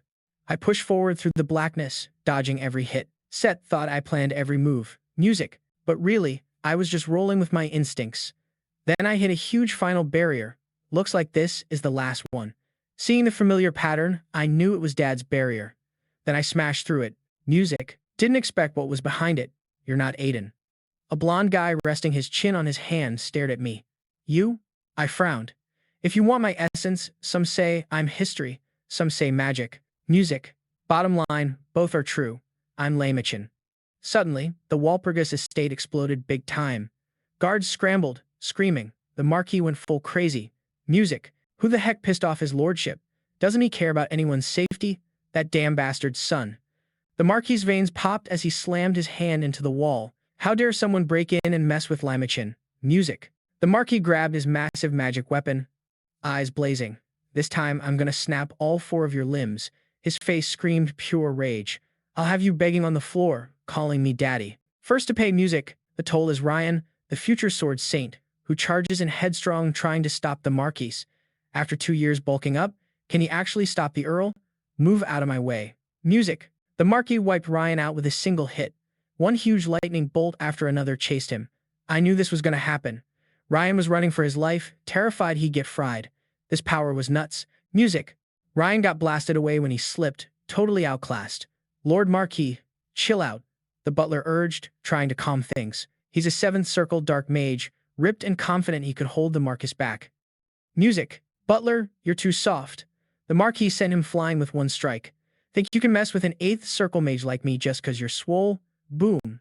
Another hit sent the butler soaring. Aiden, music. No, your lordship. Just hear me out. The Viscount trembled, gripping his staff. Please cool it. Let's talk this through. The 6th circle Viscount barely stood his ground before the Marquis. Music. Nostra. Come to think of it, I've never actually hit you before. Should have done this ages ago. The Viscount got wrecked by the Marquis staff blast. No new news here. Another screamer, music, joined the chaos above the Wal Purgous estate. Watching the 3 get instantly owned, Eileen trembled all over. What's up with that staff? Why's it got blood and nails stuck in it? The Marquis glowed with a scary red aura. Music. Eileen's legs shook like crazy, too scared to step forward. At that moment, she was a bunny facing a tiger, totally helpless. She was shaking madly when, out of nowhere, Ryan got back up. Music. Even though his sword was chipped, barely hanging on, Ryan inspired Eileen big time. She found her guts and stopped shaking. Seeing him point his sword again at the Marquis, his anger only got worse. Music. Parlos kid and Lyndall's daughter. Why is that staff covered in blood and nails? Looking at the mares, glowing red and eerie. Eileen's legs quaked with fear. She didn't dare move a step. At that moment, she was a bunny facing a tiger, totally powerless to fight back. She was shaking when, out of the blue, Ryan stood up again. Even with his broken sword and barely holding on, Ryan fired up Eileen big time. She got her courage together and stopped trembling. Seeing Ryan point the sword again, Marcus's rage flared. Parlos kid and Lyndall's daughter. Why you gotta help that jerk Mickey? Can't you trust your own kid? He's the hero now. Ryan's eyes are locked in, not backing down. The hero? Huh? All right then. The Marquis' face darkens like storm clouds. The Marquis steps forward, his vibe blasting out crazy strong. The heavy pressure makes Ryan and Eileen wobble, but they're still standing. Like you said, he's my kid, which is why I get why he's doing this. That's the issue, Ryan. I lean in. Ryan drops down on one knee from the weight. You really think I'm scared of him getting eaten by Limiton? Ryan grits it out, pushing through the pain, trying to stay up. Kids, hit the sack for a bit. The Marquis snags Ryan and Eileen as they try to stand. Sleep magic kicks in instantly. Both drop like stone. It's exactly 'cause Mickey turned hero that the Marquis rushed here. Heroes straight up hate and hunt demons. If he's seeing Limiton from a hero's angle, thinking this, the Marquis grits his teeth. Scene flips. You're copying the ancestor, right? Yup. Your ancestor, who's also my maker. Limiton seems to read my thoughts. A legend. He slides the pour of tea toward me. You really busted through the barrier, huh? All right, but first, let's skip all the formal stuff. I wave the tea away. I stand firm, using magic to wipe out his table and tea setup. The tea set and seat he made with magic could kill a person easily. You still gonna fake like nothing's up? I glare at him cold. How long you planning to keep chatting like we're buddies? I'm the avatar of the first Wal Purgous, and you're just his descendant. Yeah, I'm a Wal Purgous descendant. But I ball my fist, killer vibe rising. I'm also the hero. Why does Limiton have demon energy? This guy's definitely a demon. I don't bother using respect with demons. A demon? You're calling me a demon just cause of demon energy. Limiton says, slow. I pause to think. I hate those damn demons too. If I'm one, doesn't that make you one too? Then how you gonna prove you're not? I stare down at him. Limiton keeps talking. You broke the barrier without permission to stand here. What right do you have to demand I spill everything? Now I'm stuck. Limiton and I stare each other down. No one budging. Aiden's on the way. What's your move? If you chill, you're getting kicked out. I ignore him. I also feel my dad about to show up. And you? You've been trapped here forever.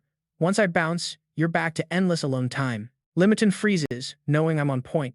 After a sec, he snaps his fingers. The library shifts fast and time hits pause. All right then, let's chat. Limiton points at my shoulder. That apostle can roll with us too.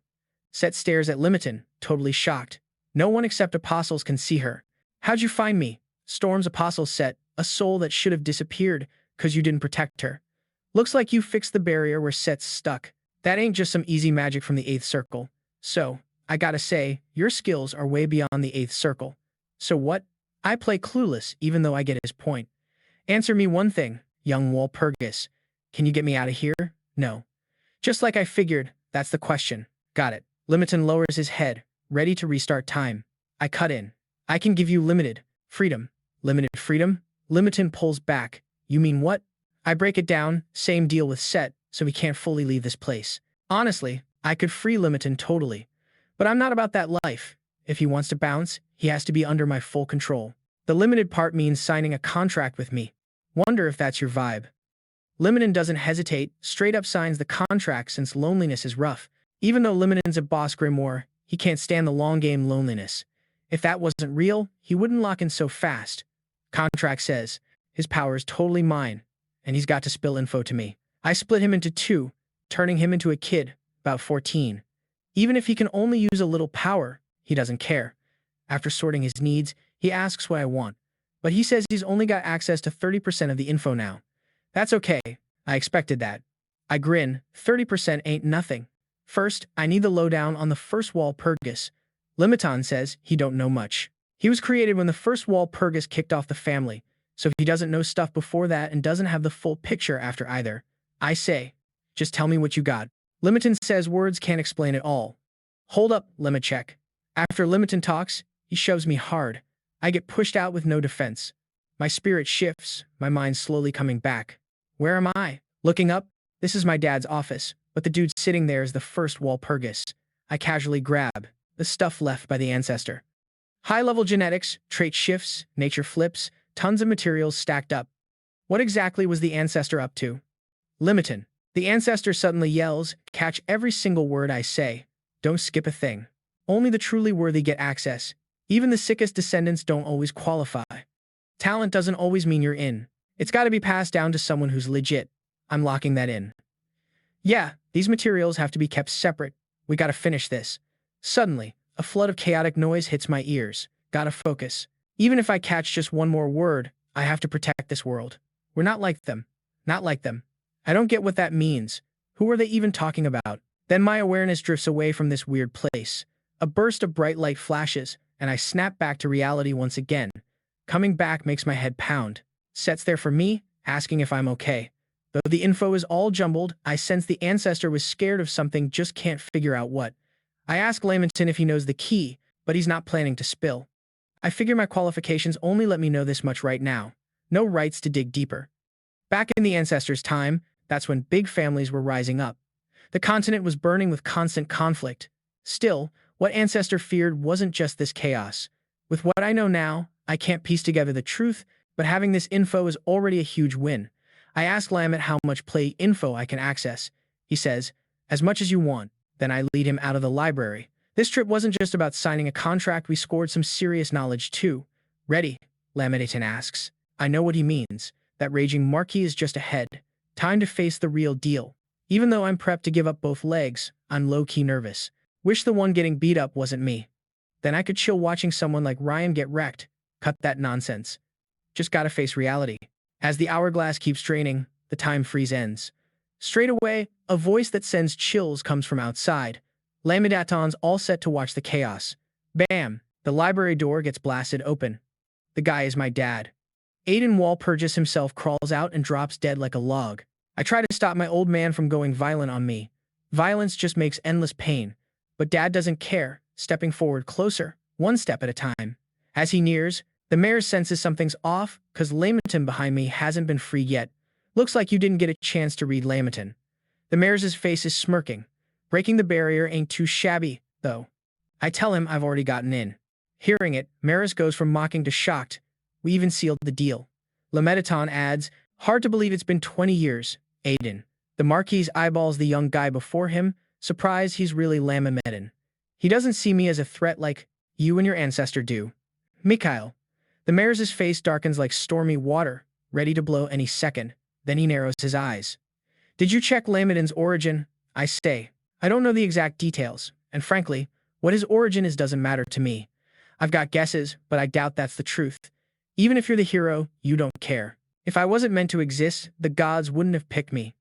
I won't despise the family just because Lamedin's got demon ties, no matter what goes down. Even though I gave Lamedin some freedom, it's only within the Wal Purgous lands. Our estate's huge enough for him to move freely.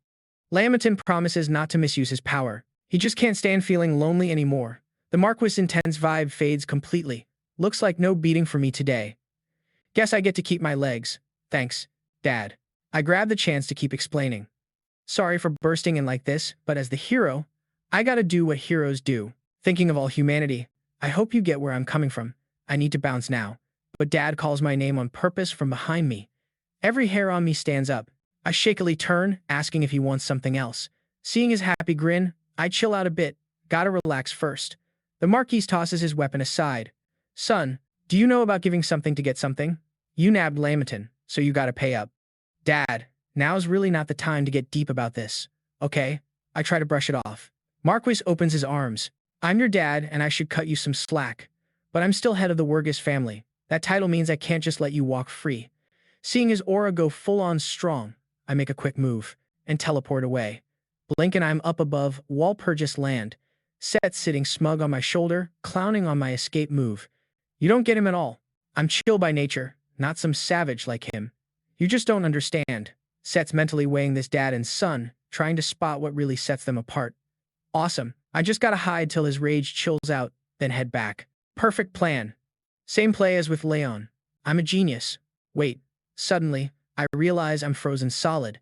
Then a massive force slams onto my back. Staff. Dad's voice rolls up from behind me. Long time no see, kid. Why'd you stop running? The dude hoists his staff, ready to take me out. Says it won't even take him a second to smash me to dust. The guy swings the staff down hard.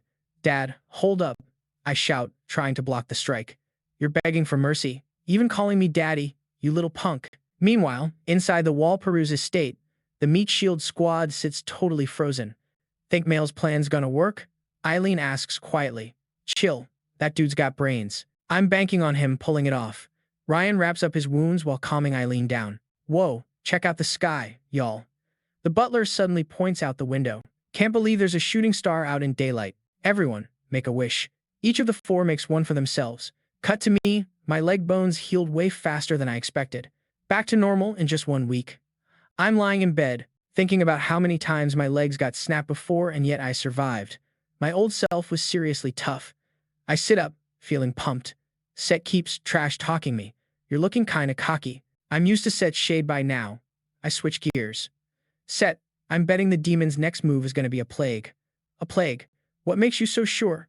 I lay out my theory and what I predict will happen next. 2 powerful demons disappeared. Enoch took heavy damage.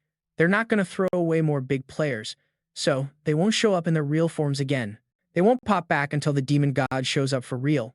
But they're not giving up. They'll hit humanity hard, mentally or physically. The fastest way, a plague. That stuff spreads like wildfire. In my past timeline, it was the same deal. The plague wiped out most people. Folks went nuts, started killing each other. People used that chaos to do all sorts of messed up things. By the time I figured out it was the demons behind it, it was too late. With so many people affected, my past self was totally lost on how to fix things. Right now, things are still manageable. I gotta end the source before the plague even breaks out. Back then, the plague hit the Dark Forest first. So, the Dark Forest is our next stop. You're heading out? Contractor Lamit shows up by my bed out of nowhere. He says he came to give me permission to access knowledge since he can't leave the area. He grabs my hand, and red energy flows from him into me. He says this lets me tap into Lamiton's recorded knowledge whenever I want. Looking at the glow on him, it's kinda like demonic energy but mixed with human stuff, not pure demon mana. I use the energy he gave me to form a tiny Lamidon in my palm. He says it holds all info I'm cleared to know. Whenever I want, the info will just pop into my head. I dive in, soaking up every detail about the Dark Forest. The little layman flips over like a book in my hand. Soon enough, info floods my brain. Dark Forest. Perfect. As the hero, it's my job to clear out the poison seeds lurking there. Poison seeds were originally pure souls blessed by the World Tree. The ones who escaped the World Tree became these poison seeds, basically dark elves. They're the reason I'm heading to the dark forest. Just then, I reach my father's door and hear him tell me to come in. How's that for rare fatherly love? He's smiling all nice, like he wasn't the one who broke my legs. You look happy, Dad. I'm heading out now. Planning on taking some folks from the Talia Guild with me. Dad raises an eyebrow, surprised by my plan. When he hears I'm going to the dark forest, he smirks. So Hydos and the rest actually come from there? Yeah, they're dark elves from the dark forest. I know Dad suspected this for a while. Not every dark elf is from there, but the noble ones definitely are. Right now, Hydos is overwhelmed by all the intelligence. Sure, Purgous is part of the big four families. Dad. Mia bursts in all frantic. Something awful. He's here. Mia's face is pure panic as she stares at Hydos. He wonders who could freak her out like this. Then he spots someone behind her he definitely didn't want to see. Mia instantly turns invisible, trying to bail. Long time no see. Why do you look like a hot mess? Something happened? Hero, you're back. Hydos bows to show respect right away. I tell them I've got business with both of them, but it's not what Hydos expects. Want to head back to your hometown and check things out. Hydos, you can't keep denying this forever, right? I glance at Mia, trying to sneak away. Apprentice priestess Mia. Calling out her real identity makes Hydos remember the past. It was a desperate dark elf lady on her knees, begging Hydos to take me away. Hydos tells me why priestesses matter so much. Turns out the clan dresses up priestesses all grand, but really they're sacrifices made to the ancestor.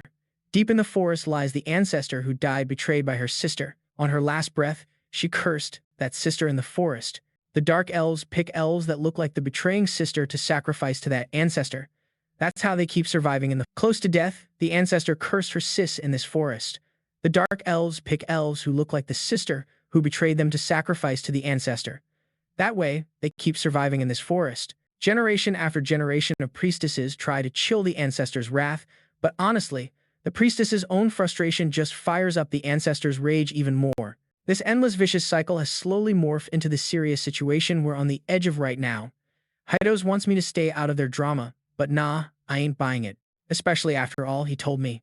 If he didn't need backup, who'd believe that? He even rolled out the apprentice priestess, so whatever the current one's going through has got to be rough. Seeing Hydos clench his fists, I can tell he's itching to fix this mess. I lean my staff on my shoulder and give him some comfort. Don't sweat it. I'm coming with you to clear this crap out. Hydos wanted to tell me no, but deep down, he desperately needs my help and can't say no. The next few days, guards keep patrolling like regular, totally clueless about anything sketchy, but everyone's lurking in the shadows. Their hitmen, sent by the dark forest, are hunting Mia. Thanks to my setup, they slide in smooth and find Mia quick. One sneaks up behind her, clutching an anesthetic tool, ready to pounce. He jumps high, already dreaming of the win. Out of nowhere, a dagger's pressed right against his neck. His gut tells him not to meet this person's eyes. When he looks and sees me just chilling, I motion for him to check the ground. He glances down and spots his buddy, way stealthier than him, already flat on the ground. Shaking, he wonders who I even am since he missed everything. I love it when people ask that. I'm just a passing hero, that's it.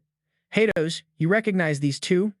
Hydos nods. These are from the squad backing priestess sacrifices. And even crazier, they worship the dark forest's vengeful spirit and call themselves Karen. They're all about those vengeful spirits being everyone's final destination, pushing to spread those spirits across the whole continent. Hearing that, I freeze. Wait, that's exactly where this plague I'm hunting started. Unlike my last life, Mia's still alive now. But that Karen spark's still alive too. Gotta snuff them out before they blow up. Feeling eyes boring into me, I check where the stare's coming from. Right when I glance up, Mia quickly looks away. I ask, "You good, Mia?"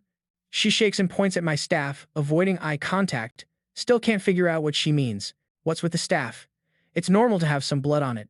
This dude's lost the common sense already. Set helplessly smacks her own head. Putting that aside, do all dark forest folk want to sacrifice priestesses?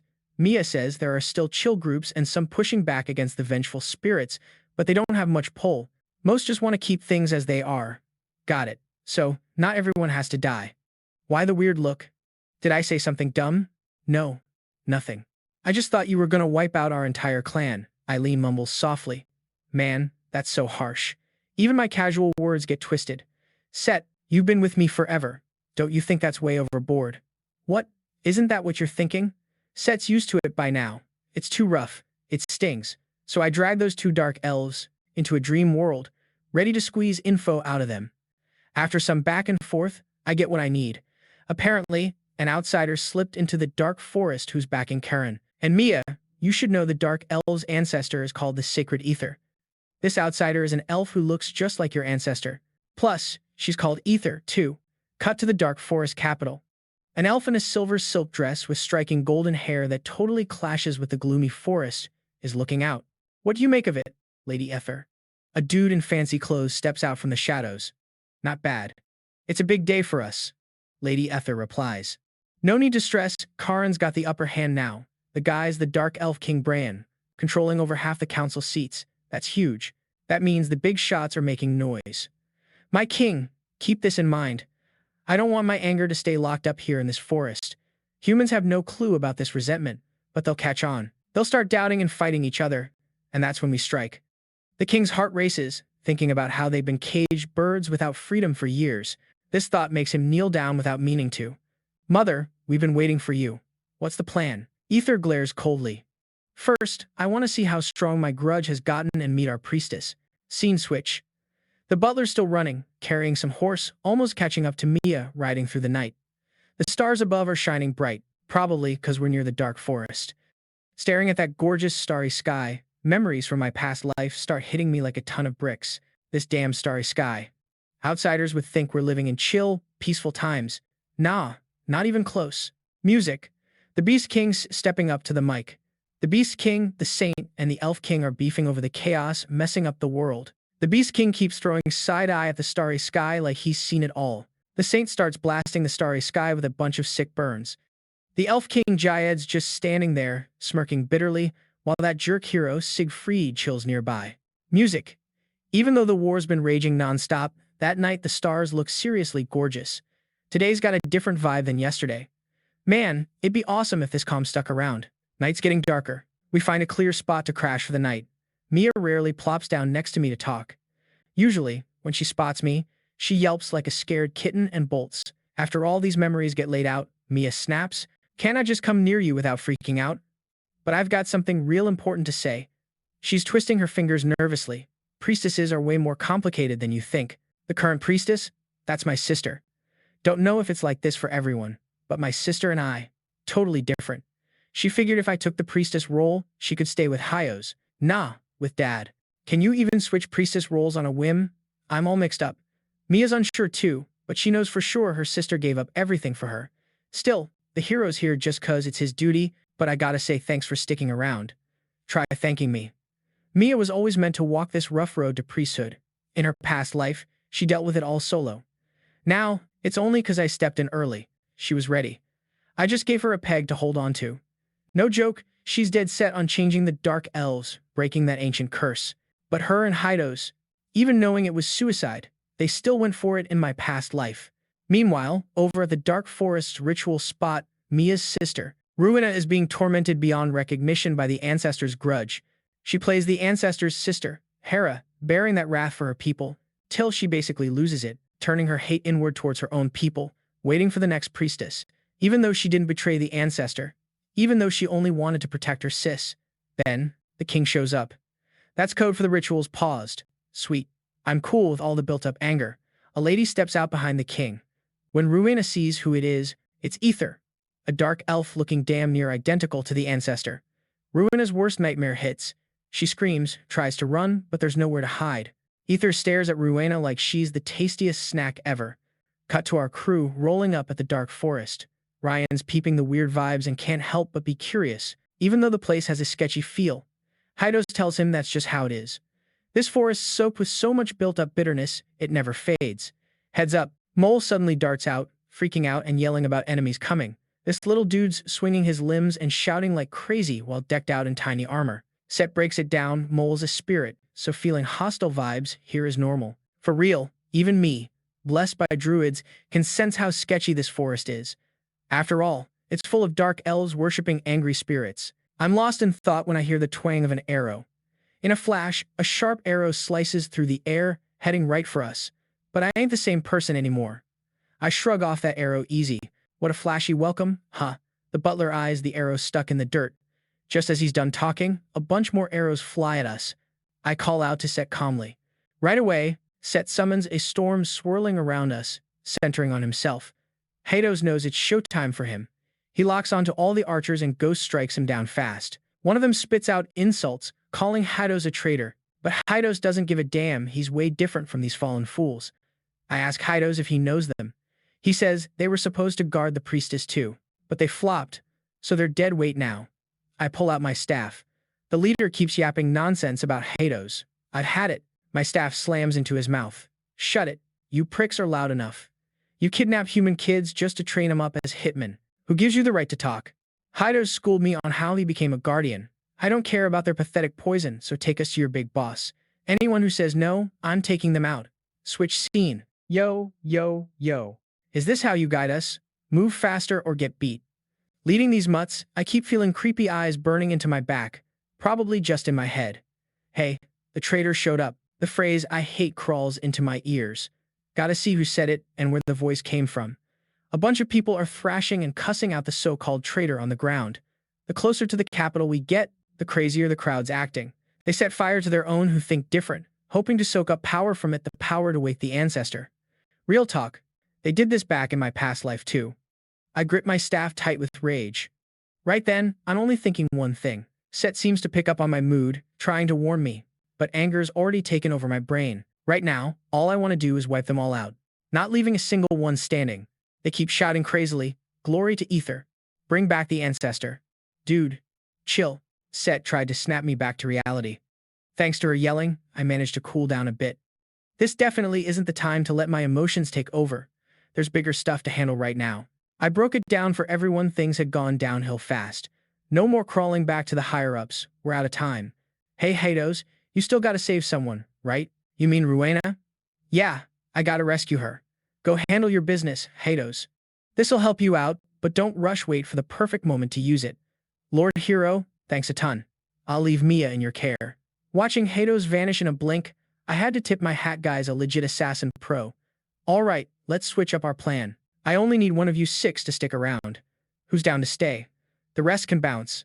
I had them close their eyes and point at someone to guide me. Out of these 6, there's gotta be one weak link ready to show themselves, just like I figured. Only one person pointed at another, even his own crew looked down on him for it. So I kept that dude and wiped the memories of the rest before sending them off. With this lame guide leading the way, we slowly got closer to the sacred grounds. Master, something feels off. Mole curled up, shaking all over. No wonder she felt weird. This place was crawling with corrupted elves who hated her guts. Mia was bummed seeing the once sweet elves now totally swallowed by their ancestors' curse. These elves were gone mad, poisoned by raw hatred. They circled us, ready to throw down. Damn, this is exactly why I didn't want to be here. You careless outsiders, get set to take a trip to hell. Shut it, my staff ain't letting your nonsense fly. These elves are pathetic, but their core's still pure, so there's hope to save them. They're closing in. We can't outfight them. Mole kept trembling. Watching her, an idea hit me. I handed her a tiny version of my staff. Mole, they used to be like you. But now they need you to save them. Mole gripped the little staff tight, silently ready to rescue her buddies. Seeing her raise it up, she looked like she was all in to save her friends. I casually boosted her with some enhancement magic. Mole suddenly felt like her whole body was glowing with power, an awesome energy bursting out. You're maxed out in every way. Mole, go get him. Mole's fight game blew us all away. She took on a bunch of enemies and won. Master, am I strong now? Mole proudly lifted her staff. I clapped for her hard. She did an amazing job. Wow, even sweet, pure Mole has leveled up. The elves knocked out by Mole woke up one by one, forgetting everything except a killer headache. Seeing Mole shining bright, they marveled that the legendary Kid of Light and Shadow had finally showed up. They all said they'd follow Mole now. Mole came around to say goodbye with her new crew. She was heading out for a bit because there were more grudged elves who needed her help. Don't forget to come back for dinner. I didn't sweat managing her. With all that magic boost, she couldn't mess up. I reminded myself why I was on this journey to settle the 1,000-year-old grudge, so demons can't use it like they did in my past life. Suddenly, I recalled a character we'd forgotten, Aether's sister, Hemera. Even the Lamatin had zero info on her, only knew she died naturally later. Nobody knew the real story. Mia broke into my thoughts. Lord Hero, There's a legend that Ancestor Hera might still be alive. My eyes tightened. That was exactly the lead I wanted to chase. If that legend's real, the whole problem could get a lot simpler. I asked Mia to spill the details of the legend. After a moment, she shared the tale of the ancestral sisters, the two sisters. One stood for the moon, the other the sun. But one day, darkness swallowed the sun and shattered the moon. Left in the world was only the black sun. Even now, the black sun waits for the moon's comeback. After hiking a bit, we hit Aether's tomb. I stepped closer to check it out, but saw something shocking. There was no tomb at all, just the body of a female dark elf with a dagger stuck in her own neck. Mia stared at her ancestor's corpse, stunned. Eileen and Ryan were confused, too. Their ancestor's body was just left there, looking like a suicide scene. As I checked the body, the butler pointed out something fishy. If this was the dark elf ancestor, she would have had a proper burial by her people. The butler had a point, and it threw me off. This was way too weird. If they were scared of a curse, they'd have at least buried their ancestor somewhere special and lucky. But nope, they flat out ignored her. My thoughts got cut off by Mia, bowing way too low before the body. I used to think, the ancestor cursed the forest because she was betrayed. Now I get the full weight of her hate and bitterness, every bit of it. When Mia's fingertips neared the corpse, a sudden bright light grabbed my attention. Mikuel, it's way too quiet here. Eileen came back from her patrol and broke our focus. The entrance we just stepped through looked like someone had been locked up there, grabbed my attention. Mikuel, it's way too quiet here. Eileen, walking back from patrol, interrupted our thoughts. The entrance we just passed seemed like someone had been locked inside there. Eileen was totally right. This spot gave off some serious creepy vibes. I had to double check. Vengeful spirits pop up fast but vanish just as quick. Yet the hate and curse lurking in this dark forest have been chillin' forever. I was on a mission to find that vengeful spirit. The forest was loaded with bad vibes and curses everywhere, but still, no spirit showed up. If there's no vengeful spirit, then this whole place doesn't even have a reason to be here. Just as that thought hit me, the badge pinned on my chest exploded with this insane flash of light. When the glow faded, there were two people wrapped inside. It was Heidos and Rowena. After a sec, Heidos woke up. Seeing the scene, he dropped to his knees and apologized. He let his feelings take control and totally ignored my warning. Luckily, I had set up some protective magic on it. Heidos spilled the story. After splitting from the group, he'd been sprinting non-stop to find Rowena. When he finally found her, he saw Aether torturing her. Even though I told him to wait for the right shot and not rush, he just couldn't stand watching Rowena get wrecked right in front of him. Right when he was about to save her, Aether showed back up. Being a top assassin, Heidos jumped on Aether, but she blocked him easy. Just as Aether was about to finish him off, the chess piece I gave Heidos started glowing. Aether tried to shut it down, but the min-second her shadow touched that light, Heidos and the crew vanished. Aether stared down at the cracked pendant in her hand. She knew exactly what that meant. The hero had caught wind and showed up here. Heidos, I got plenty to say, but there's no time. After Mia fed her sister the healing potion, she quickly checked how she was doing.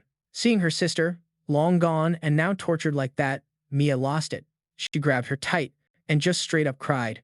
Priestess, I've got questions you need to answer. I looked at Rowena. I had to know everything about Aether.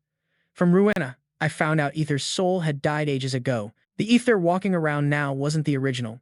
Cut the crap. You're just trying to dodge the priestess's responsibility. Come back and make it right. The chubby prisoner suddenly got fierce, facing Rowena. Did I say you could talk? Trash like you ain't worth my time. I punched him across the room. I can't stand people wasting my time. Sis, the ancestor's soul is gone, but the curse still sticks around. Mia asked what was on my mind, but Rowena's words shocked Mia, saying it was necessary to unite the Dark Elves. Long ago, as the ancestor weakened, her followers got harder to control. Her grudge against her sister faded, but the tribe needed that grudge to survive. So, the first Dark King and the Elders chose to commit a hardcore taboo. They locked up the weakened ancestor, making sure she kept hating. Right here, in this tomb, the ancestor's hate kept radiating, acting as their shield. This went on until the ancestor finally died. That's the deal. Aether did die, but the hate never went away, even if her soul didn't stick around. Her rage against her own bloodline still burns on. Does this dude have a screw loose? Finally, smart Ryan spoke up. The Dark King knew all this and still took Aether in. Rowena said it was all because the Dark King's greedy for world domination. She begged me not to wipe out the Dark Elves, even though I had zero plans to. After all, I'm a hero. I only cut away the rot, keeping elves like Rowena safe. But before that, Rowena, you still gotta spill the whole truth. right? I stared her down. You're already guessing, huh, Lord Hero. Guessing ain't the same as knowing for sure. Ruina got what I meant and dropped all the secrets she'd been hiding. The ancestor's soul shattered into tons of pieces, most just pure hate all through the forest. One part, closest to the original essence, had grown into a person. Basically, the ancestor reincarnated and is still kicking. So, where? Where? Mia scanned around looking for anyone who might be the ancestor reborn. Then she caught that Ruina and I were both locking eyes on her. Hold up, no way. Mia pointed at herself. You're saying I'm the ancestor reborn? Mia couldn't wrap her head around it. Mia, if you don't buy it, then do as I say. Touch the ancestor's corpse again. Mia still doubted, but it seemed like that was her only play. Shakily, she reached out and touched the ancestor's remains. The second her skin met it, a crazy light show exploded. Then the remains turned into blue light and flowed right into Mia's body. Watching her reaction, it was exactly what I expected. Welcome back, founder of the Dark Elves, Mia. Mia stared at herself straight up stunned, still not able to believe she was the ancestor reborn. Even if she came back, she didn't have the ancestor's memories anymore. Ancestor, I messed up not recognizing you. I deserve to die. The guy I caught kept bowing to Mia over and over. I let him do his thing but told Mia it was normal for a soul split into pieces to lose memories. The body you just absorb is one of those parts. There might be changes or maybe not, but I don't think you need to get those memories back. You're good just how you are now. Wait. Mia's the reborn ancestor. So, then who's that ether out there? Smart Ryan jumped back in. What's even left to say? That one's fake. I wasn't about to argue with him. Check it. Mia, no need to force yourself to dig up those memories. Music reincarnation doesn't mean you gotta be her exact copy. Those memories? Way too heavy for you to handle right now. Our mission's simple, just one thing. Break the curse on this forest and take out that fake ether. Music. Since she's soaking up all the forest's curse and bad vibes, we'll just wait till she's done, then hit her with everything we've got in one strike. So chill about your memory issues. But Mia kept pushing herself to music, remember? Tears ran down her face, chest aching with the pain. I totally got where she was coming from. After I was reborn, music, I felt that way sometimes too. Since she chose this for herself, there was no point in me arguing. Only those who've lived it music truly get that feeling. Timing felt right, so I called over the dark elf we caught. You've been groveling, so you accept Mia as your ancestor? But didn't you just call her a traitor? I asked him nicely. Please don't spread this around. I'll do anything. He grabbed my leg, begging. You said you'd do anything, right? Well, there's one thing music only you can pull off. Go out there and start a rumor for me. Say Hamora popped up at the tomb. A few days later, a pudgy dark elf was sprinting through the woods, yelling he'd seen Hamora. The whole dark forest just went nuts. Music, no big surprise. They hated Hamora. She betrayed her own sister, got the tribe cursed. Music, to them, Hamora was pure evil. They had every reason to hate her. A few elves didn't feel that way. Music, at least, not till the freaking brilliant sun shone over the tomb. Naturally, they pinned their hopes on Ether, the one being immune to madness, music, and evil, who could come and go in the dark forest at will. Forced by the situation, Ether had to raise that lamentation crystal to calm the tribe down. Your mom, or I guess music will put an end to this mess. Ether hadn't soaked up all the curse yet. Now wasn't the time to throw down. Music. She kept clutching her temples, voices torturing her mind nonstop till her eyes went demon-shaped. Music sat where the corpse had been, waiting for one of them to show. Soon, thick shadows covered the entire tomb. Enough. I pulled out the world, tree staff, and blasted the darkness away. I heard the current hero's a mage. Seeing you now, you're one interesting puzzle. How else would I wipe out demons and creatures like you? As I spoke, Ether's face twisted with rage. Wish I could just see her normal, beautiful face, but all I saw was the hideous demon look. Mickey, she's music said also noticed something wrong. I'd seen that face in my past life too. Everyone with that face was a contractor sealed with demon gods. Meanwhile, the Dark King was riling up his troops, clearly smelling world domination on the horizon. Mole returned, with even more followers. You took over the whole forest music in just a few hours? Ryan was shocked. Yeah, because I'm that powerful. Mole was bragging hard. Music. Now that I think about it, Mikuel brought this one. It'd be weird if she was anything less than crazy. Mole claimed she could live stream my fight with Ether. The butler finished music, setting up the seventh circle. Phantom theater on the ground, and darkness instantly spread across the whole forest. Mole led her crew flying to the magic circle's center. Music. Streaming the battle inside the tomb live on Phantom Theater. shadows took the form of countless arrows shooting music at me. I could block attacks like these easily. You're here because of a rumor. Does that annoy you that much? That was just a music casual probe. I eyed the lamentation crystal in her grip, an old elven artifact, but she hadn't mastered its full power. That meant someone was forcing the relic's use while pretending to be its true owner. No point wasting words on a demon, so I launched the 7th Circle high-tier magic, Holy Domain Declaration. This move supercharged Set's storm, music instantly covering half the sky. You'll pay for that arrogance. Ether's body exploded with endless shadows that kept pushing against the Holy Domain, then breaking, music, then surging back. I get you want my kids to witness this, but we're born to walk with darkness. Everything your music, pulling won't matter. Her shadows kept battering my Holy Domain, but I wasn't just standing around waiting for her to smash it. You've lived thousands of years, and I don't doubt your power. But ever heard about the lame men my ancestors made? What a joke, right? Just become fuel for our world takeover. Her attacks got crazier. Huge shockwaves blasted everything around. Luckily, I had Ryan and the gang bounce beforehand. Seeing she wasn't biting, I just started chanting the spell I prepped. Once there were 2 women. One was sun, the other moon. Sun and moon shining together. Hold up. How do you know this? Ether amped up her assault. The shadows stopped hitting random spots.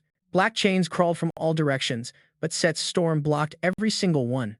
Music, darkness, swallowed the sun, crushed the moon. Only the black sun stands now, waiting for the moon's comeback. Die. Ether's hands smashed through the storm, striking me. Mass destruction, Hemora.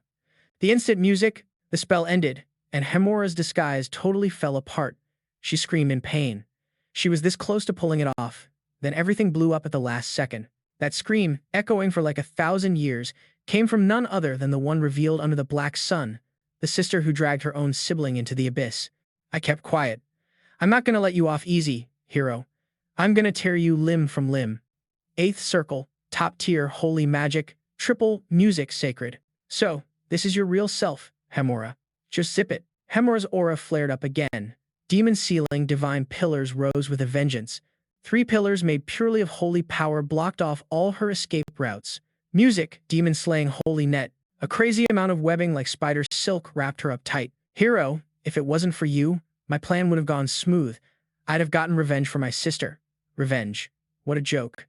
Didn't you already tear apart that sisterly bond yourself? This is on you, no doubt. But you're out here, music, blaming everyone else instead of owning up to your mess. And your sister's already back from the dead. As for you, you're just a total fake. I told her to shut her mouth. Shadows slowly swallowed Hemora. A crazy force let her bust through the nets holding her back. Music, she jumped high, raising the lamentation crystal like she was gonna smash it down. I grabbed my staff with both hands, barely stopping her wild attack. Her heavy hit, I couldn't block at all. Music, the force slammed me back hard. She looked nothing like the noble person she once was.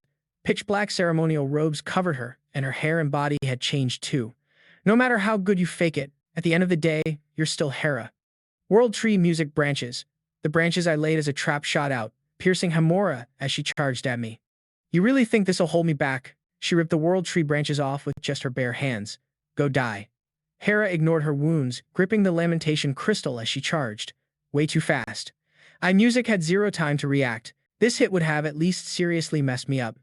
Suddenly, the lamentation crystal screamed in pain. The whole sacred relic shook violently, music like it wanted to break free from Hemora.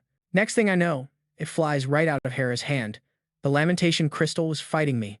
Hera couldn't believe what she just saw, but facts don't bend just because you wish they would. The crystal zoomed towards Mia, who was lurking in the shadows, watching us fight. I glanced at Mia. Her mind was slowly coming back. She recognized that face all too well. It was the person she spent all her days and nights with. Music, her own sister, Ether. I remembered that moment from 1,000 years ago, when she and her sister were playing in the woods. A weird voice echoed in her head. That squirrel is music about to die. Right after the voice said that, the squirrel in front of her dropped dead. From that day on, everything she saw died just like the voice warned. Until the day, when the next death sentence was on the person music standing in front of her Hemora's sister, Ether. Hemora had tried to destroy her own ears just to shut out the voice in her head. Music. But it didn't matter what she did, the voice kept popping up until it promised it could cure her beloved sister. Music, Hemora was shaken. She seemed out of options. Following what the voice said, she used shadows to eat away her own sister. The shadows did lift her sister's sickness, but when he cheerfully pushed open her sister's music bedroom door, her sister lying there had lost all her beauty. Her whole body was eaten up by darkness, bitterly music, demanding to know what she'd done. Tears ran wild down her face, shaking as she reached out, trying to music grab Mia right in front of her. Just like back then, sis, I'm so sorry. But standing there was me. Before I stripped the demon god's power from her, I wasn't about to let her near Mia. 8th circle, top level, holy magic, holy fire judgment. An endless blaze swept over Hera. Even if she was a victim too, I wasn't about to forgive what she pulled. Holy wall, music, divine order, divine shackles. Since she wasn't fighting back, I had to drop 3 spells fast, wiping out all traces of the demon god's aura and power from her. Looking at the raging flame storm, maybe Hemera was done for. But Hemera didn't die. Music, she spoke slow. I was about to cast more, but her next words stopped me cold. Music, I wanted to say sorry to my sister. I shouldn't have let the shadows eat away at her without her okay. Even though I wanted to save her, whether it was the music, curse, or demons, I only wanted my sister back. I wanted to wipe out everyone and everything that hurt my sister. Mia, music looked at that broken figure, reaching out her hands, unable to hold back. When Hemora tried to get closer to Mia, music, I still chose to smash her completely. Stop, Mickey. You already broke the demon god's contract. Set music held me back. Even though the memories were fading, Mia still cried and her pupils slowly changed. It's over, Miki. No need to keep going. Leave it all to Mia. Get up, Hemora. Go kill the hero. The demon god's voice still echoed in Hemora's head. If you're down, music, I can give you way more power. No way, it's done. I knew from the start, deals with demon gods only end in disaster. It's music way too late now. She collapsed to the ground, accepting her wipeout. She trembled, reaching out, trying to hold her long-lost sister's hand. It's way too late now. He collapsed on the ground, accepting she was doomed. She trembled, reaching out, trying to grab her long-lost sister's hand. But dude, it was totally impossible. Out of nowhere, Mia grabbed her hand. Poor kid. Music. You seriously messed everything up. Is this some kind of death trip hallucination? Hemora couldn't even believe she was hearing her sister's voice. Doesn't even matter now. Hera just wanted to say sorry to her sis. Music, sis. I hated you so much through all that endless pain and grief. It took forever to get that you did it to save me. Music. But now it's all done, right? My sister, hearing that familiar voice and tone, her music eyes popped wide open. Even if nobody else forgives you, I got you. Aether's voice echoed in every dark elf's ears. Everything you went through for me, everything you suffered, it's more than enough. You're wiped out. Music. Time to finally chill, sis. Being a long-lived race, Hemora had endured almost 1,000 years of hate from her own people. Now she could finally peace out. Not far, music off, by the dead, rotting grass. A fresh blade of grass sprang up alive again. Maybe the same music was true for Hemora. Watching their sisterly moment end, I asked Mia if she was basically Aether now. Aether nodded, like yeah. She was just consciousness, still chilling inside Mia. So, you're about to fade away soon. I got up and walked over. Not totally. I'm sticking around because Mia hasn't got her memories back yet. If one day Mia decides to accept all that stuff, then she'll be me and I'll be her. Thanks, hero. Even if this was just duty for you, my sister can finally rest easy now. Wait, music. What about the royal fam who tortured and messed with you forever? Want to roll with me and take him down? Seeing Aether get mad hyped, I got it. Since she's basically Aether now, she's all about that revenge.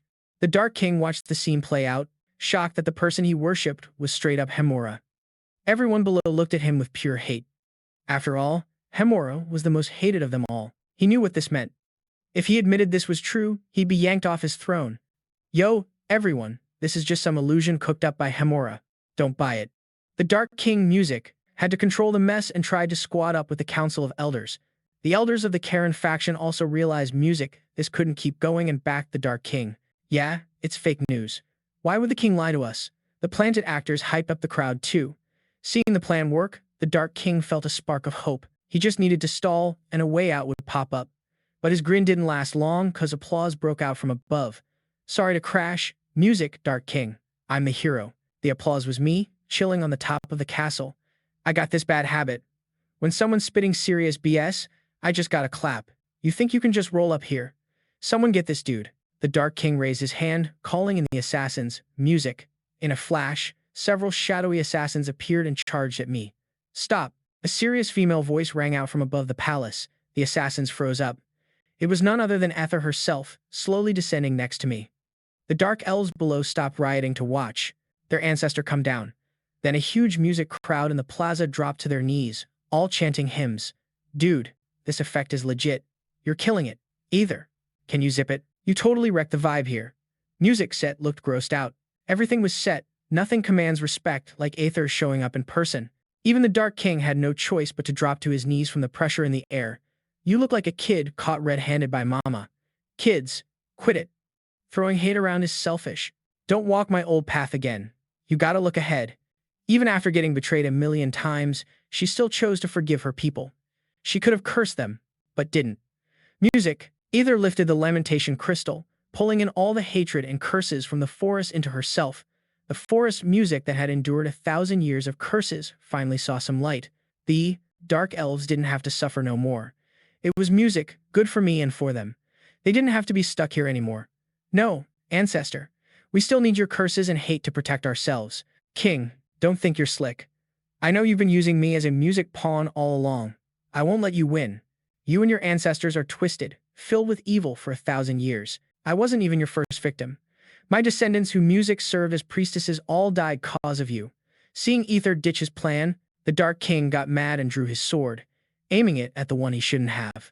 Warriors, draw your blades. He called on others to fight back with him. I've wanted to clobber him forever. Music, the plague from my last life, he was the cause, and since he's asking for it, I'll give it to him. I teleported right in front of him. The elders, seeing this, unleashed dark magic trying music to guard their king. But I'm the hero. Dark magic is a joke to me. The 7th circle magic I dropped, Realm of Hekau, music, soaked up every attack and bounced it back. The elders got crushed by their own dark magic, all screaming in pain. Die, hero. Music. The Dark King swung his sword at me. I blocked his strike with just 2 fingers. This level of power, thinking it could mess with me. Since you decided to be king, you gotta take on the responsibility.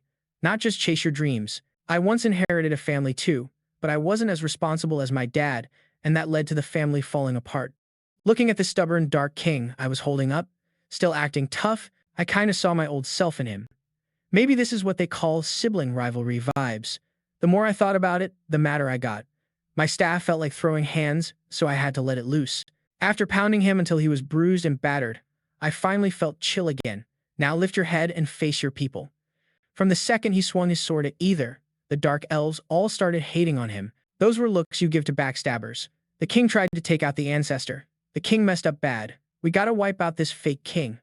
These murmurs from the bystanders kept hitting my ears. This wasn't the noise I wanted to hear. I raised my hand and cast a spell to shut the ringleader up. Anyone who dares speak again, you're up next. Don't act like you're better than the Dark King. You also recognize Hemmer as the founder and backed her. Am I off here?